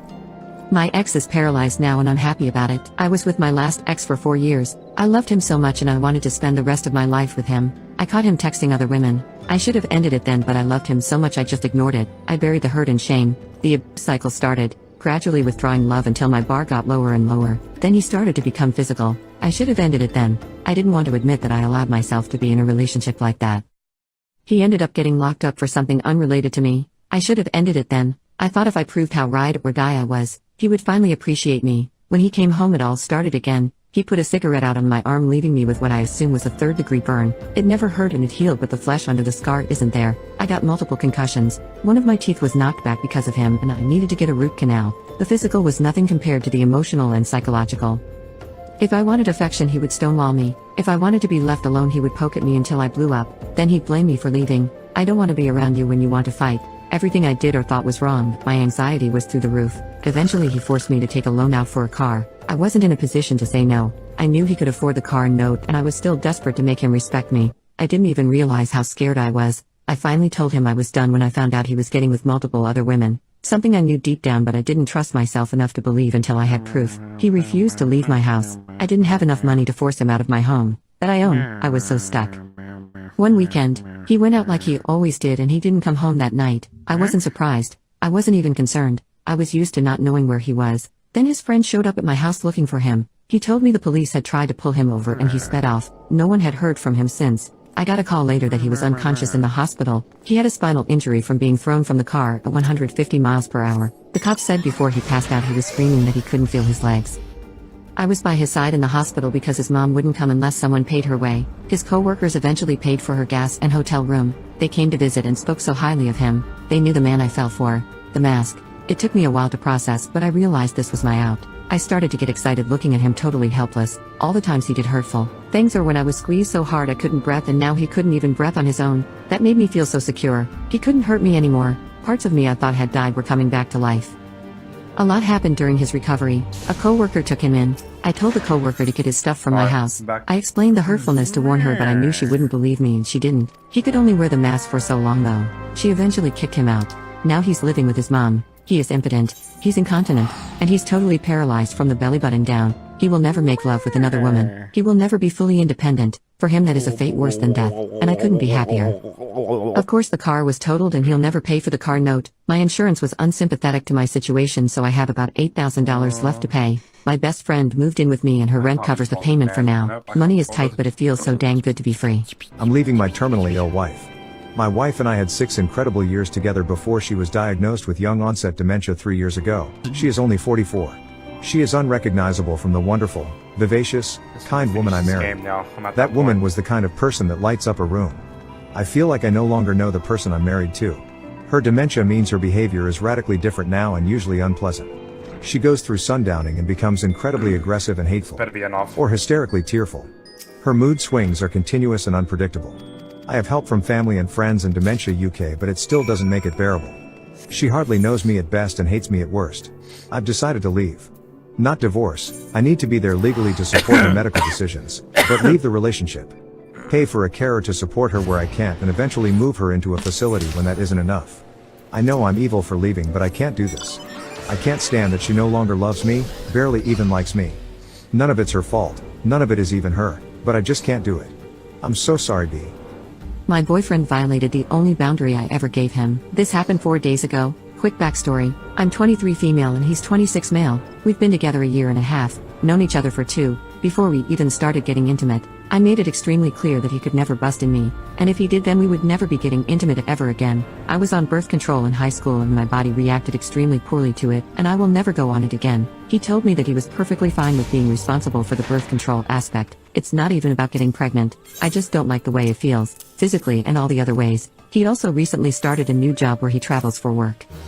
When he got back to the house from work I was already there waiting for him. I've been staying at his place for the past couple weeks just to see him more since he's been working more. I was in the kitchen making dinner for the both of us like I always did since he started traveling. Candles, flowers, music, etc. He didn't even say hi to me. He just came on to me the second he saw me like I was a piece of meat. I thought he was being sweet, like there's nothing wrong with a kiss hello, but it wasn't that. He was being really aggressive and we hadn't even been kissing for 10 seconds before he flipped me around really harshly and did the deed. I'm not going into detail but it was so aggressive and rough. I was so shocked by him being so aggressive because he's never ever like this ever. He's a really nerdy skinny guy. His apartment looks like a library. He's not ever dominant in and I'm pretty sure he still had his card before I met him. Just to give an idea, that I didn't even ask if he used protection. I literally couldn't say anything because I didn't even know what was happening until it was over. I obviously felt that he busted in me and I turned around and asked him if he did and he just looked at me. I was still pretty freaked out and kinda scared honestly. I walked away from him to the bathroom to try and compose and clean myself up. I didn't want to be in his place anymore, and I also wanted to go pick up a Plan B from the drugstore as soon as possible. When I was leaving he kept apologizing and saying he was sorry and he's just tired and he just missed me and all this stuff and kept begging me not to leave and to hear him out and all this stuff, and I was crying at this point because I was still confused on what just happened. He was literally standing at the door blocking me from leaving saying he was sorry and he didn't mean to and all this. I ended up leaving and taking care of my stuff but I haven't been back there or spoken to him since. He's calling and texting me every second of the day saying he's sorry. And I hate that I really do believe he's sorry. He's the sweetest person ever and he's never aggressive or anything like he just was and I'm just so hurt by everything. I literally gave him one single boundary and the rest was free game and he couldn't even do that. And it's not even like he didn't understand because I physically could not have made it more clear that I am not okay with what he did. Not only that but I spent all this time setting up a cute dinner date for us since we hadn't seen each other in a couple days and didn't even get to finish it. I don't even know if I want to reply to him ever because I still feel so disgusting and violated. I just feel really bad for ignoring him because I really do believe that he's sorry but I feel like I shouldn't and the thought of seeing him again makes me feel queasy. My boyfriend said the quiet part out loud. Last night my boyfriend, 20, and me, 21 female, we're going to have some fun. For context, this is the only non-abusive relationship I've ever had, especially in regards to lovemaking. To put it lightly, my other relationships didn't give a crap about me or my pleasure. Sometimes I get worried my current boyfriend doesn't care about my pleasure, but I've been convincing myself that I'm just paranoid and putting up a wall because of my last relationships. So we're getting in the mood, and I notice once again he is not doing much for me and I'm doing everything for him and his pleasure. For instance, this happens often. I put his hand down there and he moves it away. I tell him I really want to finish tonight and he immediately does an annoyed face with a big sigh. I'm confused. He says that that's so much work making you finish. I don't know if it's your ADHD or something but. And I immediately stop what I'm doing and my mind goes blank. I do have ADHD, but let me tell you, this man doesn't do anything to pleasure me. He has said he finds vaginas gross, so let me tell you this has nothing to do with my ADHD. Yay. Last night he confirmed my worst fears, that for 5 effing years I've been dating him and he doesn't give a crap about if I finish or not when we make love, which surprise, I never ever do. I've never been so angry in my life and I'm not an angry person. Today is his birthday and I still feel so angry. I don't know what to do. My boyfriend talked me into making love with his friends and I feel horrible about it. My boyfriend and I have been together for 9 months now. He's really fun to hang out with. We have lots in common with each other and treats me really well. I'll admit we have a kind of crazy intimate life and do a lot of play. Some of that play consisted of us pretending we were sleeping with other people. It's not really my thing, but he likes it sometimes and I told him as long as we keep it in the fantasy world it's fine with me. Anyway, after a couple months of him asking over and over again I finally gave in and agreed to make love with his friends. He brought over 2 friends last weekend and he watched them do you know what with me. He's over the moon happy that I fulfilled one of his biggest fantasies but now I'm a complete mess. I feel dumb for agreeing to something I didn't want to do. I feel guilty for actually enjoying some of it. I feel humiliated for the other parts. I can't even look his friends in the eyes now. He wanted to arrange a few more fantasy times with his friends during the Christmas break. I said no, but I'm worried it will keep coming up again. My head's such a jumble that I can't even figure out how to tell him how much it messed me up. He thinks I enjoyed it and keeps telling me how amazing the night was. How can I tell him we need to move our fantasies back to the fantasy world and get back to the way things were? Oh, it died Update. already. I thought I'd give an update while things are still fresh in my mind. I texted my boyfriend to come over to my place today so we could talk about what happened. He spent the whole day here and we talked for hours. My girlfriend spent last night with me at my place and offered to stick around if I needed her for support. I took her up on her offer. She mostly stayed in the other room, but just knowing she was there really helped. She's staying here tonight for me too. I guess things went as good as they could have given the situation. I broke down into tears and bawled my eyes out while he held me. To his credit, he let me say everything I wanted to say. He didn't interrupt. He didn't argue. He let me cry. He let me yell. He let me get it all out. I told him that emotionally I can't handle what happened. I thought I could do it and make him happy, but I can't. I told him that I was embarrassed and humiliated by some of the things they had me do, and how I felt powerless in the moment to stop it. I told him they made me feel like a worthless S-word, not a loved girlfriend. I told him I'm scared that his friends will tell others what I did and how they look at me now. He said his friends don't think less of me. He said they wouldn't talk, but he'd speak with them and make sure. I hope he's right. I demanded that he delete all pictures and videos from that night. He agreed and deleted them in front of me. I don't think he would ever share them, but even if he didn't, if they were ever stolen or hacked, I'd be devastated if they showed up on the internet. He refused to let me take any blame for what happened that night. Because my denials weren't very forceful, he misinterpreted it as playful teasing. He said he should have known better and been completely sure over something so big. Finally, I told him that while I love him, I didn't think I could be his girlfriend right now. We didn't completely break up yet. Right now we're in relationship limbo while we sort things out. There's lots more we talked about, but I think that covers the main points. Thank you for listening to me. My students use sign language during class and I found out something horrific. I'm gonna try to keep this as short as possible. I'm not sure if this is the right place for this story, but I need to tell someone this story. English is not my first language. I'm an art teacher in the Netherlands. I have an amazing class with 21 kids. Majority of them are really sweet. But there is this one kid. Let's call her Jay. She has autism and she seems to like me a little too much. She would do her best to be extra nice to me and would defend me whenever one of her other classmates weren't listening or were being rude. As far as I know, she doesn't do this with her other teachers. She has a friend group of about 3 others which she always sits with, and whenever they talk, there is always one of them that looks at me. It gives me the feeling that they are talking about me, which is kinda creepy, but I guess as a teacher you can expect it. I've always kind of got the feeling that Jay likes me. For Valentine's Day she bought a rose for me. Anonymous, but I know it was her because of the handwriting on the card. On Monday she was always earlier to class than the rest, 5 minutes earlier than class started. And she would be slow with doing her work on purpose so she could stay after class with me. She would also always tell me stories about things at home, that she doesn't like her family and other stuff. She would also very often come into class with bruises and other injuries, but that might be for another story. And she would just be overly nice to me. I would never call her out on any of it because I thought that maybe I was just delusional and it was just her being different. But here comes the actual part on why I'm writing. Last week I was teaching them and Jay and her friends were speaking in sign language. Usually they would just be talking, but Jay was sitting alone on the other side of the classroom because she and her friends were being quite annoying. I know sign language because my brother is deaf, but I never told the class this so they didn't know. Apparently Jay and her friends were talking about me, how Jay wanted to find out where I lived. She does know the town I live in, and wanted to break into my home and do things to me. I can't really go into detail, but that's one thing I heard. I also found out she's stalking me on my way from work to the bus stop and on social media. She also fantasizes about me, and I heard many other things that I can't really say on here. I haven't gone to work since because I don't think I can work at that school anymore. I feel bad for Jay that she doesn't see me in class anymore, but I don't want to risk anything. What do I do? Should I go back? I have no idea why I'm even posting here. I'm just so creeped out and I have no idea what to do. My girlfriend and I spent the night in jail, thanks to a homophobe. We're devastated. So I was playing mini golf with my girlfriend. We were at a pretty crowded outdoor place, and there was a family with kids behind us. At one point we kissed and the mom stormed over all upset saying, "How dare you? Disgusting. What if my kids see? You should be ashamed." In response I kissed my girlfriend a minute later right as her daughter was putting. We're both so fed up with homophobia that we have a lot of anger built up and wanted to get back at her. Not like we did anything wrong though. The woman called somebody on the phone and then just stared at us, smirking. About 15 minutes later 2 police officers aimed at us and told us to get our hands in the air. My girlfriend was shaking and in tears as they handcuffed us. She's black. I can only imagine the sorts of things running through her head at this point. So I'm trying to explain to the police that we didn't do anything. They just tell me to shut up. By now I'm half sure one of us is gonna get hurt. Finally, after I said for the 900th time we haven't broken the law, one of the cops replied with "SH of a minor is a felony." Thinking as quickly as I could I said, "Ask the children. They'll tell you we didn't do anything." They just tell me to shut up again. And we get paraded off the course in handcuffs and thrown into a police car. After a few hours in a holding cell they finally let us go. I don't want to relive that experience or even talk about it here. I've never seen my girlfriend so devastated in my life. She looked like she had just gone through torture. what? It was like the light in her eyes was flicked off. Materia Once we got home enhanced- she just sat on the couch What the- hyperventilating, where the fuck with her do I hands get on one her of head and those? legs against her chest. I tried to comfort her but she smacked my hand Materia? away. I didn't get a word out of her until morning. When she finally woke up we got to talking. She seemed better than last night, but still among the worst I've seen her. It took a few hours of talking to calm her down enough for her to make any sense. One thing she said really stuck out to me. I thought my life was over, that I'd never see my friends and family again, that I'd never feel fresh air in my lungs. It was like dying while still being alive.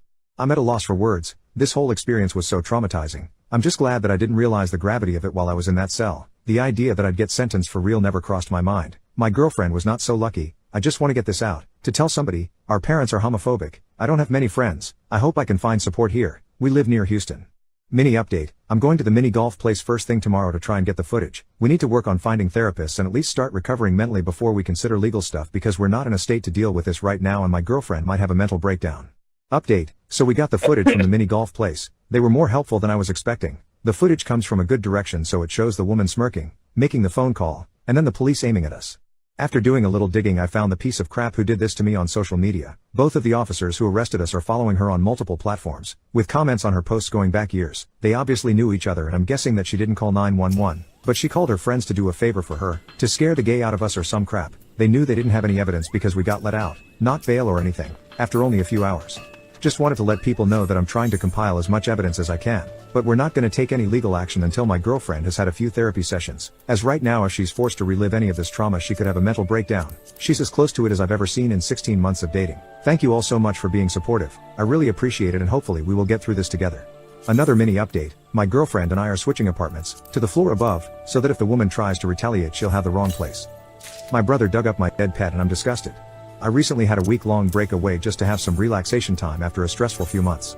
My brother, 40, volunteered to keep an eye on my place as he lives close by so I agreed. Although we were close as kids, his behavior as an adult caused us to drift apart.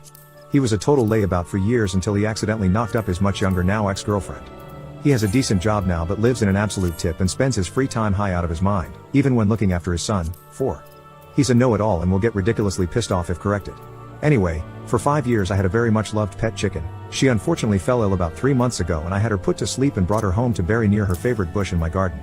I made sure that she was buried deep enough in a box and wrapped in a cloth and even put chilies and garlic in with her as it apparently deters other animals from digging up the remains. I came home this morning and went into my garden and I saw her box on the grass. I went over and her grave had been dug up and just near it was her remains and a small garden shovel. I phoned my brother to ask him what the heck had happened and he just straight up said that him and his son had dug her up because he wanted to show his son what her remains look like now. I have reburied her and banned him from my house. I am absolutely disgusted by what he has done. He knew how much I loved Daisy and how heartbroken I was when I had to make the difficult decision to put her to sleep. It disgusts me that he just left her remains out on the lawn for me to find. Boyfriend hates the surprise trip I gifted him for his birthday. He gifted me a surprise trip to Portugal for my birthday, and we talked about how fun it would be if we started this tradition of having surprise trips in our birthdays. I honestly was so happy about it and started investigating destinations for his birthday. I decided to take him to Edinburgh as we talked a few times in the past that it would be fun to go there someday together. I bought a bunch of cute gifts and prepared everything for a 4-day vacation there. When he realized at the airport we were going there, I knew he was really unhappy. He has been trying to enjoy it but honestly I feel a lot of tension since we got here. It has gotten to a point of him getting smashed at a bar. We were both there having a blast, and peeing on the floor of our Airbnb. I am heartbroken he's so depressed being here he has to get that wasted to have fun or relax. He's mortified and has apologized a lot. He's English and talks quite a bit about how he hated living in the UK, but honestly after talking about Edinburgh with him I thought this city was something he would really enjoy. I planned everything and saved on Google Maps a bunch of nice bars and places to visit. He says he hates UK and that he wanted to take me here when we were visiting his family, as it's a cool city, and not for his birthday, that he hated it here because his abusive father was from here and spent a lot of time with him and his grandparents in the city. I honestly thought he liked this city and I had a bunch of other options but decided to bring him here as we talked about it and he seemed happy talking about Edinburgh. I am now alone in the city trying to enjoy a good time while I try to book earlier returning flights. He's resting in the apartment and says he'll meet me later. I am very sad as I was so excited to be here with him. He's saying we will have fun together anyways and that he's very grateful for the surprise but that I should have known he hates it here. I just know his heart is not on this and while I would like him to try and enjoy and put everything into perspective, I also feel angry. I am trying to be understanding and not judge his emotions but honestly it feels like it's already ruined. I am trying to be positive but I don't want to be here anymore. I will never take him into a surprise vacation again, too much risk. He says he's happy with everything but England and appreciates the effort. Now I am here in the sun enjoying the pier views while reflecting how to act and talk to him about how I feel without making him feel worse in his birthday. I messed up and feel terrible. He deserves a good birthday. He always goes the extra mile for me. Thank you for reading. I really needed to clear my thoughts. My husband is scum. Where do I even begin? My husband was sent home Thursday from work after 2 hours and stated he was being investigated. Obviously I'm curious why and asked bail. He was being investigated for harassment at work. Okay, I don't make decisions impulsively so I wait till the next day to find out the results as his work says they'll have it wrapped up by Friday. This whole time though I'm ignoring him. He's giving me this sob story that everyone at work is against him and they've all congregated to sabotage him. So Friday comes around and they allow him to keep his job, but he signs an agreement that it happened and it wouldn't happen again. Something at this point still isn't sitting right with me, so I tell him if he wants me to speak at all to him, he needs to tell me the girl's name. He tells me. I go back and forth about messaging her. I'd never tell him. I messaged her Friday. She responds within a minute and says she just started working and can text me on her break. Facebook Messenger, not text, sorry. She never does. I don't want to push anything, especially if my husband is a creep. Saturday he keeps trying to kiss me and hug me and it's just giving me the ick. So I sent her a message. It says, I just want you to know I reached out to you on my own. I will not tell my husband we've spoken. I just want the truth so I can make a decision for me and my kids. She messaged me back an hour later and it's so heartbreaking. She is 21. I am 34 and my husband is 40. When she started at their work she was very damaged. Her and my husband began to flirt. They exchanged numbers. He gave her rides home after work last summer. She said in his truck he'd ask her to kiss him and she would say no. She said after a while he began to ask her to F, and she would say no. She said she tried distancing herself from him at work but he started to get weird and aggressive. She stated he would pull on her hair or grab her behind. He would tap on her shoulders. He would stare at her. She also said if another man at work was speaking to her, he would get very mad. She didn't feel safe. She said she wanted to message me but got scared and didn't want to make it worse for her. I get that. About a year ago, when this started, at home he started to exhibit narcissistic personality traits. It was like walking on eggshells every day. Anyways, me and my kids left today. He keeps messaging me saying, I'm ruining everything, and, do I want to end it all over this? And, it's not like I caught him banging someone. He admitted to the rides home, so I'm sure the whole story is true. I think I just needed to get it off my chest. I feel so heartbroken, disgusting, and betrayed. I found my exposed pictures on my brother's PC. About 2 months ago now my brother passed away. It has devastated my family and we have been slowly putting ourselves back together. My mom has finally got to the point where she is comfortable going through his belongings that got sent to us from his flat and she gave me his PC among other bits to take a look at and see if I could do anything with it. I know a fair bit about computers, so I thought I would set it up to see what still worked. It booted up fine and to my surprise he didn't have a password on it. He lived on his own, so I guess he never needed to keep anyone out. Out of a sort of morbid curiosity I opened the browser. I thought I could maybe see some of the last things he was looking at towards the end and I saw a link to his Google Photos in his favorites bar. I thought this was an amazing chance to get back some of the photos we might have never seen. Get some photos of his friends and adventures he'd been on over the years. On the side I saw his albums and one of them had my name on it. In this album was a ton of my exposed pictures, videos and screenshots of some of my Instagram posts and stories. I didn't go through it for long but it was a massive amount. I have no idea how he got hold of them or why the heck he'd been collecting them. I used to be in a long-distance relationship with my ex who loved me sending him pictures and videos, but there's no way he would have sent them to my brother. Now I don't know what to do, which is why I'm posting it here, I guess. I can't tell anyone. I now feel so different about him and I don't understand why he would have done this. Was he attracted to me? Did he get off to these? Or was it just some sort of compulsion he had? I'm a mix of disgusted and devastated and I just don't know how to move on from it. I keep feeling a need to go back and look how far back this collection goes, but I know I shouldn't. My husband keeps getting off by my childhood trauma even though I've asked him not to. I've tried everything. Nothing is working. Thinking of divorce. Please don't waste your time on the age gap. It's something I've dealt with for our whole relationship and I don't want to get lectured about it. I've been with my husband for 6 years, married for 2. I know he's older but he looks very youthful for his age and he's super fit and active, so honestly the age was never an issue, ever. Between the ages of 10 and 15 I was SA'd by my stepdad, and when I first started getting serious with my now husband, I told him everything, all the details, all the ways it screwed me up and all the horrible aftermath and fallout from various family members. In short, it was all bad, in every which way you can imagine. Within the last 4 months, every time my husband and I make love, it starts out normal but at some point he always starts asking questions about the times I was SA'd. He gets real graphic and because we're in the moment, I always answer his questions. I'm not a prude by any means and I even have my own personal likings which he always enjoys, but lately it seems his only thing to get off to is hearing me talk about the most traumatic time in my life. The questions he asks are so gross and so personal and he's never asked these before. The concerning part is he seems to get excited about the details as I answer his question because he always finishes super fast once he starts asking these questions. I've sat him down several times and told him how it makes me feel less than, how it hurts me, how it makes me feel like trash, how it brings me back to a horrible time, and I've told him to stop. He always apologizes about it and says he won't do it anymore, but then we start making love and whether it's 10 minutes, 20 minutes or one of our longer sessions, he always ends up bringing it up near the end of our session, a few minutes before he finishes. I write this in my bed alone as I've asked him to sleep on the couch tonight because he just did it again after I repeatedly tell him not to. I don't know what my next move is. I'm tempted to leave but I don't work and would have to take him to court to get some type of support so I can live, and I know that stuff takes time. I still love him and he's a great husband in every other sense, but this whole thing is turning me off and slowly but surely making me fall out of love with him. If he really loved me, why would he continually hurt me like this? Also, is it possible he is a perv, liking that stuff? How is this new? I've known him for years and he's never mentioned this as being a turn on. Any advice would be appreciated. I have no family and friends here as I'm new to the city we live in and my family lives in a different country. Thank you. Update, my husband and I have decided to separate for the time being as I can't really get over just how weird and hurtful he's been over the past few months. He is currently letting me stay in the house until we figure out the next steps, and although he keeps apologizing, I've decided to leave him and start my life over. To everyone telling me to go back to my home country, I what a can't, it's bitch. not so easy. I did however call my family and told them everything and they were surprisingly supportive and we've talked every day since my original post and I couldn't be happier about that. To everyone who left me horrible messages, I'm sorry you are so full of hate and wish horrible things on people, but I will end up stronger than ever after this, so thank you.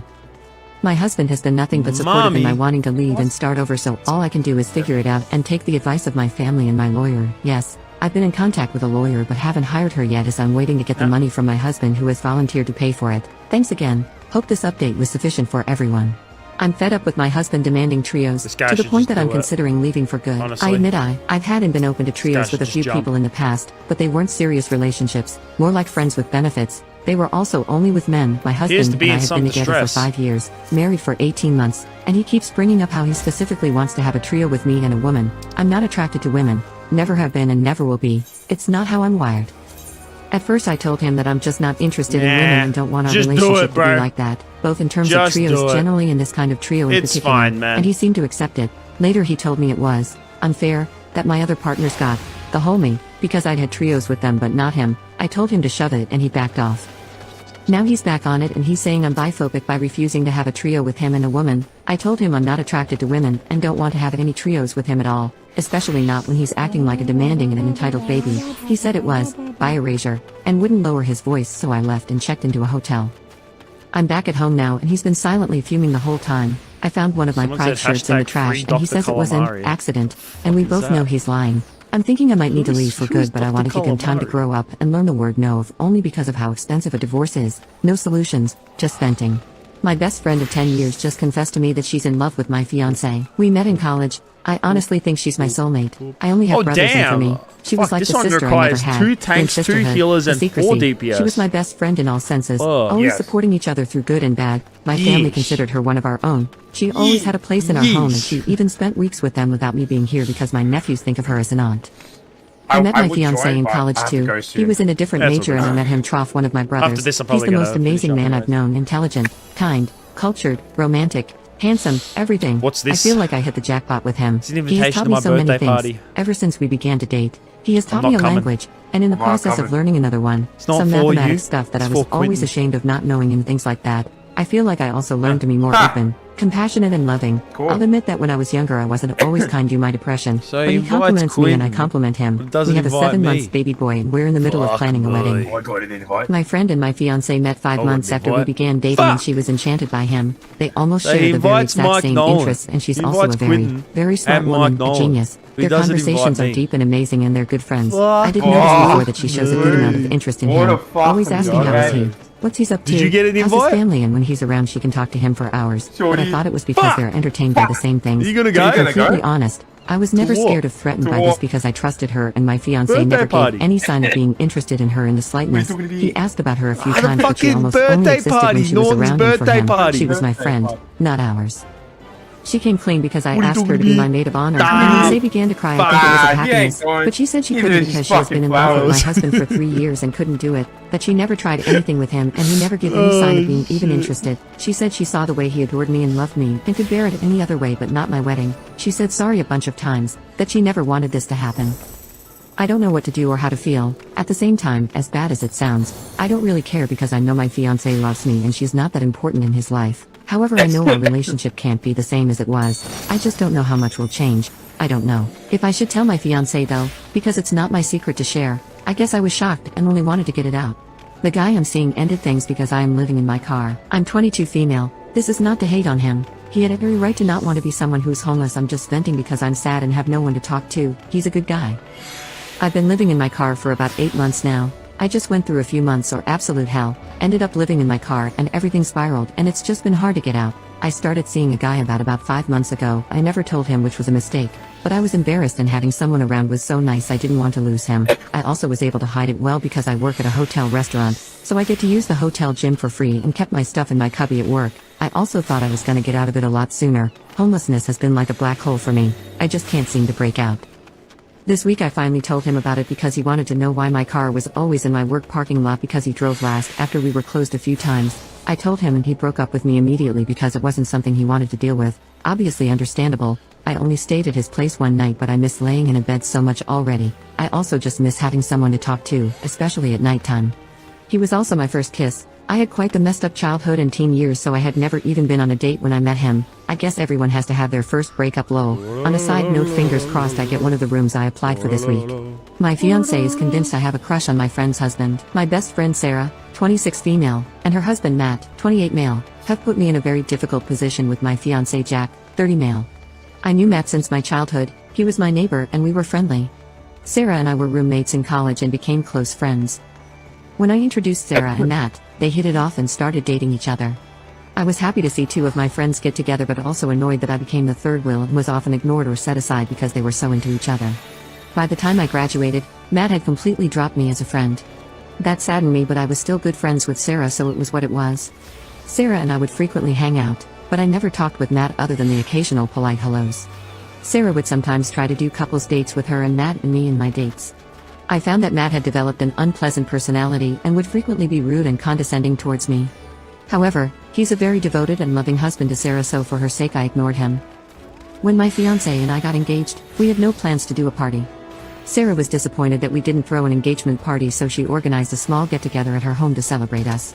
The party was nice and as things were winding down, my fiancé and I went to thank Sarah and Matt for their sweet gesture before we took our leave.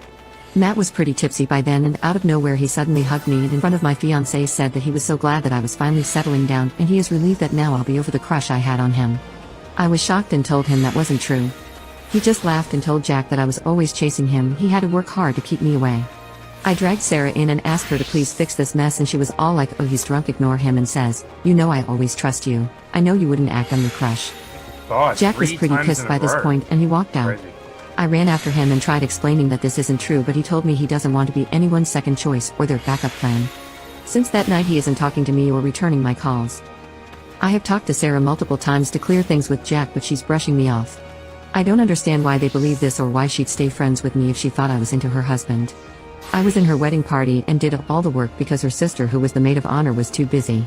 I have helped her through her pregnancy and have babysat her kids so many times.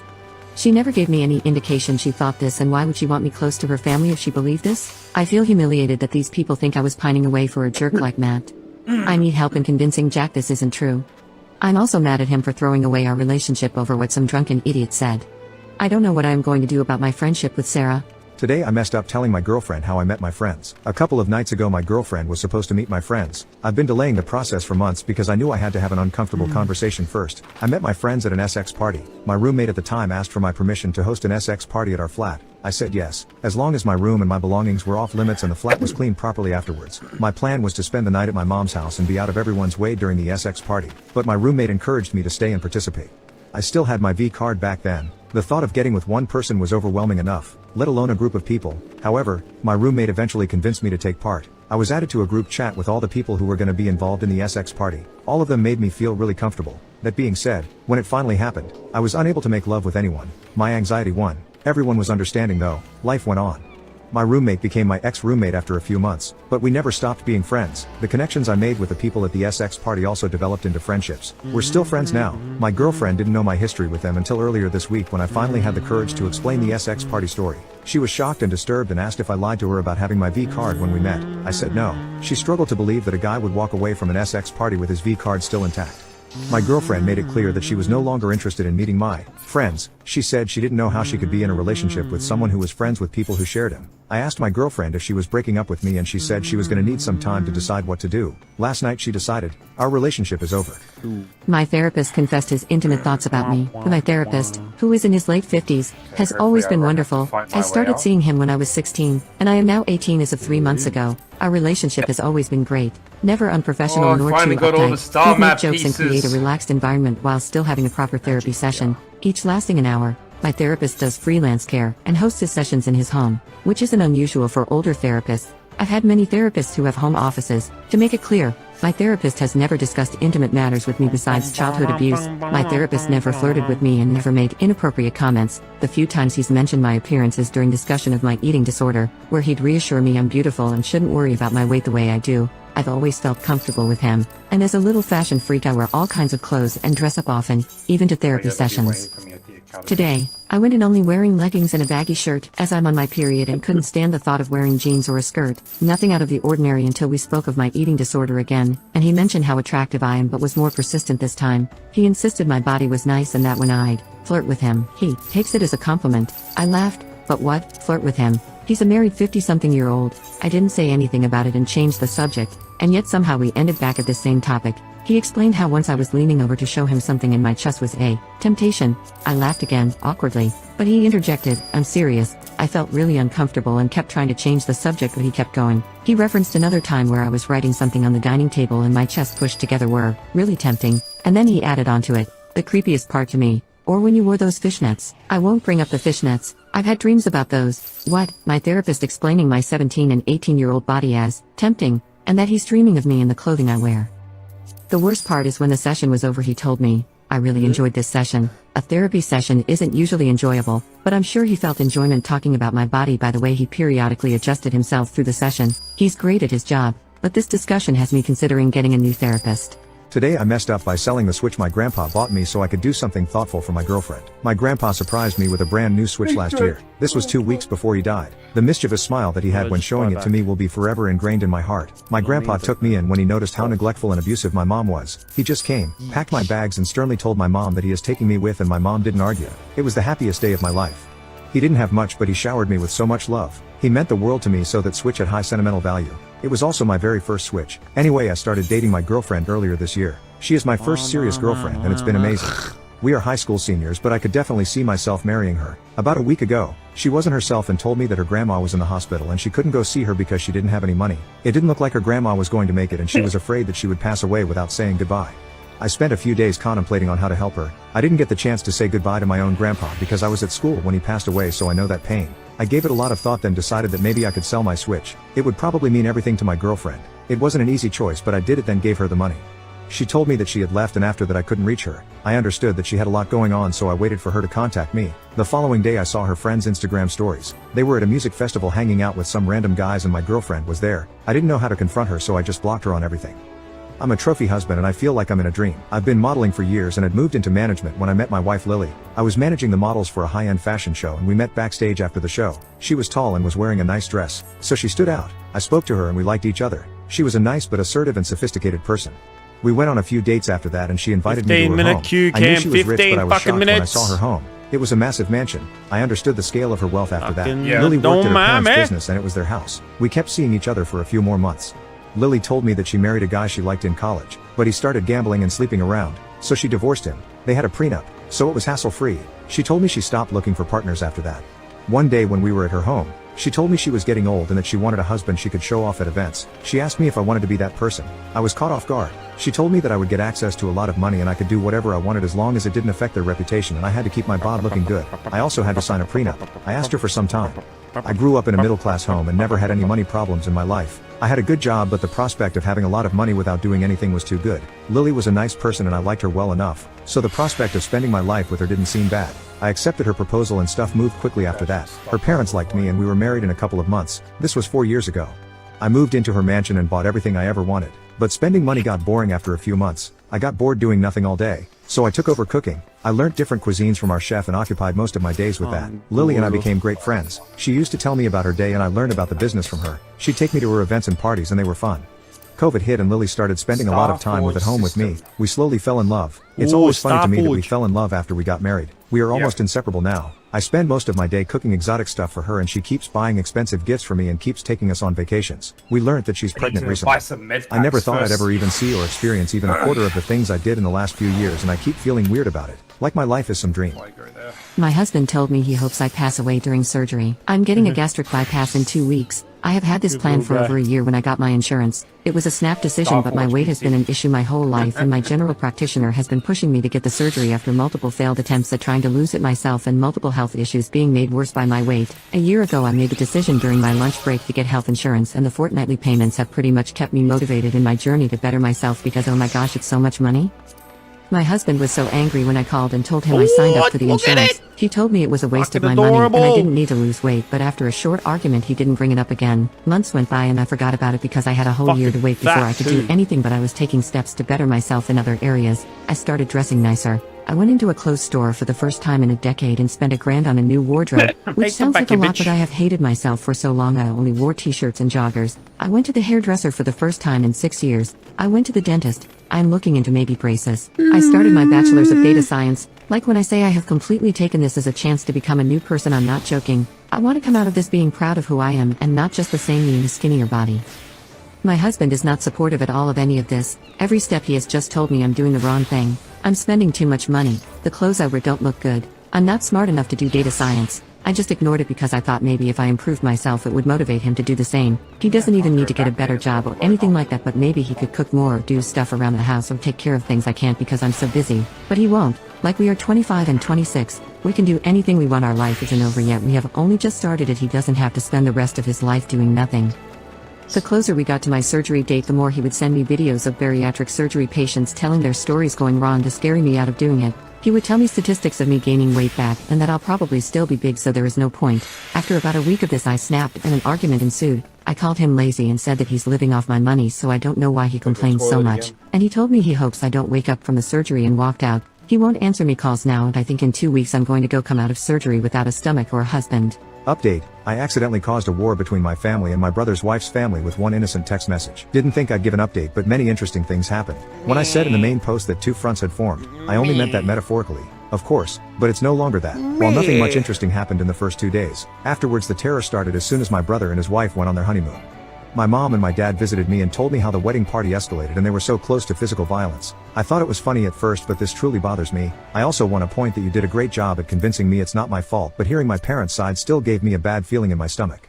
However, like I said, the terror started shortly after they went to their honeymoon. And when I say terror, I mean that my sister-in-law's family found both my Facebook and Instagram account and started spamming me with hateful messages. I received insults and hateful messages from various different accounts who all had one thing in common. They all had somewhat of a Christian theme and all of them had the same last name. So it wasn't hard to find out whose accounts it was, mainly because I don't know my sister-in-law's family at all. I only know her and I know her parents were homophobic Christians. But whatever, they not only started attacking me, they also found the account of my boyfriend through my account because we're linked as a couple and started to send him the same messages. The messages contained on one side typical bigot stuff like, "You're burning in hell for your sins." One even called me and my boyfriend two devils in disguise. The other side were just blatant insults. You get the idea. I called my parents and told them what they are doing. Then I sent a text message to my brother with screenshots of the messages his wife's family Not sent wearing me, any which he replied clothes. that I shouldn't disturb him with that during his honeymoon as I already destroyed his wedding party. I couldn't believe it. He was just like them. He did send me an apology after my mom told me she called him. But none of this is the main reason I'm giving you this update this early. Because I got a call this morning from an unknown number. I hesitated because I thought it was one of them. And I was right, but it was none of the people who insulted me. I heard a woman voice who introduced herself as the half-sister of my brother's wife. She said it didn't go unnoticed what her family was doing and she wanted to apologize for them. I told her I'm not going to tell anyone in her family about this and that I don't blame her for her family's actions. She thanked me and hung up. I don't know why, but I have this feeling she only did this to protect her family from being reported. My mother wrote to me earlier that she wants to report the insults and the harassment of these people and that she demands for my brother to divorce his wife or she will disinherit him from her will, because that's not how she raised him. A little radical in my opinion, but I understand where she's coming from.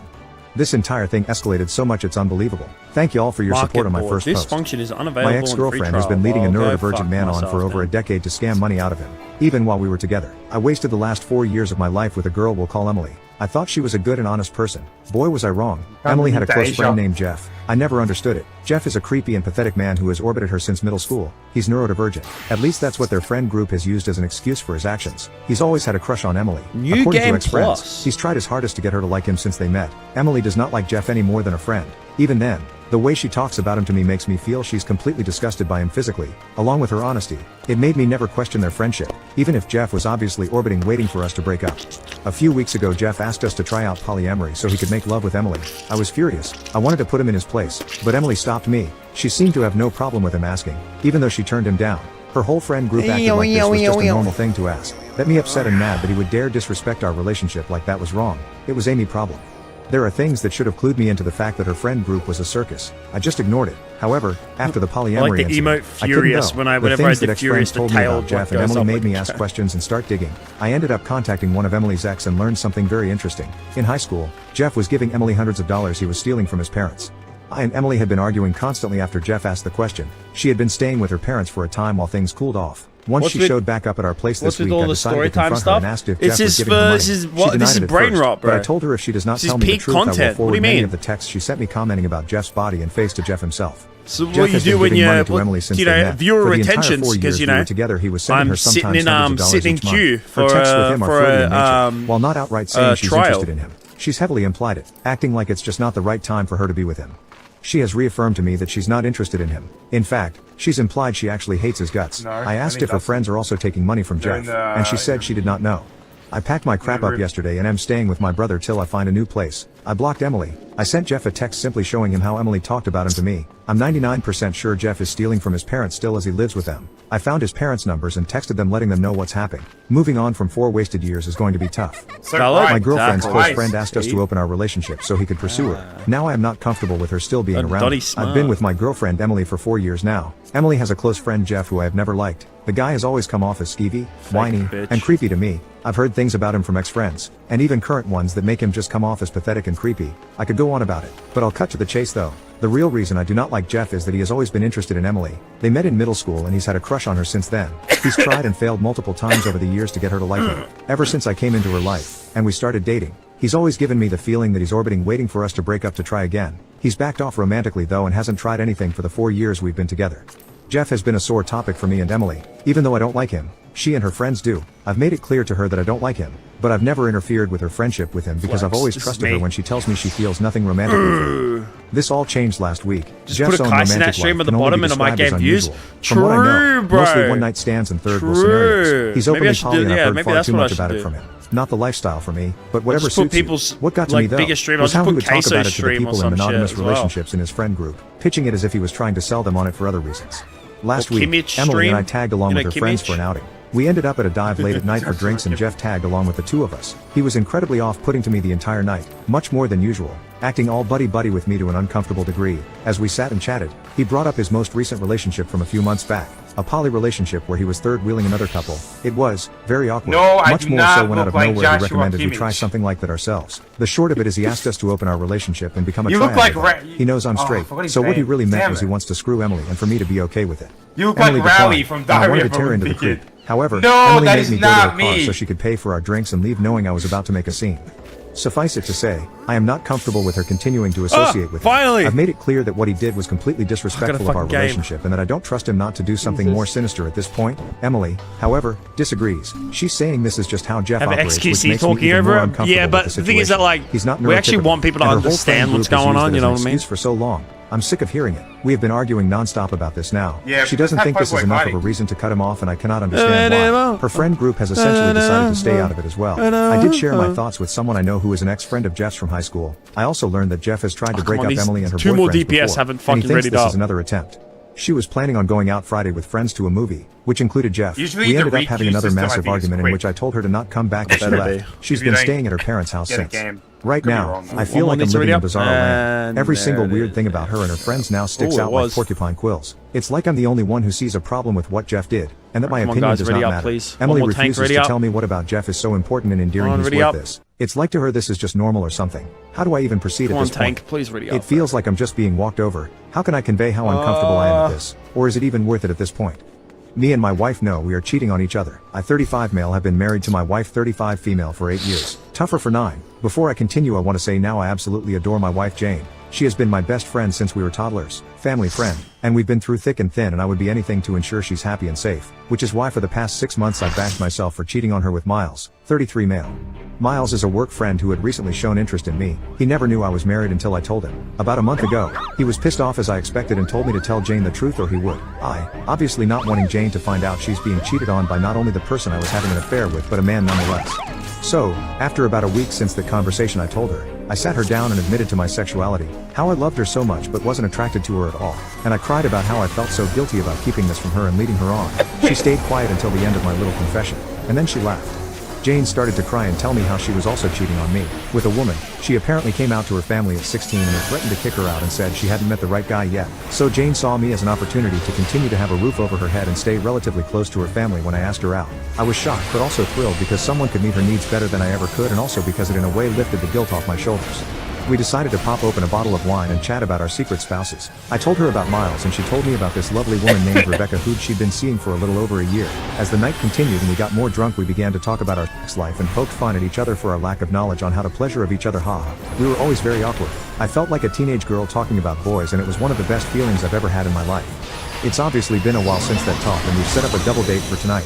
I've talked to Miles about and he's fine with it. And so is Rebecca. If my family or Jane's find out we've decided to just say we were hanging out with friends, it isn't a lie. I'd love to get to know Rebecca. I can't wait to meet her. I hope she treats Jane like the queen she is and spoils her a bunch. Me and Jane aren't planning on getting divorced. Too much stress when we're both happy to stay with one another. And we've talked about it with Miles and Rebecca and it hasn't caused any issues as of right now. Thank you for reading through all of this. This exciting for both me and Jane. Wish me luck. I don't think my boss knows that I know there's a camera in my office. I don't know where to start because I'm not even sure if this is weird or not. I started at this new job not long ago, and since the first day I've known there was a camera in my office. I don't think it's necessarily weird to have cameras in an office setting. There's cameras in all sorts of places for all kinds of reasons, but the camera in my office isn't any sort of built-in fixture, and my individual office room is the only office with a camera in it. On my first day of the job, I realized my boss was too aware of my actions. He said something to me that threw me off, and I knew he wouldn't have brought it up unless he had been watching me do something. It was just too coincidental, but it was casual at the same time, so it wasn't a direct allusion to the camera he has. But immediately after that incident, I scanned around the room, and I found a camera nestled into a cubby with a small wire that leads into his adjacent office. My other boss has also indirectly responded to my actions in the group chat. The few times I had spent an excessive amount of time on my phone were times that the, "Hey guys, let me know if you guys need anything to work on.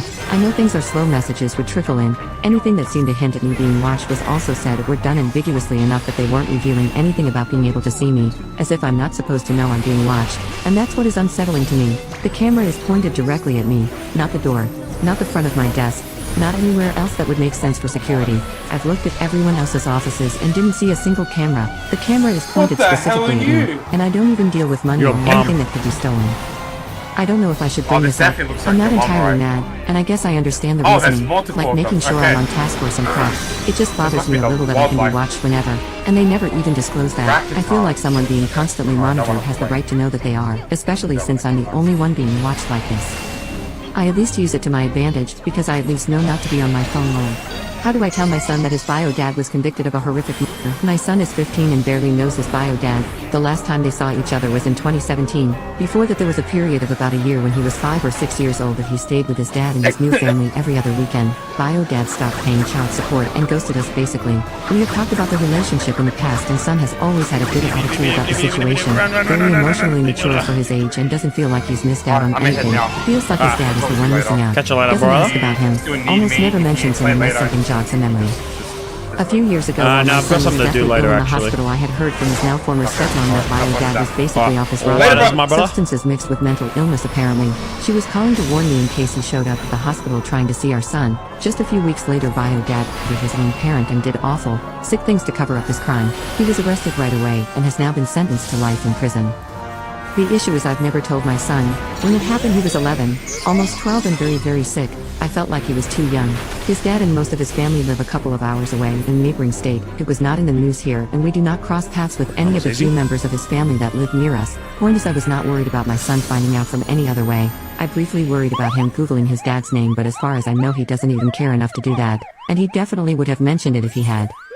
Originally I told myself I'd tell him when he was convicted, when there was some sort of closure. Then thanks to COVID that took well over 2 years. Then he was convicted and I still couldn't find the nerve to tell him. Just to finish Fast this forward to a couple months goddamn ago, and fucking his dad is now trial contacting in like me from 5 prison minutes. from contraband cell Not phones his even. fellow inmates have. Turns out he applied for stimulus money, was approved, but they sent it all to me for child support. Prior to that I hadn't received any money from him since 2013 and obviously didn't I'll think I'd take ever see that. another dime. That'll Now he's pass hassling on. me for that money cause he was counting on it. Rumor is he's been gambling in there and owes some people a lot of money and is being with SA over it. Blows my mind that after not sending any money for a decade almost, after being absent for most of my son's life, And after the terrible things he's done, he has the absolute audacity gonna to hand ask this me to send quest him a in, and I'm dime. gonna head He has off. always been narcissistic and only cares about himself and what he wants. shit to I've do. blocked all the numbers that he has texted and called me from so far. If he continues f***ing me, I've thought about calling the prison he is in. Basically, I feel like now I can't run and hide from this anymore. It's time to talk to my son. I'm concerned that since Bio-Dad still had my phone number, he might still have my son's too. And I definitely don't want my son to hear it from him. I feel so guilty that I haven't told him, that I've been keeping such a big secret from him. I beat myself up over it daily, but how do I even begin this conversation? How do I guide him through this when I'm still struggling with it so much myself? I've thought about offering for him to go to counseling so he can talk to someone. I doubt he'll like that idea, but might be the best thing for Yeah. him. As well as I know my child, and as close as we are, I have no clue how he will Alrighty. take this information. Just hate him having to live with this knowledge like I do, but can't put it off That's any gonna be it longer. for me. Open to advice or guidance. Close that. Oh, finally I can actually hear. Jesus Christ. Just like 4 hours. 4 hours and 15 minutes of just brain rot. Just listening to Reddit stories for so long. My brain's gonna explode. Alright, that's it. I'm out of here. I don't know. Why am I looking kind of submissive and breedable? Alright, peace out. Go watch my videos. Go watch my latest video on Boogie and go give it a like. It'll make me happy.